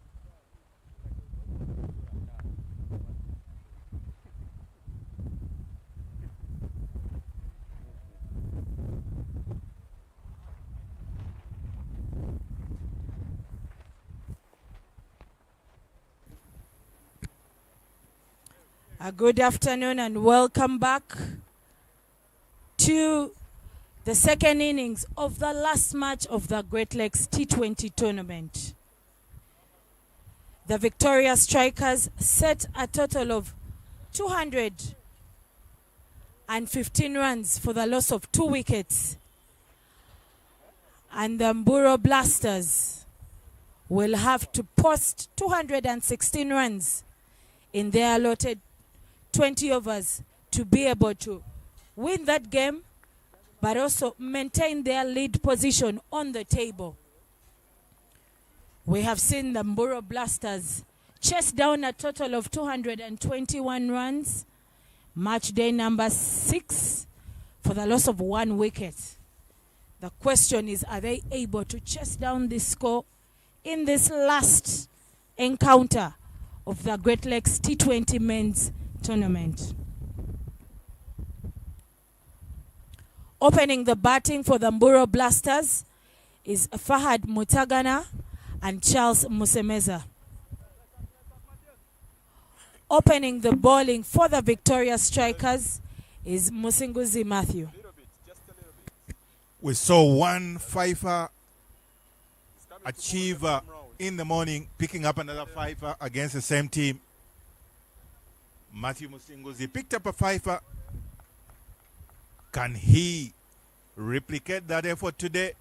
Of course, it's a different ball game today. Plus, the Mburo Blasters know how to hit a power play.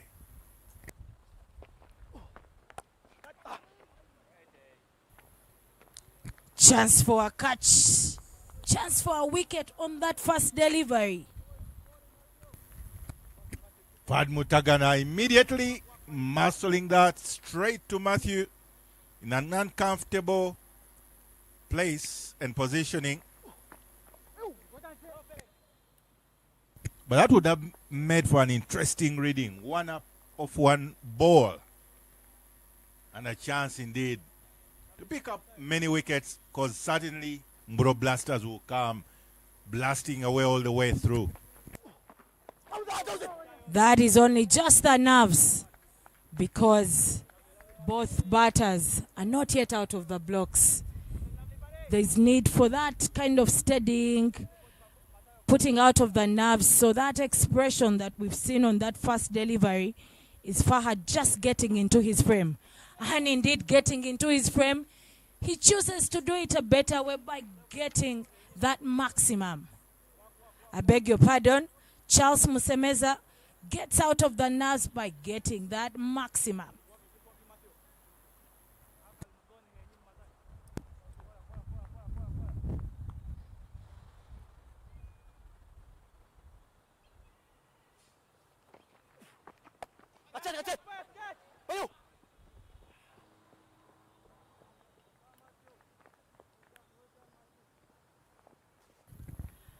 Apologies about that. Charles Musemeza scores that maximum and gets the single, rotating the strike for Fahad Mutagana to also take the center stage.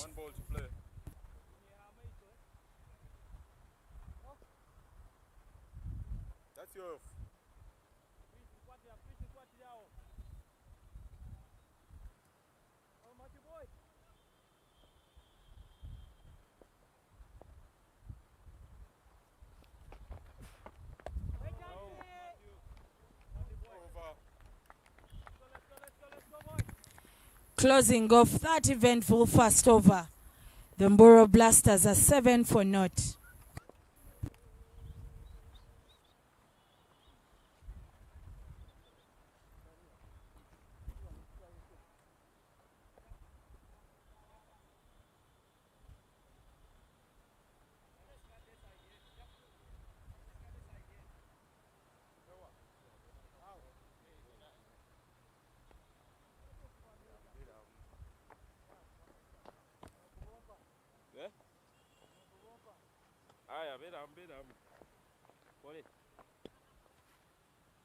Legan. Thank you. Awesome. Thank you. With a rather good over from Matthew Musinguzi, It means that now the tide will be turned over to the other opening bowler, and it is Jonathan Kiza who returns to open the bowling for the Victoria Strikers. Charles Musemeza, the batter to face. He's already got his 7 runs thanks to a maximum and a single. And now he will be facing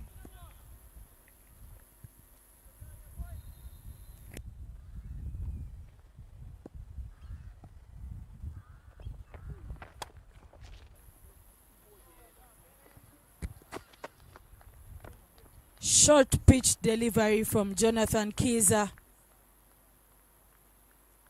But Charles does not disperse that off. Sends it to that cover region. Still getting into the groove of things, Michael. Yeah, what is interesting with Charles is how much time he has between the deliveries.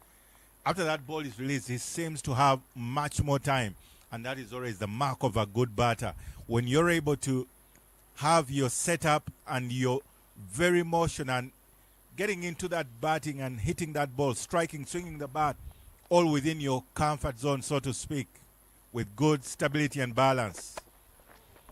Look at that, even just the dab down to find a third man. He still does it as though he's in slow motion, and that is always very good to see from a batter. It's a great promise of good things to come. He will always be the batter to look to because of how he's executing.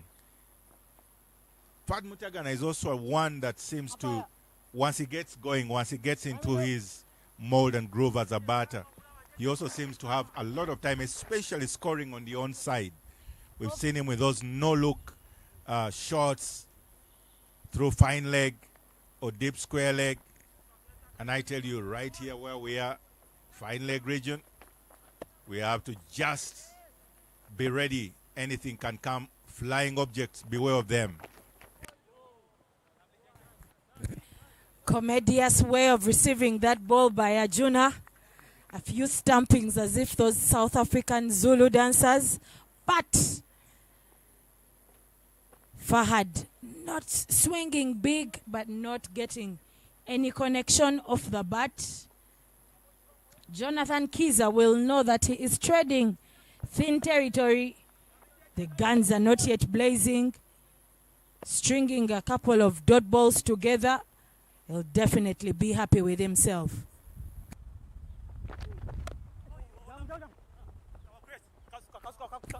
Fahad once again. Yesterday we saw him scoring a boundary off a ball he didn't time. It got just under the bottom of the bat, as it were, and it was still went for a boundary. This time it is a single because for a little shimmy down the track, but he didn't get most of that bat. However, when you look at this batting setup and the whole top order batting for the Mburo Blasters, they are confident. They will feel that this is within their reach. Suleiman Sharif and as well as Steve Wabose, I'm sure even Riyazat Ali Shah, they will all be padded on waiting. Jonathan Kiza communicating a message with that short pitch delivery. That contest between ball and bat is something very good to watch, and that makes cricket an interesting game. Charles Musemeza, 8 of 8. Fahad Mutagana, 1 of 3.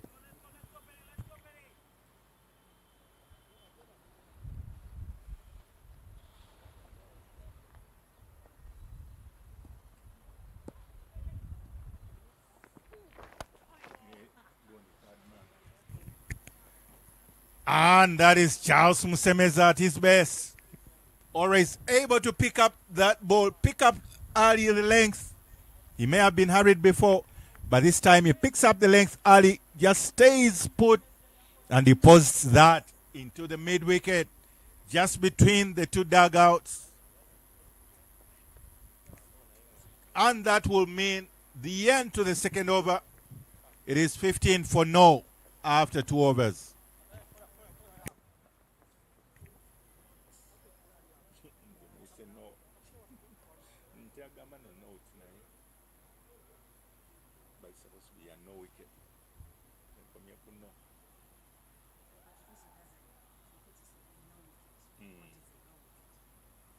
no wicket taken yet. Or 0.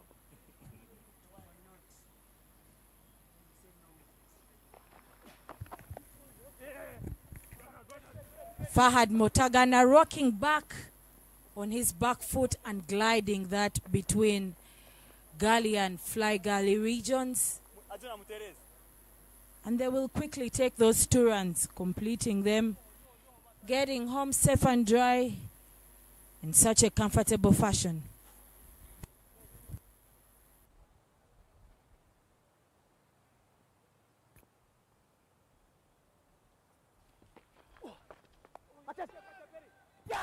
And it is the first wicket to Matthew Musinguzi. Immediately striking and striking gold.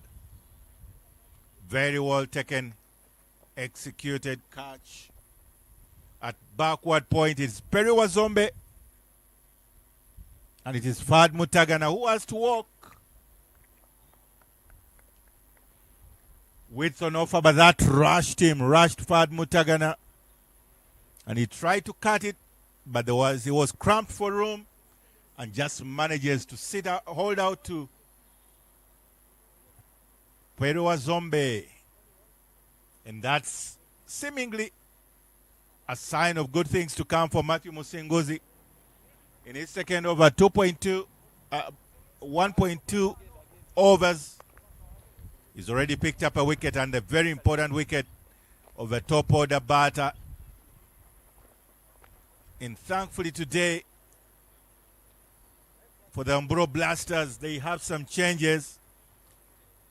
Rather than Riyazat Alisha Rizu, who has always been coming one down, it is Steve Wobose. And that kind of combination, left-right combination, it worked miracles for the Victoria Strikers. Will it also work out for the Umbro Blasters? But I guess they try to employ that approach. Interestingly, Riyazat Alisha not yet padded, so he will look to come on later on, as it were. Tactics are an important element of the game of cricket, and this time the coach of the Blasters in Sebanja Jonathan, I beg your pardon, Oyaga Saddam, thinks that it is important Rizu comes a little later in the order, but also creating those challenges for the youngsters to come and raise their hands, because the Blasters have chased down 221 before. Are they able to chase that again today?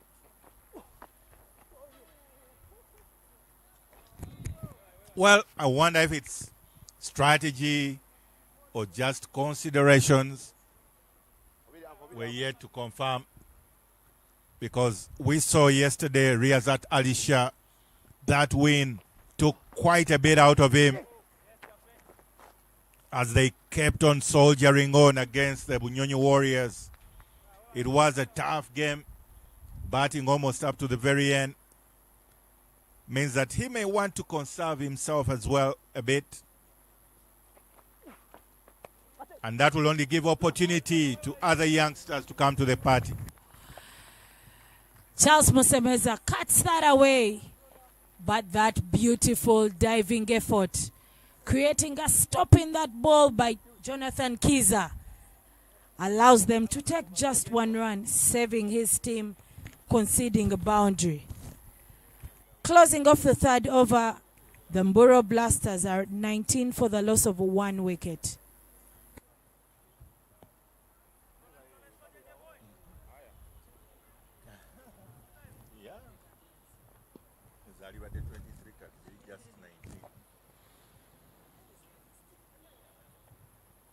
Now they reduced.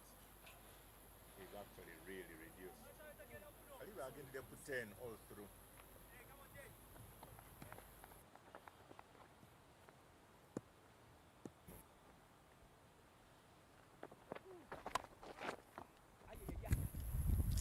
Struck beautifully by Charles Musemeza, knowing his regions, his scoring options. He knows that that deep square leg is one of those that are not protected for him. And indeed, striking into that zone allows him to get a boundary.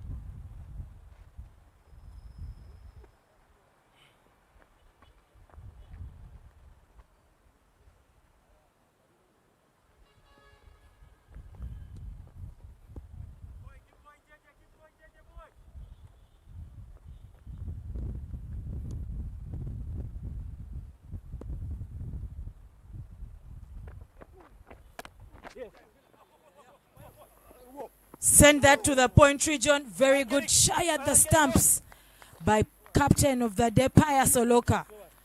And of course that wonderful backup by Kenneth Waiswa, captain of the setup, the Victoria Strikers setup. With Sonofa just trying to guide it down towards the gully region. Thank you. Center.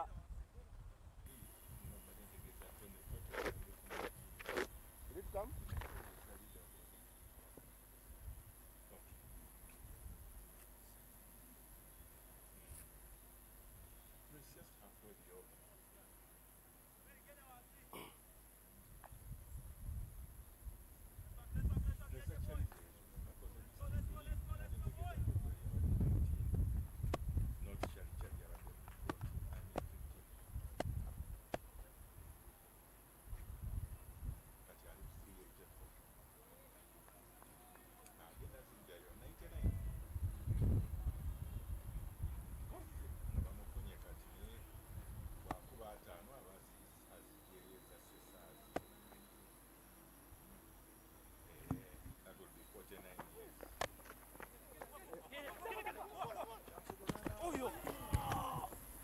Chance of a run out. But that youngster, shot number 4 of the Victoria Strikers, Jaffa Ochaya, will know that when you want to hit the stumps, you look for the base, not the top. So that tactic, he needs to be reminded about it. But then both Charles and Stephen Wabose get home safe and dry. Jonathan Kiza still on that bowling track. Change of ideas, change of plans. Charles Musemeza already on that pedestrian knock of 20 runs of 15 balls, and Stephen Wabose on the non-striker side, 2 of 2.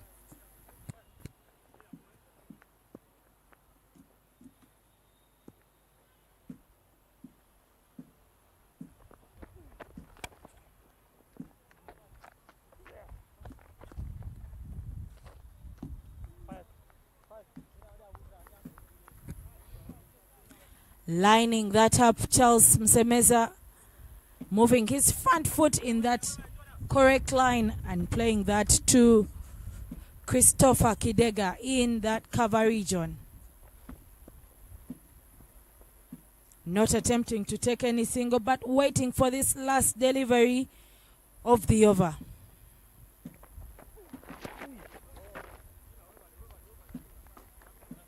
And Jonathan Kiza will be happy to string a few dot balls, bringing an end to the 4th over. The Mburo Blasters are 25 for the loss of 1 wicket.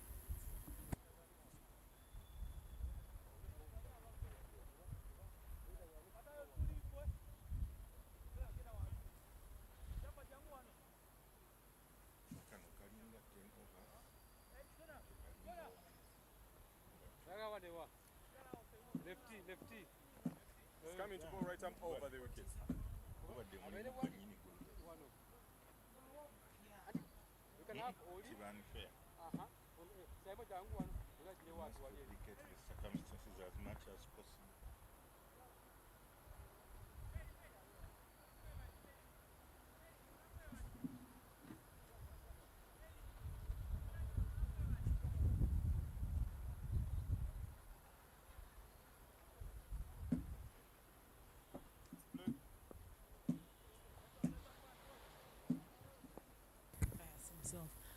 Coming in from the Ginger Road inside is the captain of the day, Paya Soloka.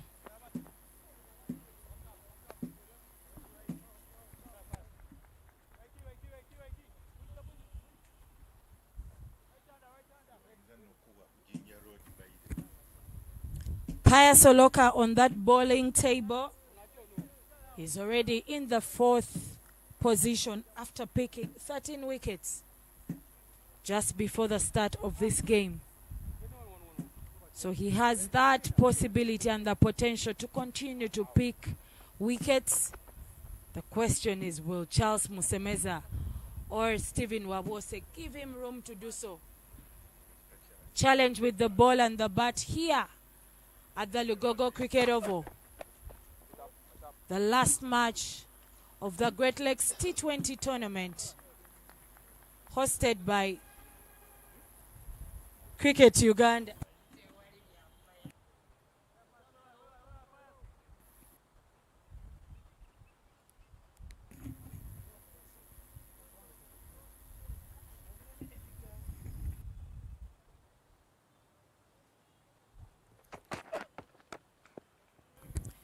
Shot, played with confidence and played with seniority, is Charles Musemeza.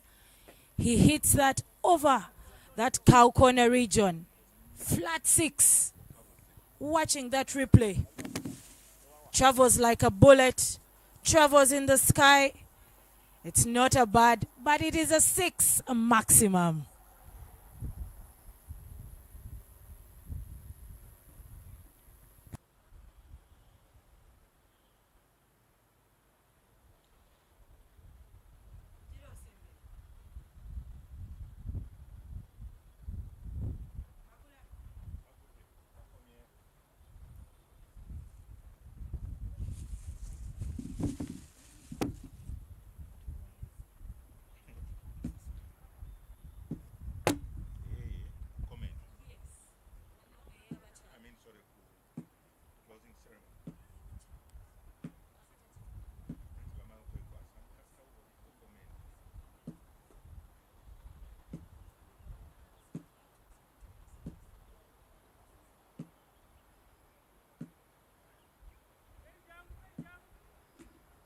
In your frame there are a few youngsters learning that game of tennis.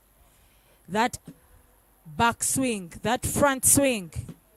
Similar techniques when it comes to cricket, but tennis is not one of those games that excites me, but I know that very many cricketers in here have had a go at that tennis sport.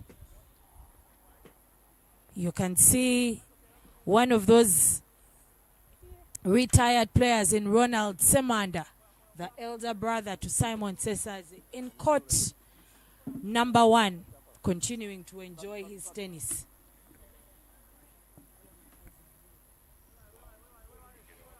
Enjoying his tennis, but back to the cricket here. Paya Soloka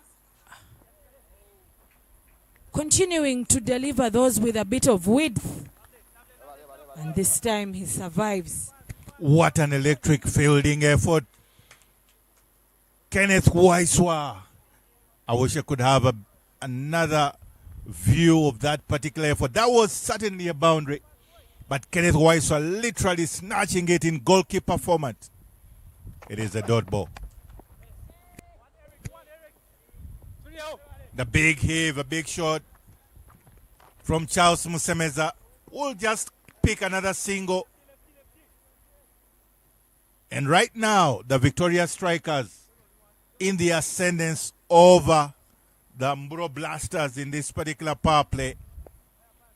one of their least impressive power play performances.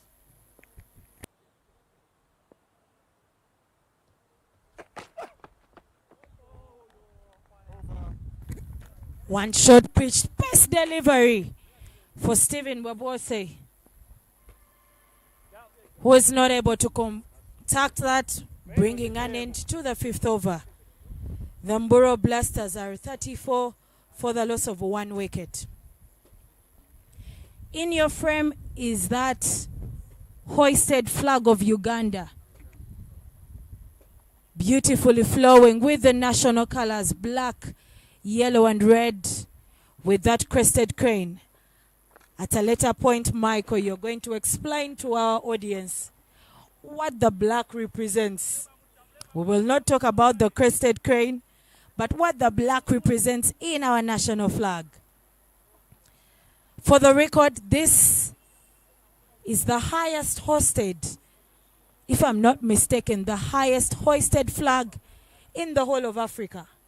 Lies here in Kampala district in Mboya region. Interesting dynamic there. You put me to the spot, Naomi.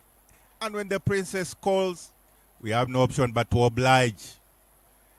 I think the black goes for the black brotherhood. Red for the blood that is running through each and every one. And the yellow to represent the sun. As you've seen throughout this tournament, we always have the sunshine bright over Kampala, but over the rest of Uganda. Very well put, Michael. Your social studies is surely in check. And thumbs up to your SST teacher, because that black represents the African people. And speaking of African people, Charles Musemeza shows the strength of the African man. 2 men in black out in the middle there. Charles Musemeza will say, it's a maximum that I need and I will get. It doesn't matter how fast Christopher Kidega comes, he will still go for his maximums. Charles Musemeza, quite an exciting and entertaining batter. He's been such a revelation in this particular tournament. The Great Lakes T20 Men's Cup. It has been quite a moment for Charles Musemeza and his coaches, the head coach, the assistant, the selectors, the manager of the high performance. They've all been here to observe and view and have first-hand observation of what Charles Musemeza can be and can accomplish. Recently making his way into the cricket cranes and is wanting to quickly cement his position there. Interesting young man.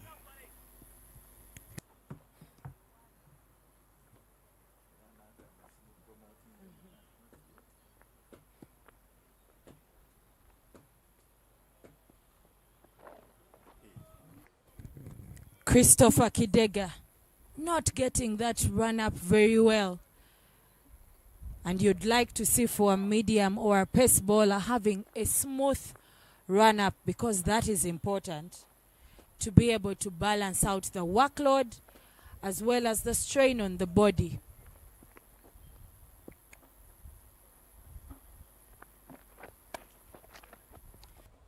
Charles Musemeza cuts that away beautifully. And both number 12 and number 13 shot numbers, Mukisa Eric and the captain himself, Pius Oloka, are not able to do anything about that as it races all the way to the boundary. What I find interesting is the little mind games at times that bowlers do play. But I think genuinely Christopher Kidega was losing his footing, and that is paid homage to by that follow-up boundary. It will be pressure on him. Just the 3 balls and already 11 runs out of his over.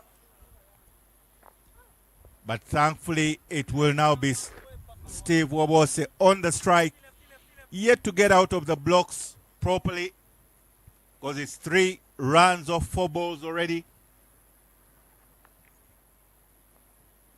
But Charles Musemeza, the man of the hour as far as the Mburo Blasters are concerned. Already 38 off 24. He would love to up his scoring rate closer to that 180, 190 ranges, 190%, and try to come closer to what Simon Cesazi was doing. But certainly this is still a big contest.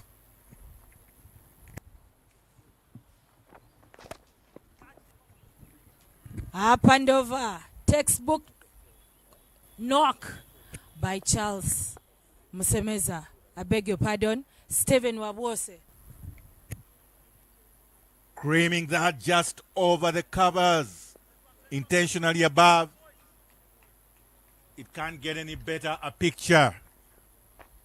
And that is exactly what Mburo Blasters would hope. If both batters are scoring freely, then there is a great chance of getting ever closer to that 216 for victory.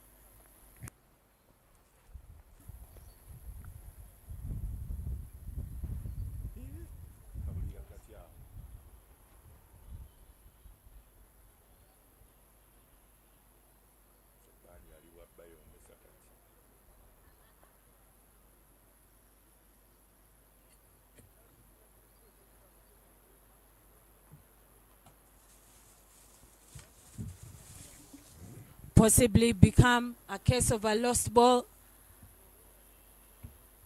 while those young men look for those balls, that ball. The umpires will consider what is in stock, what has been procured to replace what is getting lost.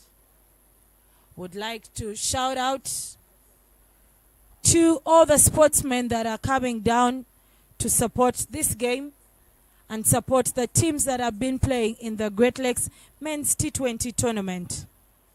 Pius Aloka, the captain of the day, having a chat with Christopher Kidega about placing of that ball just to ensure that there is a minimization in the number of runs conceded.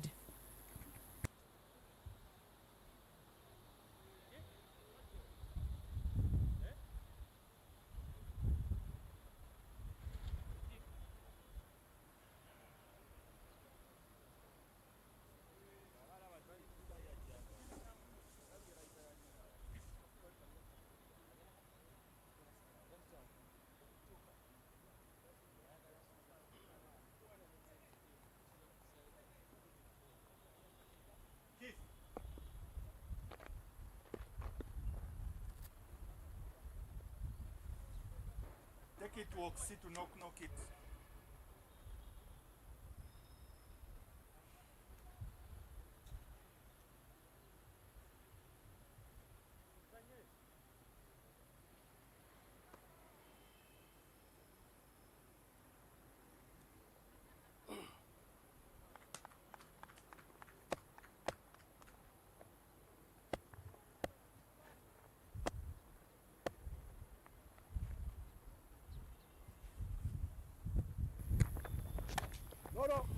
Back to the cricket here.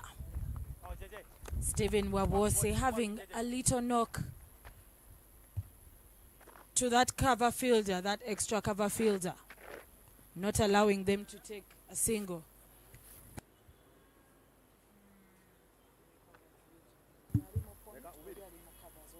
Extra cover.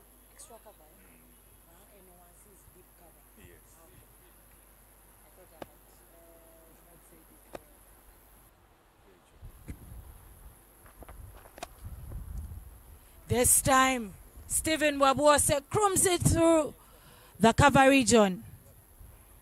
And Jaffa Ochaya is not able to get to it. Watching the replay, beautifully creamed through the covers for 4 runs. Bringing a close to the 6th over, which is also the power play. The Mburo Blasters are 53, I beg your pardon, for the loss of 1 wicket.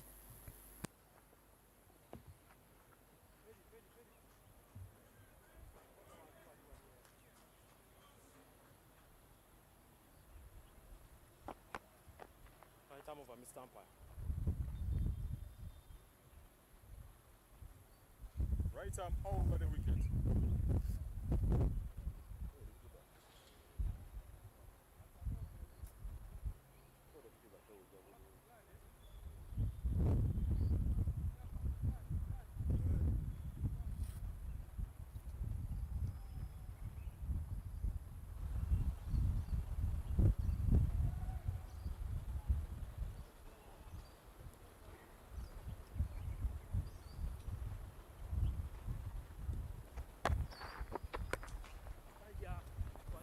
Up in the air. Musemeza gives himself some room to place that between point and covers, allowing them to take a single, and they will comfortably take a break on the non-striker's side. Because the power play has come to an end, the captain has put out some fielders. You have cow corner fielder, deep square leg, deep cover, long on, long off for Stephen Wabose.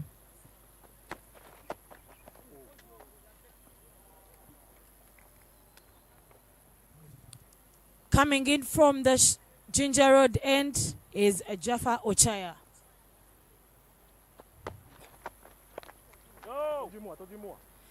Stringing together a couple of dot balls. Jaffa will be happy that those first two deliveries concede no run, because Stephen Wabose is getting charged by every other over that he does face.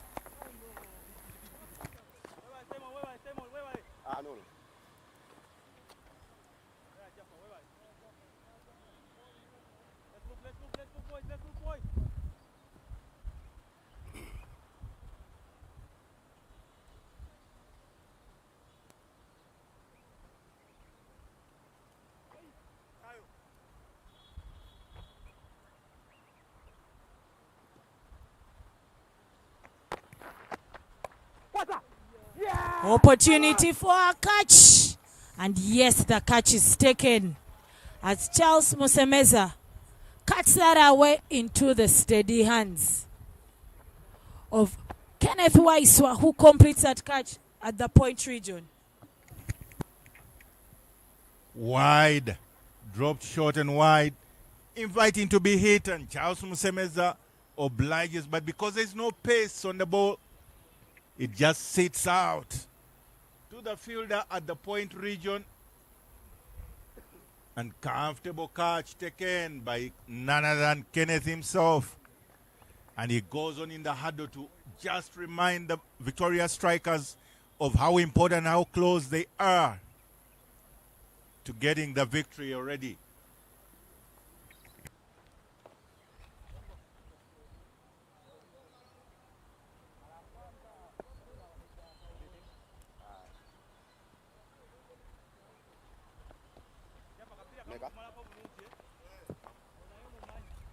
Last ball, Sula, last ball.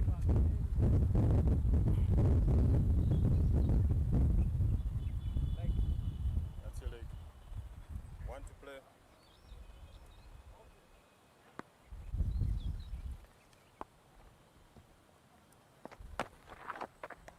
No. Over.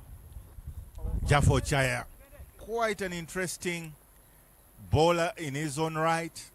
He's always asking the questions, making it difficult for the batters, and comfortably there, bowling a very miserly over, just the 2 runs, and picking up a wicket.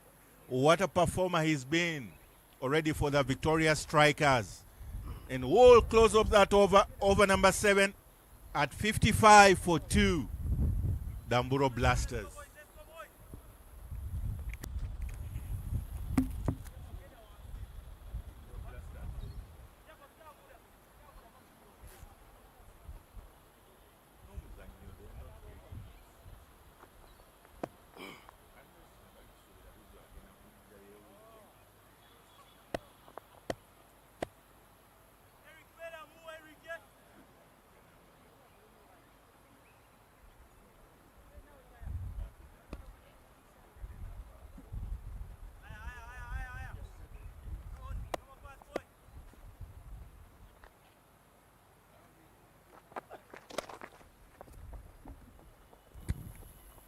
Pius Oloka,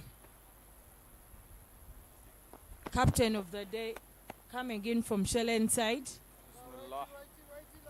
And the Mburo Blasters maintain that right-hand, left-hand combination. Stephen Wabose batting left-hand. And Suleiman Sharif, who has walked in, replacing Charles Musemeza, batting on that right hand.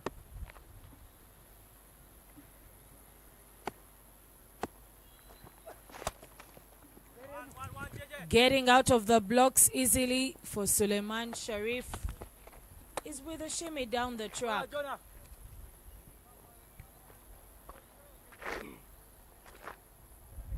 Stephen Wabose has the weight and responsibility on his shoulders to deliver the goods for the Blasters. But that pedestrian knock needs some acceleration. Swing and a miss. Michael, what do you think about this passage of play? Indeed, 13 of 10 for Steve Wabose means that he needs to, like you rightfully say, get his scoring rate up above at least 150 and then look to bat longer because they do need him as a left-hand batter. And in comparison, of course, the Victoria Strikers were in a much better position after 7 overs. They were going comfortably at 10. They were over 70, close to 77 runs. And they had just lost the lone wicket. So it means that right now, the Mburo Blasters need to find a bit of groove and a scoring consistency if they are to stay within touching distance of the Victoria Strikers' approach.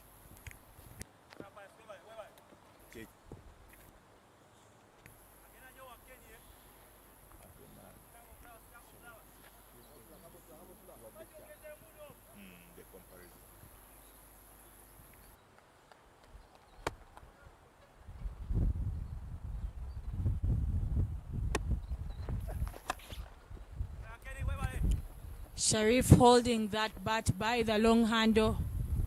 He whacks that on the onside to that mid-wicket region, deep mid-wicket, allowing them to rotate strike. But that also brings an end to the 8th over.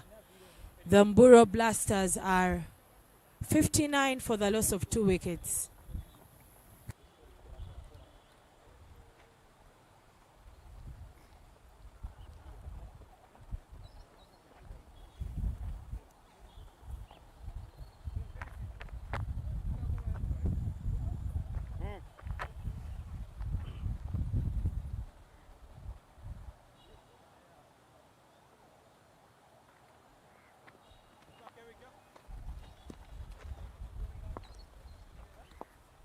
New bowler coming to bowl right arm over.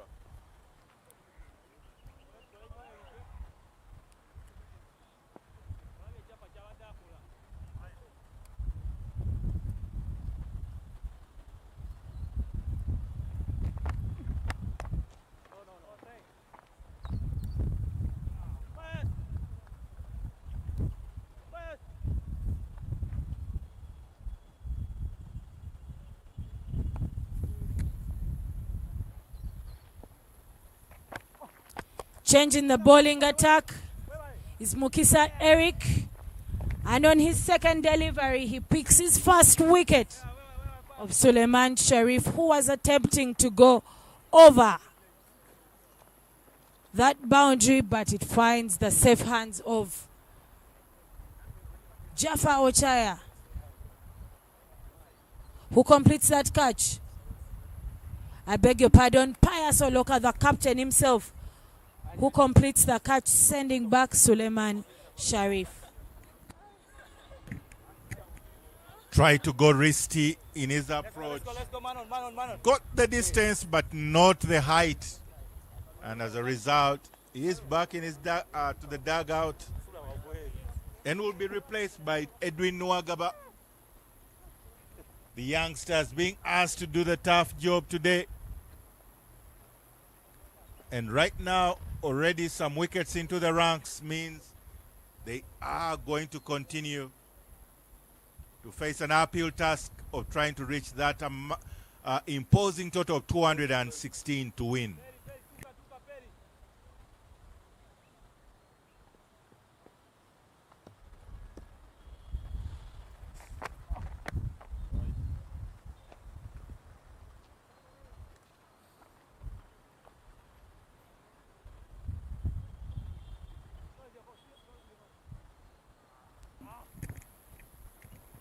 Mukisa Eric to Nuwagaba Edwin.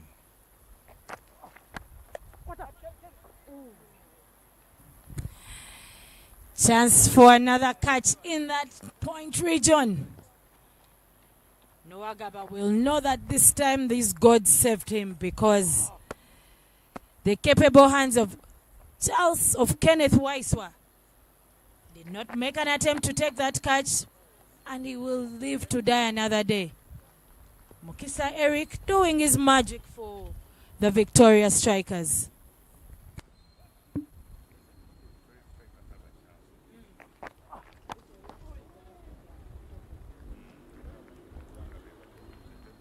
Come.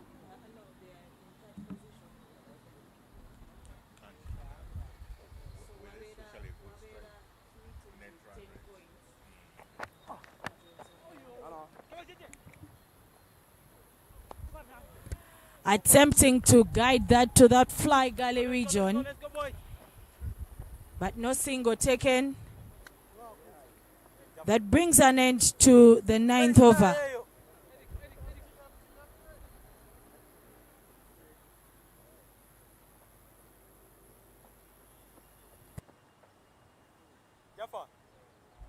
Left here.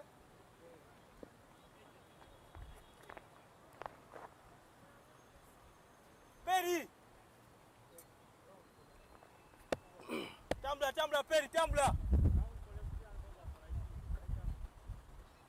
Aya.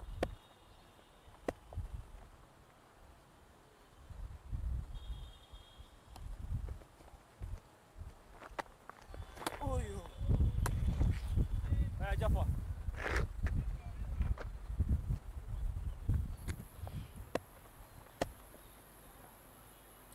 Back from the Shell End side is Jaffa Ochaya, who has that uphill task of breaking that partnership. But Stephen Wabose has different ideas, because he strikes that up and over that vacant deep cover region, allowing him to get another boundary onto the total score.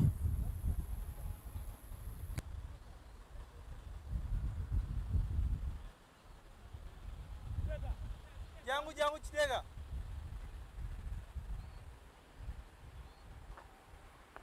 Agenda tambula, Jaffa Skango mulaba agenda tambula.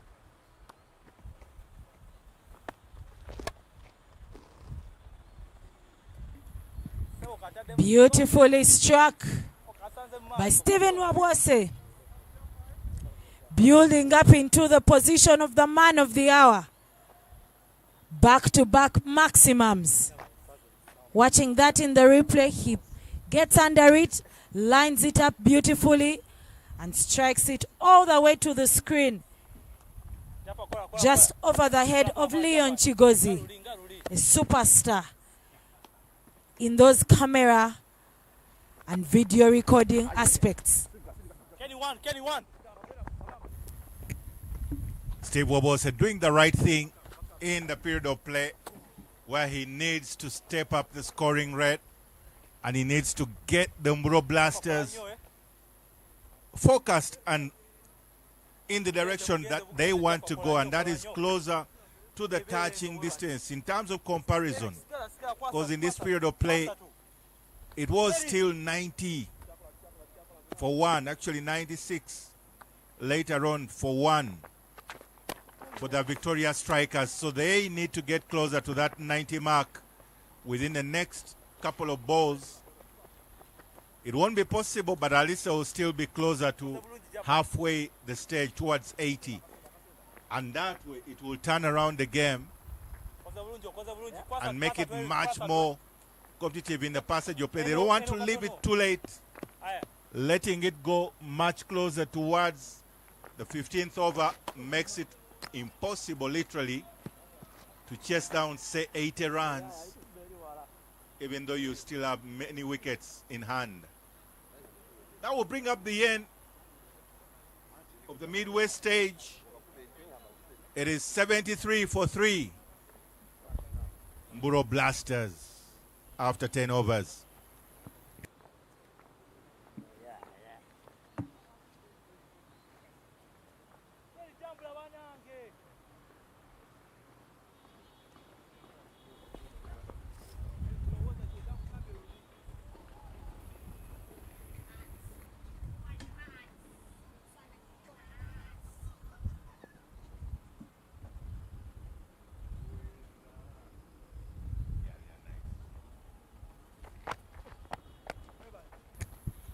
Good hit once again from Steve Wawose.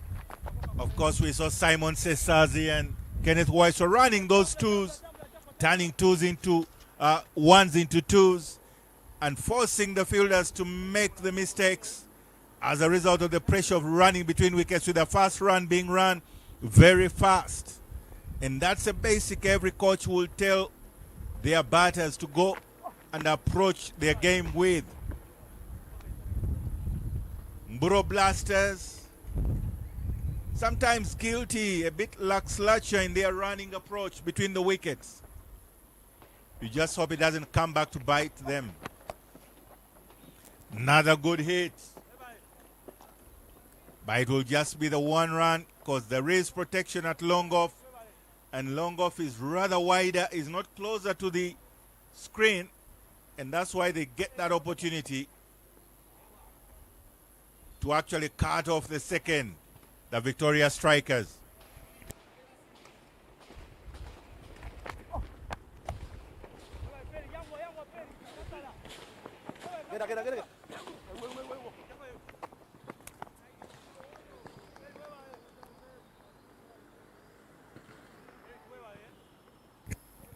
Mukisa Eric putting in a fairly good over. Yes, some singles being picked off his run, his bowling. Switch hit from Stephen Wobose, confusing everyone in the process, missing it all together. And Juna Robert also missing it all together. And that means it will be just a 4 byes. And those 4 byes are very critical because they bring Mburo Blasters ever closer in terms of the scoring rate. Still low at just 7.7 compared to the Victoria Strikers, who kept going at a healthy rate of 10 and over.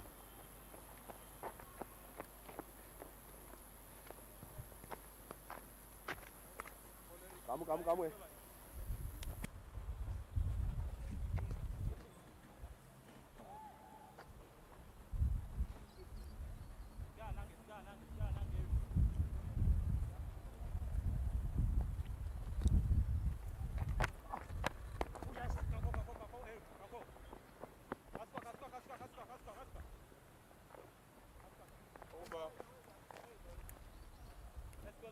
Let's go. So rather less imposing over from Mukiserik, but still the Victoria Strikers will take it. It's been worth the 8 runs in that over.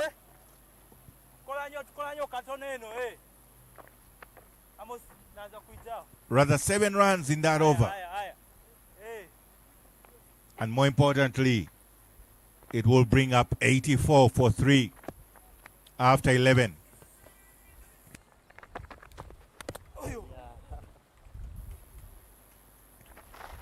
Jaffo Chaya, the bowler coming from the shell end to bowl the 12th over. And the overs, because of the spinners, keep coming through fast and thick.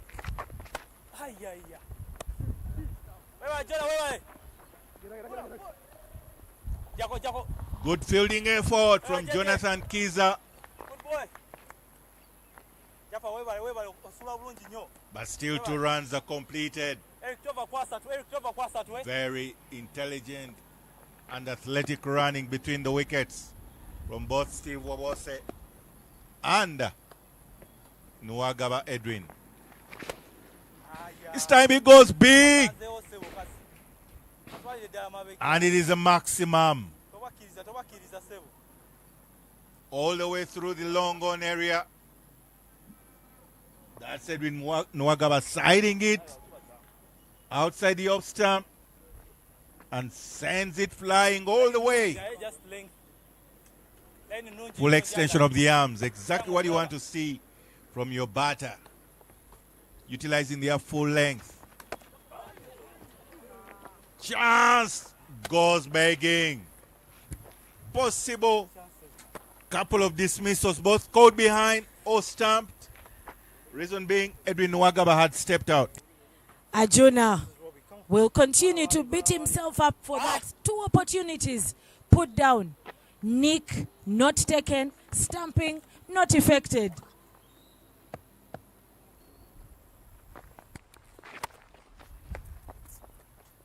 Well, this time he says, let me not give you an opportunity to think about either the stamping or the nick as he strikes that to the deep mid-wicket region, allowing them to take just the casual 1 run. Sala, Chris. Sala. Hey, Scar, Eric Scar.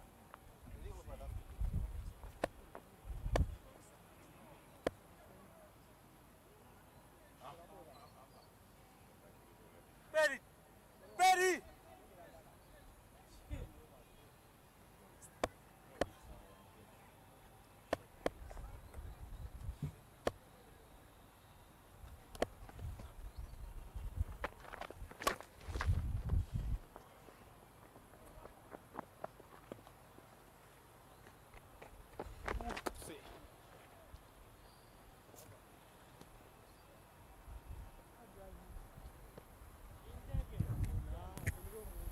And with that particular portion and action, brings up the end of the 12th over. It is 94 for 3. Mburo Blasters.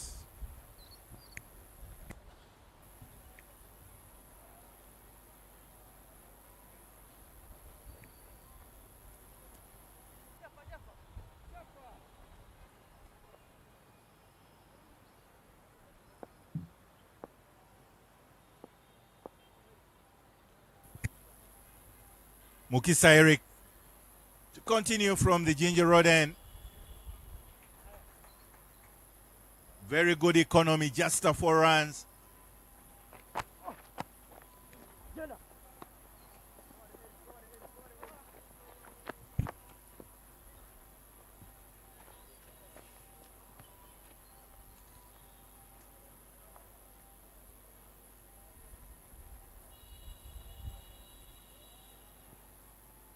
Edwin Nwagaba ever growing strong and stronger in his game. It's now just a ball around.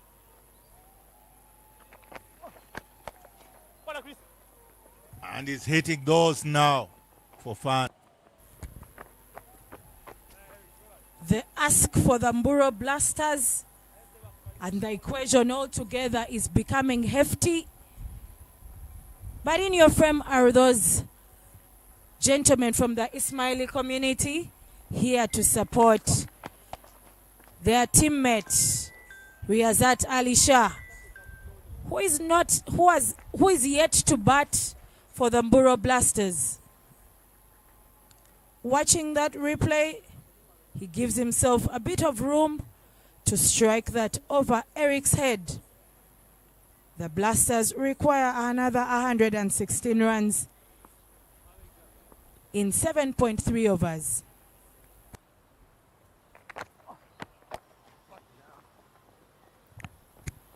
$116 indeed. Now from 115, call it from 44 balls. Such is the tough equation. Meaning that the asking rate is ever getting even closer to 16. Other youngsters there in your image. As both Edwin Nwagaba and Steve Wabose will soldier on and try to get ever closer to the whole target of 216 to win.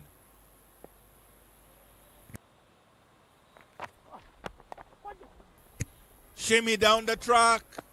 He manages to get an outside edge, thick outside edge off the bat of Steve Wabose, and the result is another boundary of Eric's final ball of the over.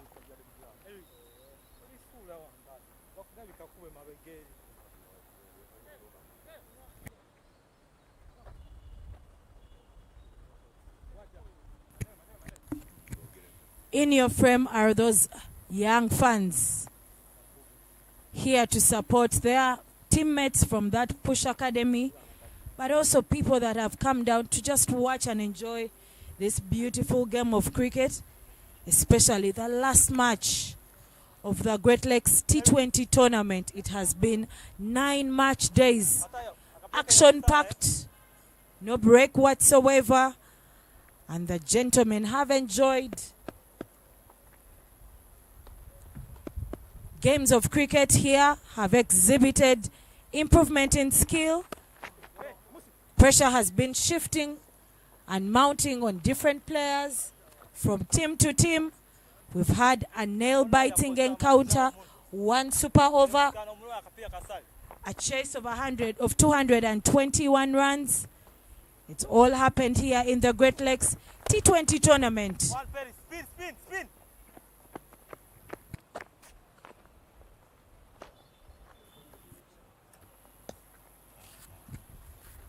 Shout out and appreciation goes to our partners and sponsors. In your frame are those supporters of Uganda cricket, but the head coach of the Cricket Cranes, donning red, the assistant coach, former coach of the Victoria Pals, Sematimba Lawrence, high performance manager, Richard Okia, who was also my first coach in Budo, and many other fans there to support and enjoy this game of cricket. Back to the flowers, to our partners and sponsors, Leica Mobile, been with Cricket Uganda and still with Cricket Uganda. Scope Energy and Raj Gas Pro supported Cricket Uganda activities, has been a part of the journey for the Great Lakes T20 tournament, both the men and the women's edition. Jibu Water, this is Cricket Uganda's refreshment partner, has been responsible for all the refreshment and the water that players and officials have been taking in this tournament. And of course, Sportsbox, the lads in there that make us look good here in the comms box, ensuring that the picture quality, the sound quality is on top quality. Would like to thank them and share with them flowers for the amazing work well done for the 9 match days. Would also like to thank Dafabet for that continued support to Cricket Uganda. Watching that replay, guided away with that top edge past Mukisa Eric, and that races away to the boundary. The Mburo Blasters bringing an end to the 14th.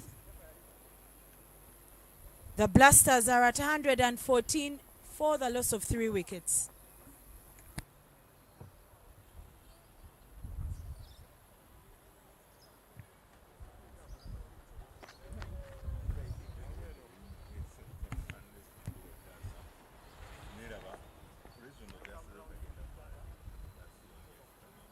Right arm round for the left-hander and then right arm over for the righty.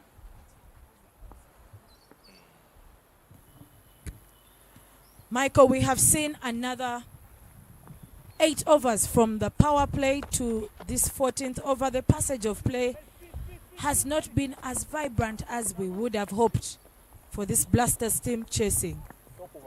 But they're already over their 100-run mark.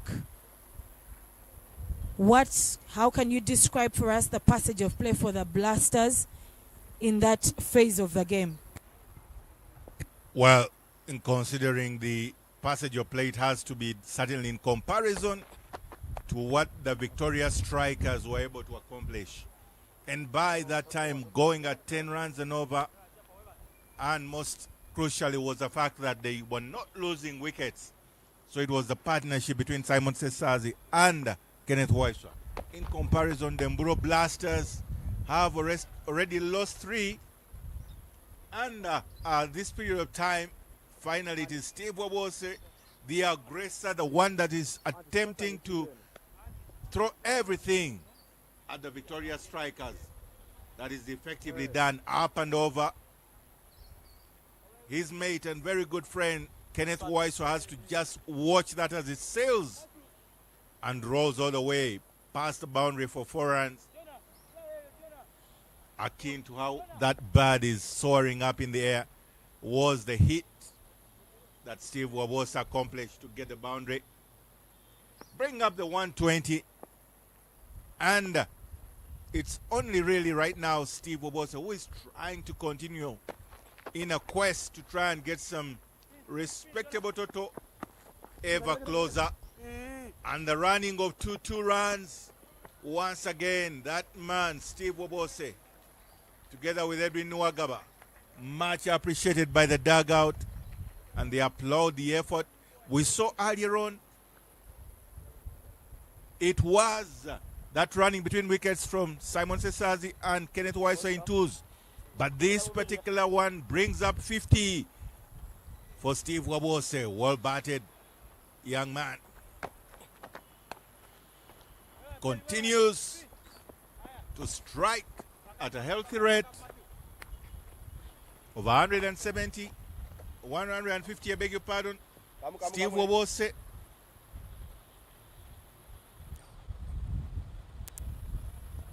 And you kind of get a feeling that Mburo Blasters are not necessarily trying to easily reach the 200 runs per se, but they want to get ever closer, because right now at the close of that over from Jaffa Ochaya, having completed by the way his allotted 4 overs, 34 runs for 1, Jaffa Ochaya, with Mburo Blasters 123 for 3 after 15.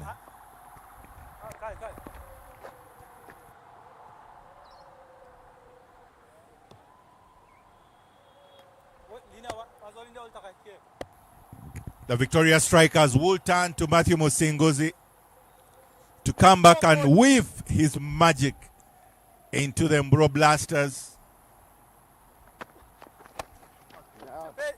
Certainly not the best of matchups to Steve Wabose, who quickly finds a single. But it will be to Nwagaba Edwin that will face the challenge of Matthew Musinguzi, who will be questioning him just outside the off stump. And if he's able to hit that particular shot with the turn, then probably that will be a good approach and a good cause. And immediately, rightfully, Matthew Musinguzi getting the coverage he needs, the protection at extra cover at the boundary.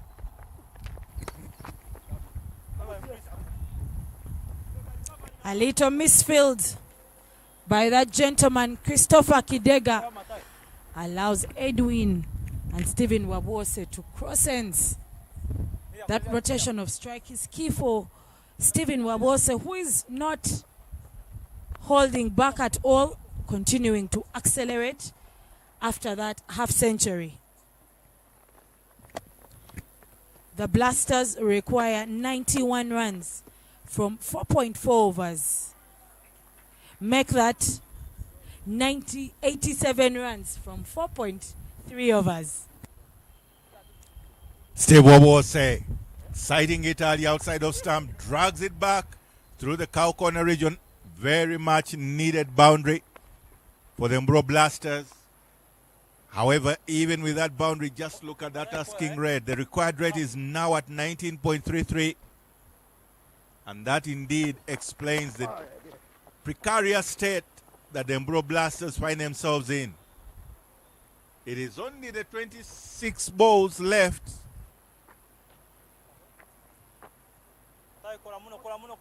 And they need to find a way to get a whole 86 runs at a rate of 19.85 per over. This kind of situation poses that kind of challenge you want, especially for the youngsters of the Blasters. Are they able to go for it? Are they able to think out of the box and display their ability to stay mentally strong even in such a challenging period? Good questions indeed. And with that kind of misfield let up, that will help as well. Not happy with himself. Was on the offer with a chance to actually find a gap. And Perry was zombie. Not Meg, you could have wanted to say, but totally getting his eyes off the ball. And the net result, a gift of a boundary. Matthew Musingozi won't be impressed because his figures completing his fourth over is 30 for 1. And now with 24 balls left in the innings, 82 needed, suddenly the asking rate has now moved in 220s. The equation also at the table is starting to get more interesting because these victorious strikers, but while at it, Edwin, I beg your pardon, Stephen Wabose strikes that, and Perry Wazombe very guilty, running and watching that ball cross the boundary line. Probably couldn't get to it, but also showed no effort to save that boundary. And quickly, to the wisdom of the captain of the day, quickly switches him because he also must be having a bit of a challenge, maybe with the sun or something. But that was disappointing for all and to all his teammates because that other boundary should have been saved. This time actually could have been nutmeg, but yes, not any effort on his part. And those two, couple of overs back to back, not the kind of picture you want as a fielder right in front of all the coaches and the selectors and the high performance setup. You want to be rising to the occasion. And Uganda has always been fabled for being a fielding side. And not just a fielding side, but a very good fielding side. And the nature that cricket is, that ball will keep looking for you wherever they turn you to. Attempting to beat the fielders at point and gully region, but that joint dive between Kenneth Waiswa and Kiza Jonathan saves the day because they only allow 1 run.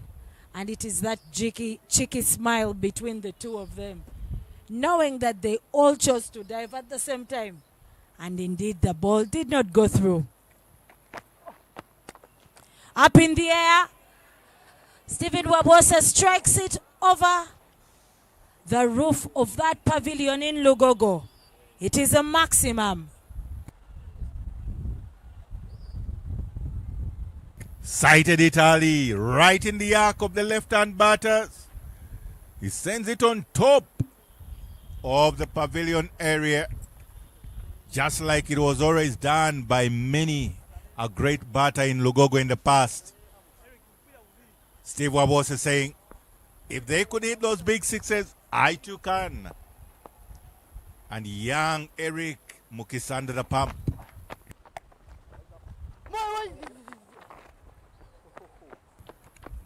Very good fight there by Matthew Musinguzi, because Stephen Wabose continues to strike that ball very hard. And you see Matthew and the other fielders putting their bodies on the line because they know what it means. 69 from 19 balls.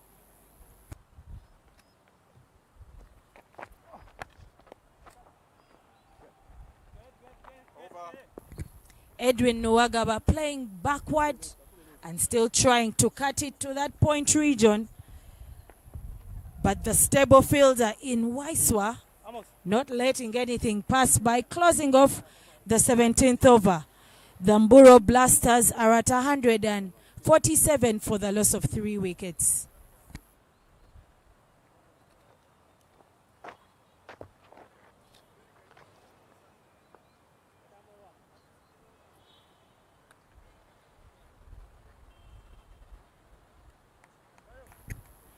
Mukisa Eric, who had respectable and good figures, just 20 of 3, completes his allotted 4 overs with 33 for 1 after the 4 overs.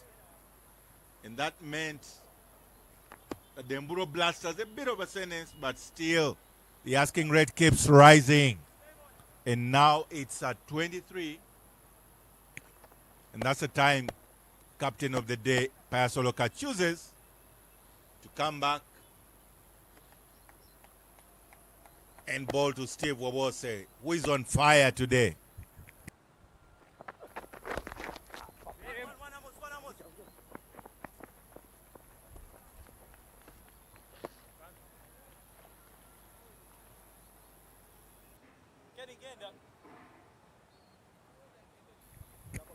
Rotating the strike is also the other strategy, but needed so much at the boundaries and maximums. Mburo Blasters a bit landed into the ambush that the Victoria strikers set during their batting period of play in the innings of the Victoria strikers. And right now, Mburo Blasters not being able to be equal to that task. Edwin Nwagaba going up, going for glory, hitting that big. It's traveling miles, but it doesn't cross the boundary, and a good catch is completed by Matthew Musinguzi. Look at that. He hit it quite in the air. And the illustrious Matthew Musinguzi, who's had a very good shift with the field and fairly with the ball, not the best figures, completes that catch. And with that dismissal, brings in Stephen's friend, Wawire David. Wawase already on 70 runs off 40 balls. David Wawire joins him on the crease to look for 68 runs in 14 balls.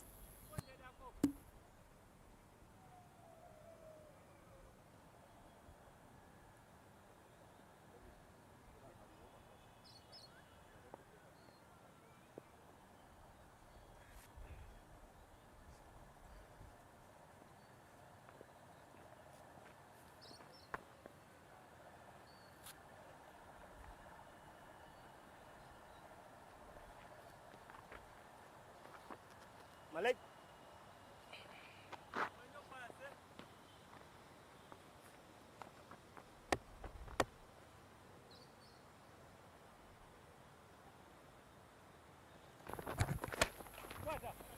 And he starts off with a big hit, but that big hit does not cross the boundary. David Wawire not troubling the scorers as he departs for naught.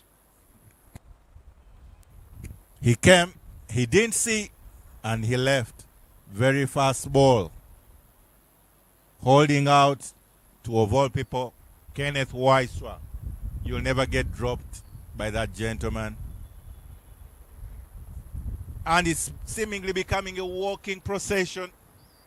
The moment Edwin Nwagaba left, now David Wabwire, followed by Innocent Mwebaze. All these can hit the ball. But you wonder now whether they are trying to put pressure even on their captain, whether he will have to come into bat as well. Because remember, he opted to give them the opportunity today, the rest of the batters, to have a go in the middle.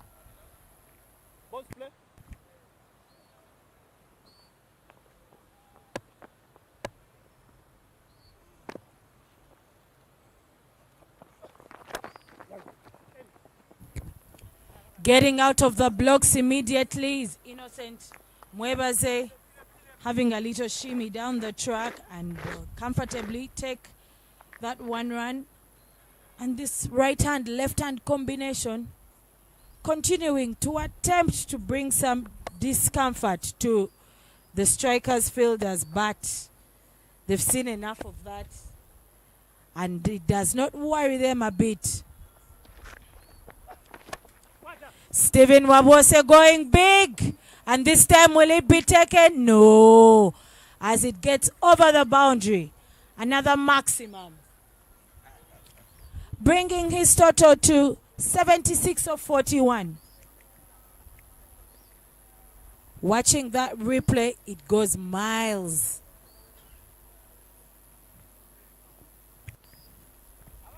Bouncing just one bounce before it crossed the boundary line. And the umpire reconfirming that it was 4 runs and not 6. Stephen Wabose.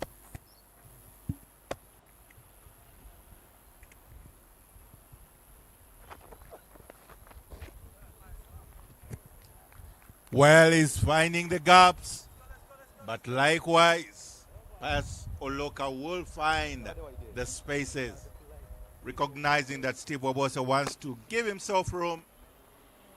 He just actually beguiles him to bowl that wide line. That dot ball will bring up the end to the 18th over.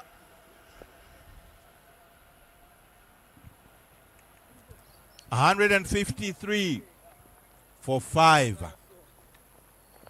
Mburo Blasters. Those gentlemen there in that particular image. A whole wealth of experience in cricket knowledge and experiences. Thankfully, they are sharing it with other Ugandans, and that's what you want to see. Because from emulating and utilizing and making an application of that knowledge will turn around the game of many a Ugandan elite performer to start looking at themselves as an international and world stage player. One other man that will be looking to do this is the one given the penultimate over.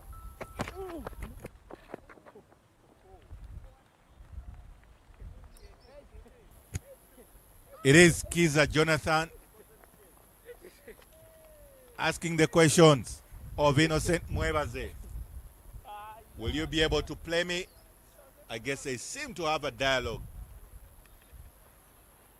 Of course, Innocent Mwebaze, a pace bowler himself, and there is never shortness of drama when it comes to the Bowlers Association.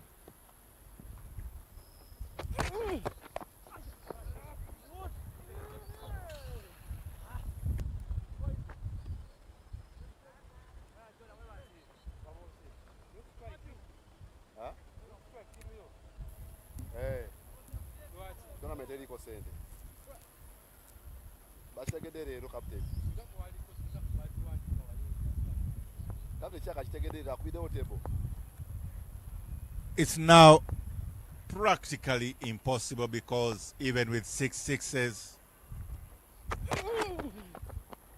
the Mburo Blasters cannot make it home. The required rate keeps rising. It's already beyond the 36 mark. And it will keep rising with every dot ball.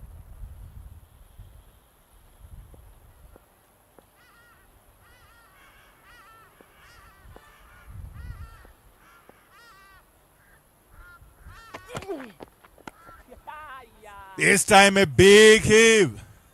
All the way for a maximum. Innocent Mwebaze. He can hit them. And just they are able to remind everyone.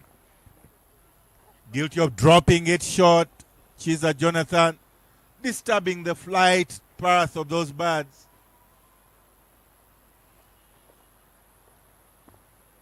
It will just add a bit of complexion to the innings of the Mburo Blasters, but it will not bother right now the Victoria Strikers, because even with 6 sixes last, well, he will try and go for as many sixes as possible.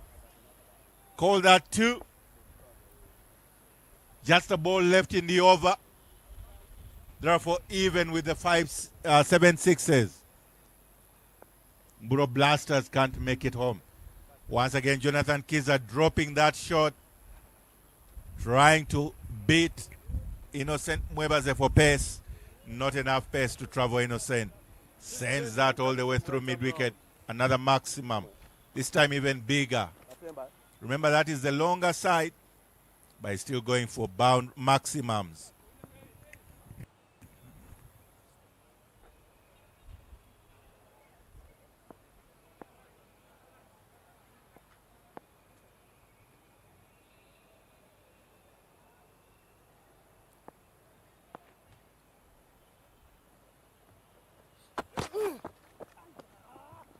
Swing and a miss brings an end to the penultimate over. Innocent Mwebaze attempting to strike that out of the park, but this time he's not successful, bringing an end to 19th over. The Mburo Blasters are at 165 for the loss of 5 wickets.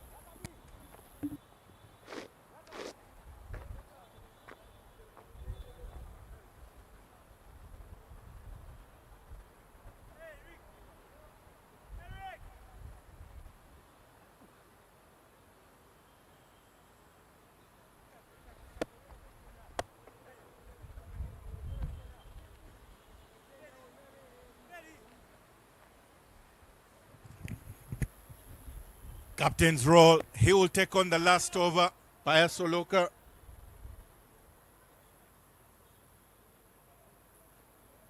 And that man, Steve Wabose, can he ever get closer to 90 runs?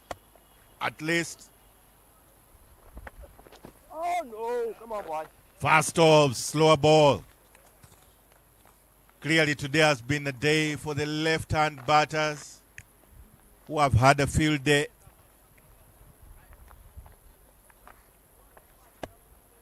And Steve Wabose can just add the icing to the cake, at least with a few maximums in this over.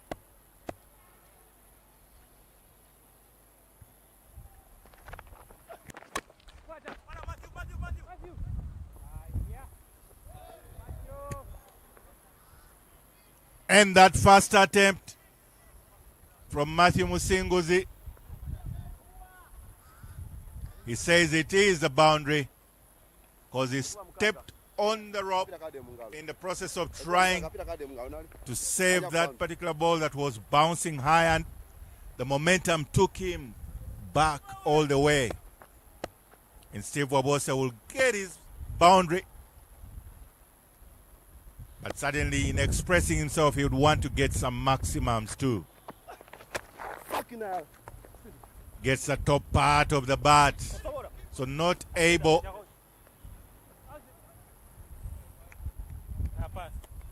Some electric action happening out there. Very good bullet arm from Mukiserik, and good reactions from Oloka Pius.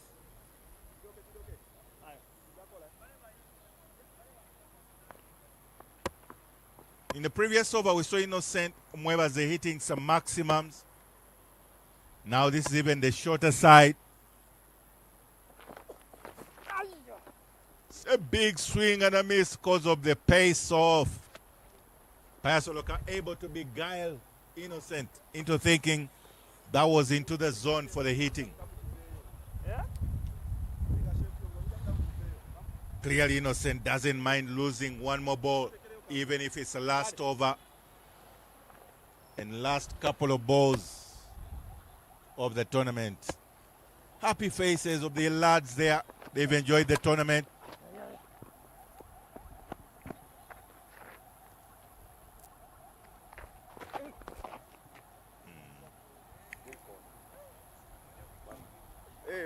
The over so far conceding only the 6 runs, and it will be Steve Wobose to face the final ball. At least he should look to get into the 80s. Switch hit. It's a dot ball. And that brings up the anticlimactical end to the final ball. It is 171 Demburo Blasters for 5 after 20 overs. And that means they fall short by the 45 runs, losing by 44 runs. Champions. And that is the dugout. They appreciate the effort. They appreciate all that has been done by their mates. And the day has belonged to the Victoria Strikers, who have won by the 44 runs. In the match summary will be Cesazi Simon 16, 116, that's century of 61. Waiswa Kenneth 47 of 22, and Wazombe Perry 39 of 34. Mutagan at the peak of the bowlers with 25 of 2 overs for 1, and 39 for 1 for Hassan Bilal. Nwagaba Edwin 2 14 for no. Mburo Blasters top scorer 79 of 46 is Wabose Steve. Musemeza Charles 39 of 26, and Nwagaba Edwin 27 of 26. With Pius Soloka at the peak of the bowlers 25 for 2 in his allotted 4 overs, while Matthew Musingozi managed 30 for 1, as well as Eric Mukisa 33 for 1. And that meant that the Victoria Strikers have won the game by 44 runs. And we'll see you shortly at the post-match presentation.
Check mic 1 2.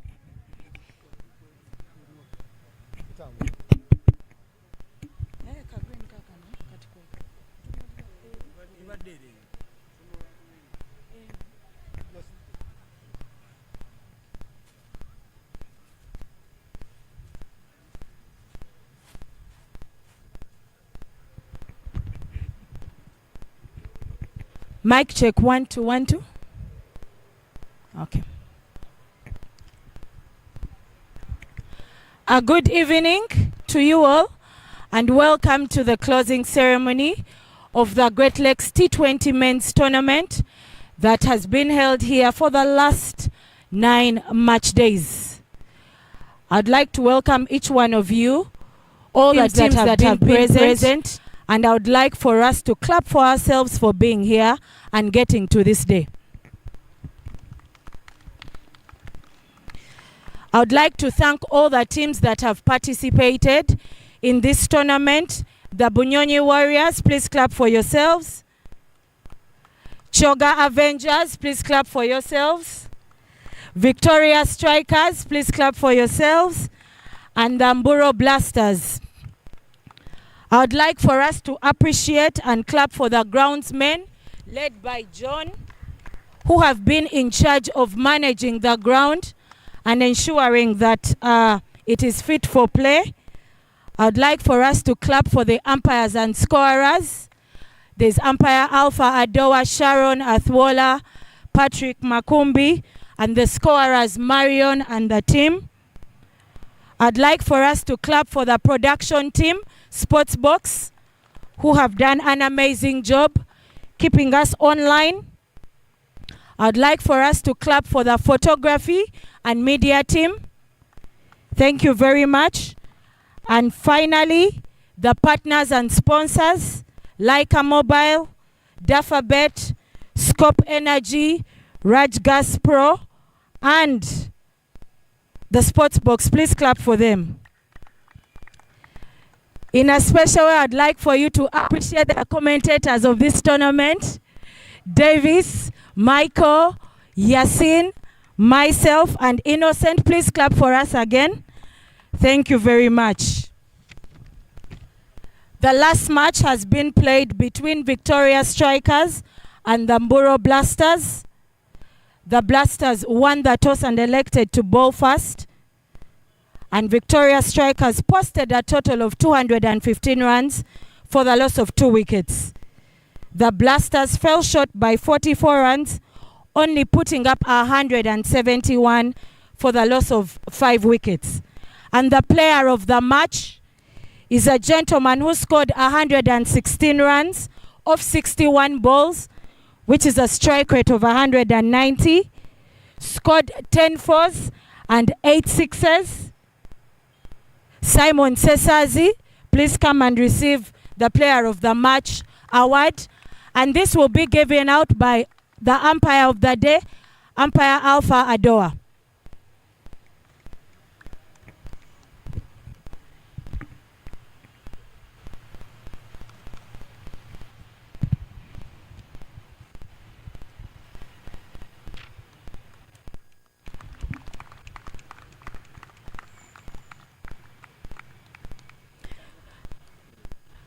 Congratulations, Simon.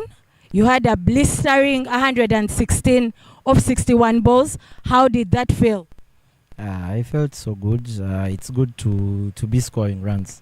You know, it's a great feeling every time you step on the pitch and you deliver for the team. And yeah, it's a great feeling. And I feel happy. We actually had a slow start when you look at the tournament, but as days kept going, we bounced back, and you see we are winning. Okay. Congratulations and very well done. Please clap for him. Simon's century was the second that we saw in this tournament. I will share a few statistics of the tournament. 18 matches have been played by 77 players. 259 wickets have been picked.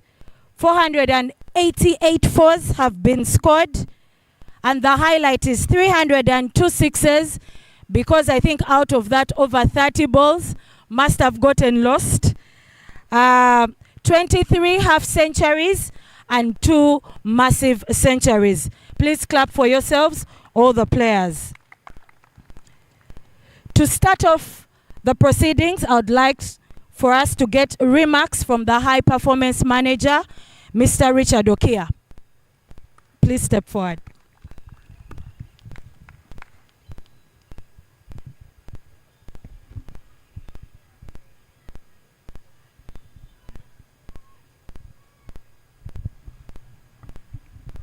Thank you, Naomi. Good evening, ladies and gentlemen. Good evening. There is no mic, but you can get it. First of all, congratulations for making it to the end of this tournament.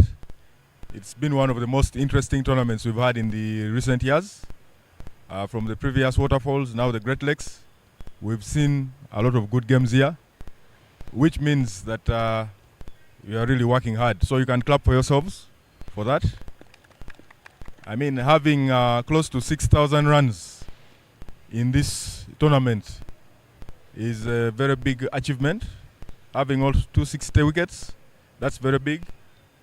2 players scoring hundreds, I think Rizzo and Simon getting, and 23 players scoring 50s. So that is also very big. So from the national team and the high performance perspective, we are so happy that we are moving in this direction, given that we have tournaments coming up. Next month, August, we have a tournament in Tanzania, the 50 over, but we have also the sub-regional qualifier that will be held in Nigeria. So this tournament is part of the preparations for that T20 sub-regional that we shall have later in the year. So let's keep working hard. We've seen a lot of great performances from some of the batters and seen some of the batters moving from the under-19 emerging and to the senior team. Those who followed the games in India last month, you saw a good number of players going through. People like Fahad, Charles, Gerard Olipa, Anas, many other players, Kasaija, all those have gone through the ranks and they have also played well during these tournaments. So the pathway is there. Let's just keep working hard and we will all make it to the top. Otherwise, thank you very much and let's keep working harder. Thank you very much. The high performance manager of Cricket Uganda, Mr. Richard Okia.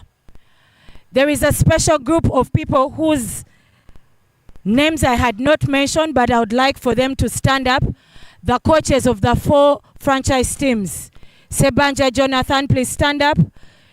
Derek Bakunzi, please stand up. Oyaga Saddam, where is he? And Roger Mukasa, please stand up and let's clap for them. Very well done in these 9 days. And we'll quickly move into the award session.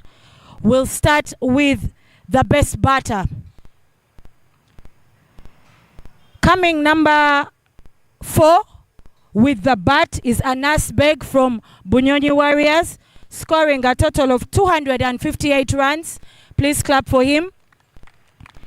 In third position, Riazat Alisha from the Blasters, scoring 332 runs. Please clap for him. In second position, Simon Cesazi from the Victoria Strikers, scoring 349 runs, scoring 34 fours, 22 sixes, 3 half centuries, and 1 full century. But the best batter of the tournament is a gentleman from the Mburo Blasters team, scoring 44s, 27 sixes, 4 half centuries, and a highest score of 85 runs. Operating at a strike rate of 168 runs is a gentleman who scored a total of 403 runs in 9 innings, Charles Musemeza. And to give out that award is Coach Roger Mukasa. Please step forward. Please get the award there. and hand over the Best Batter Award to Charles Musemeza. Please clap for him.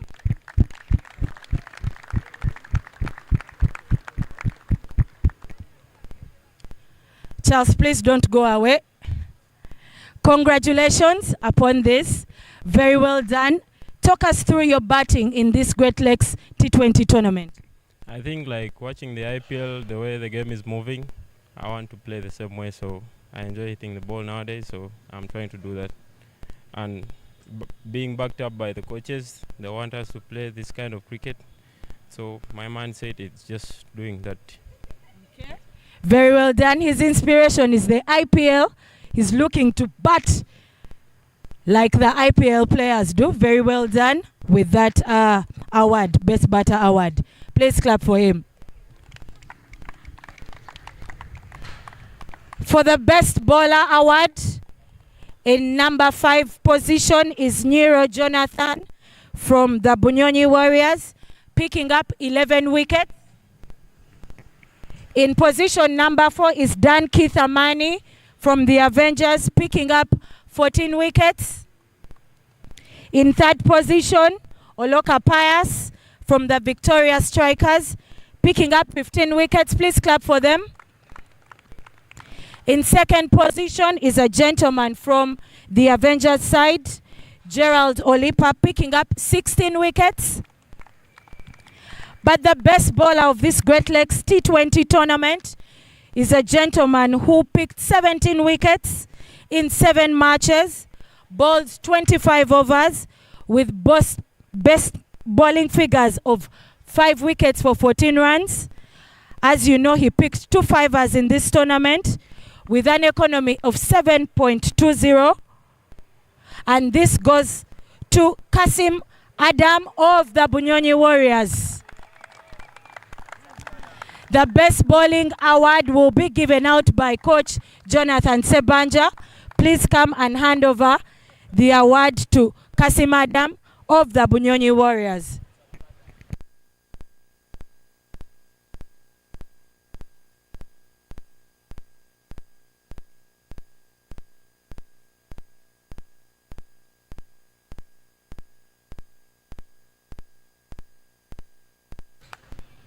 Thank you. Kasim Adam, congratulations upon winning this. Please take us through your bowling in these 9 match days. First of all, I'd like to thank Coach Jackson for giving me the chance to participate in the tournament. Thank you, my coach. And I told you I'll never disappoint you. I'll never disappoint you until at last I've made it. Okay, congratulations and very well done. Please clap for him.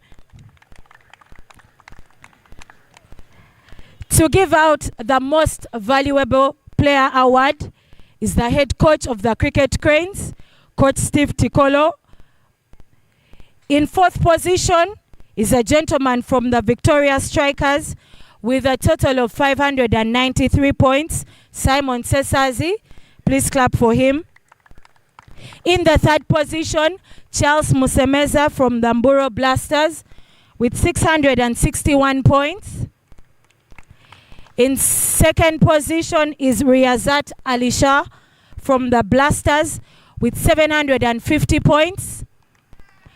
But the gentleman who takes the MVP award is a gentleman from the Choga Avengers side with a total of 793 points, and this is Olipa Gerald.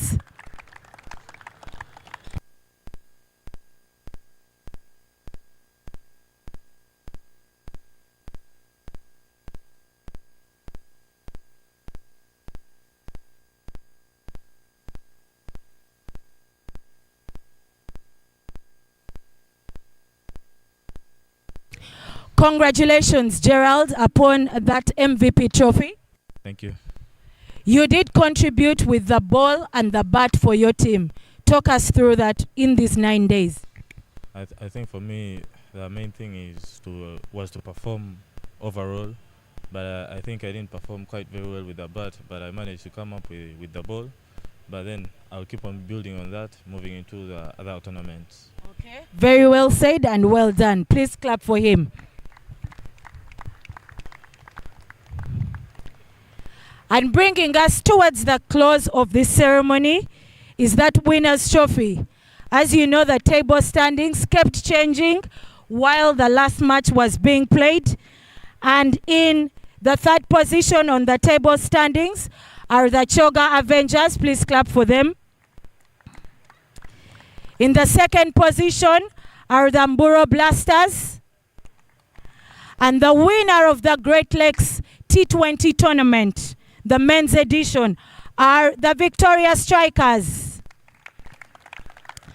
To give out the trophy and the medals is the high performance manager, Mr. Richard Okia. Victoria Strikers, led by your captains, Pius. Please lead the team here. Pius and Waiswa, please lead the team here to receive your medals and the trophy.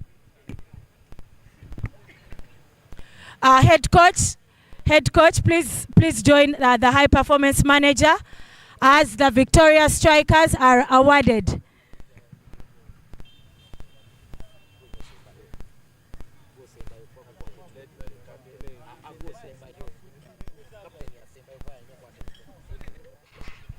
Please clap for the Victoria Strikers.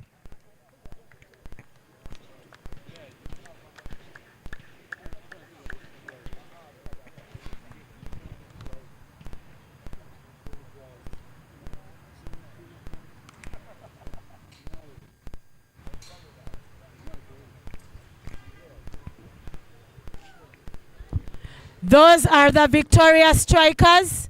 Through the 9 days, ended up being top of the table and winning the tournament.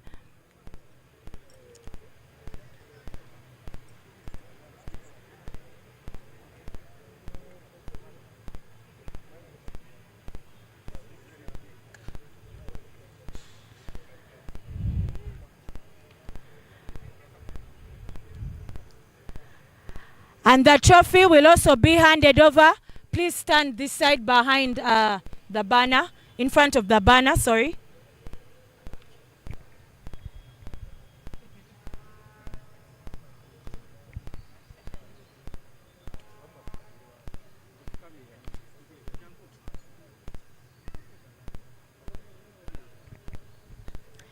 And the trophy, Champions Trophy, is handed over to the captain, Pius Oloka. Please clap for them.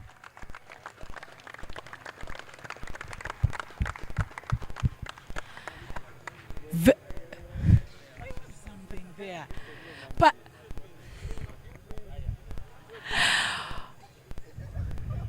winners of the tournament, please do something like winners.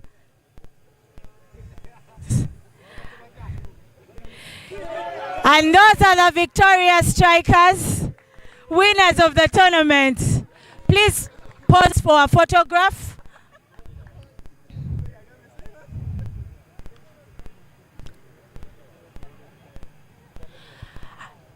The Victoria Strikers, winners of the Great Lakes T20 tournament.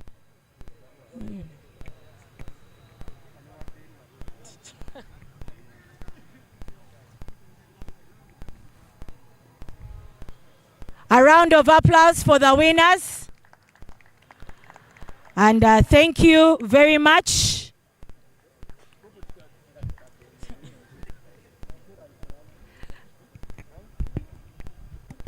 Congratulations to the Victoria Strikers, the winners of the first edition of the Great Lakes T20 tournament, the men's edition. And that brings us to the close of the closing ceremony.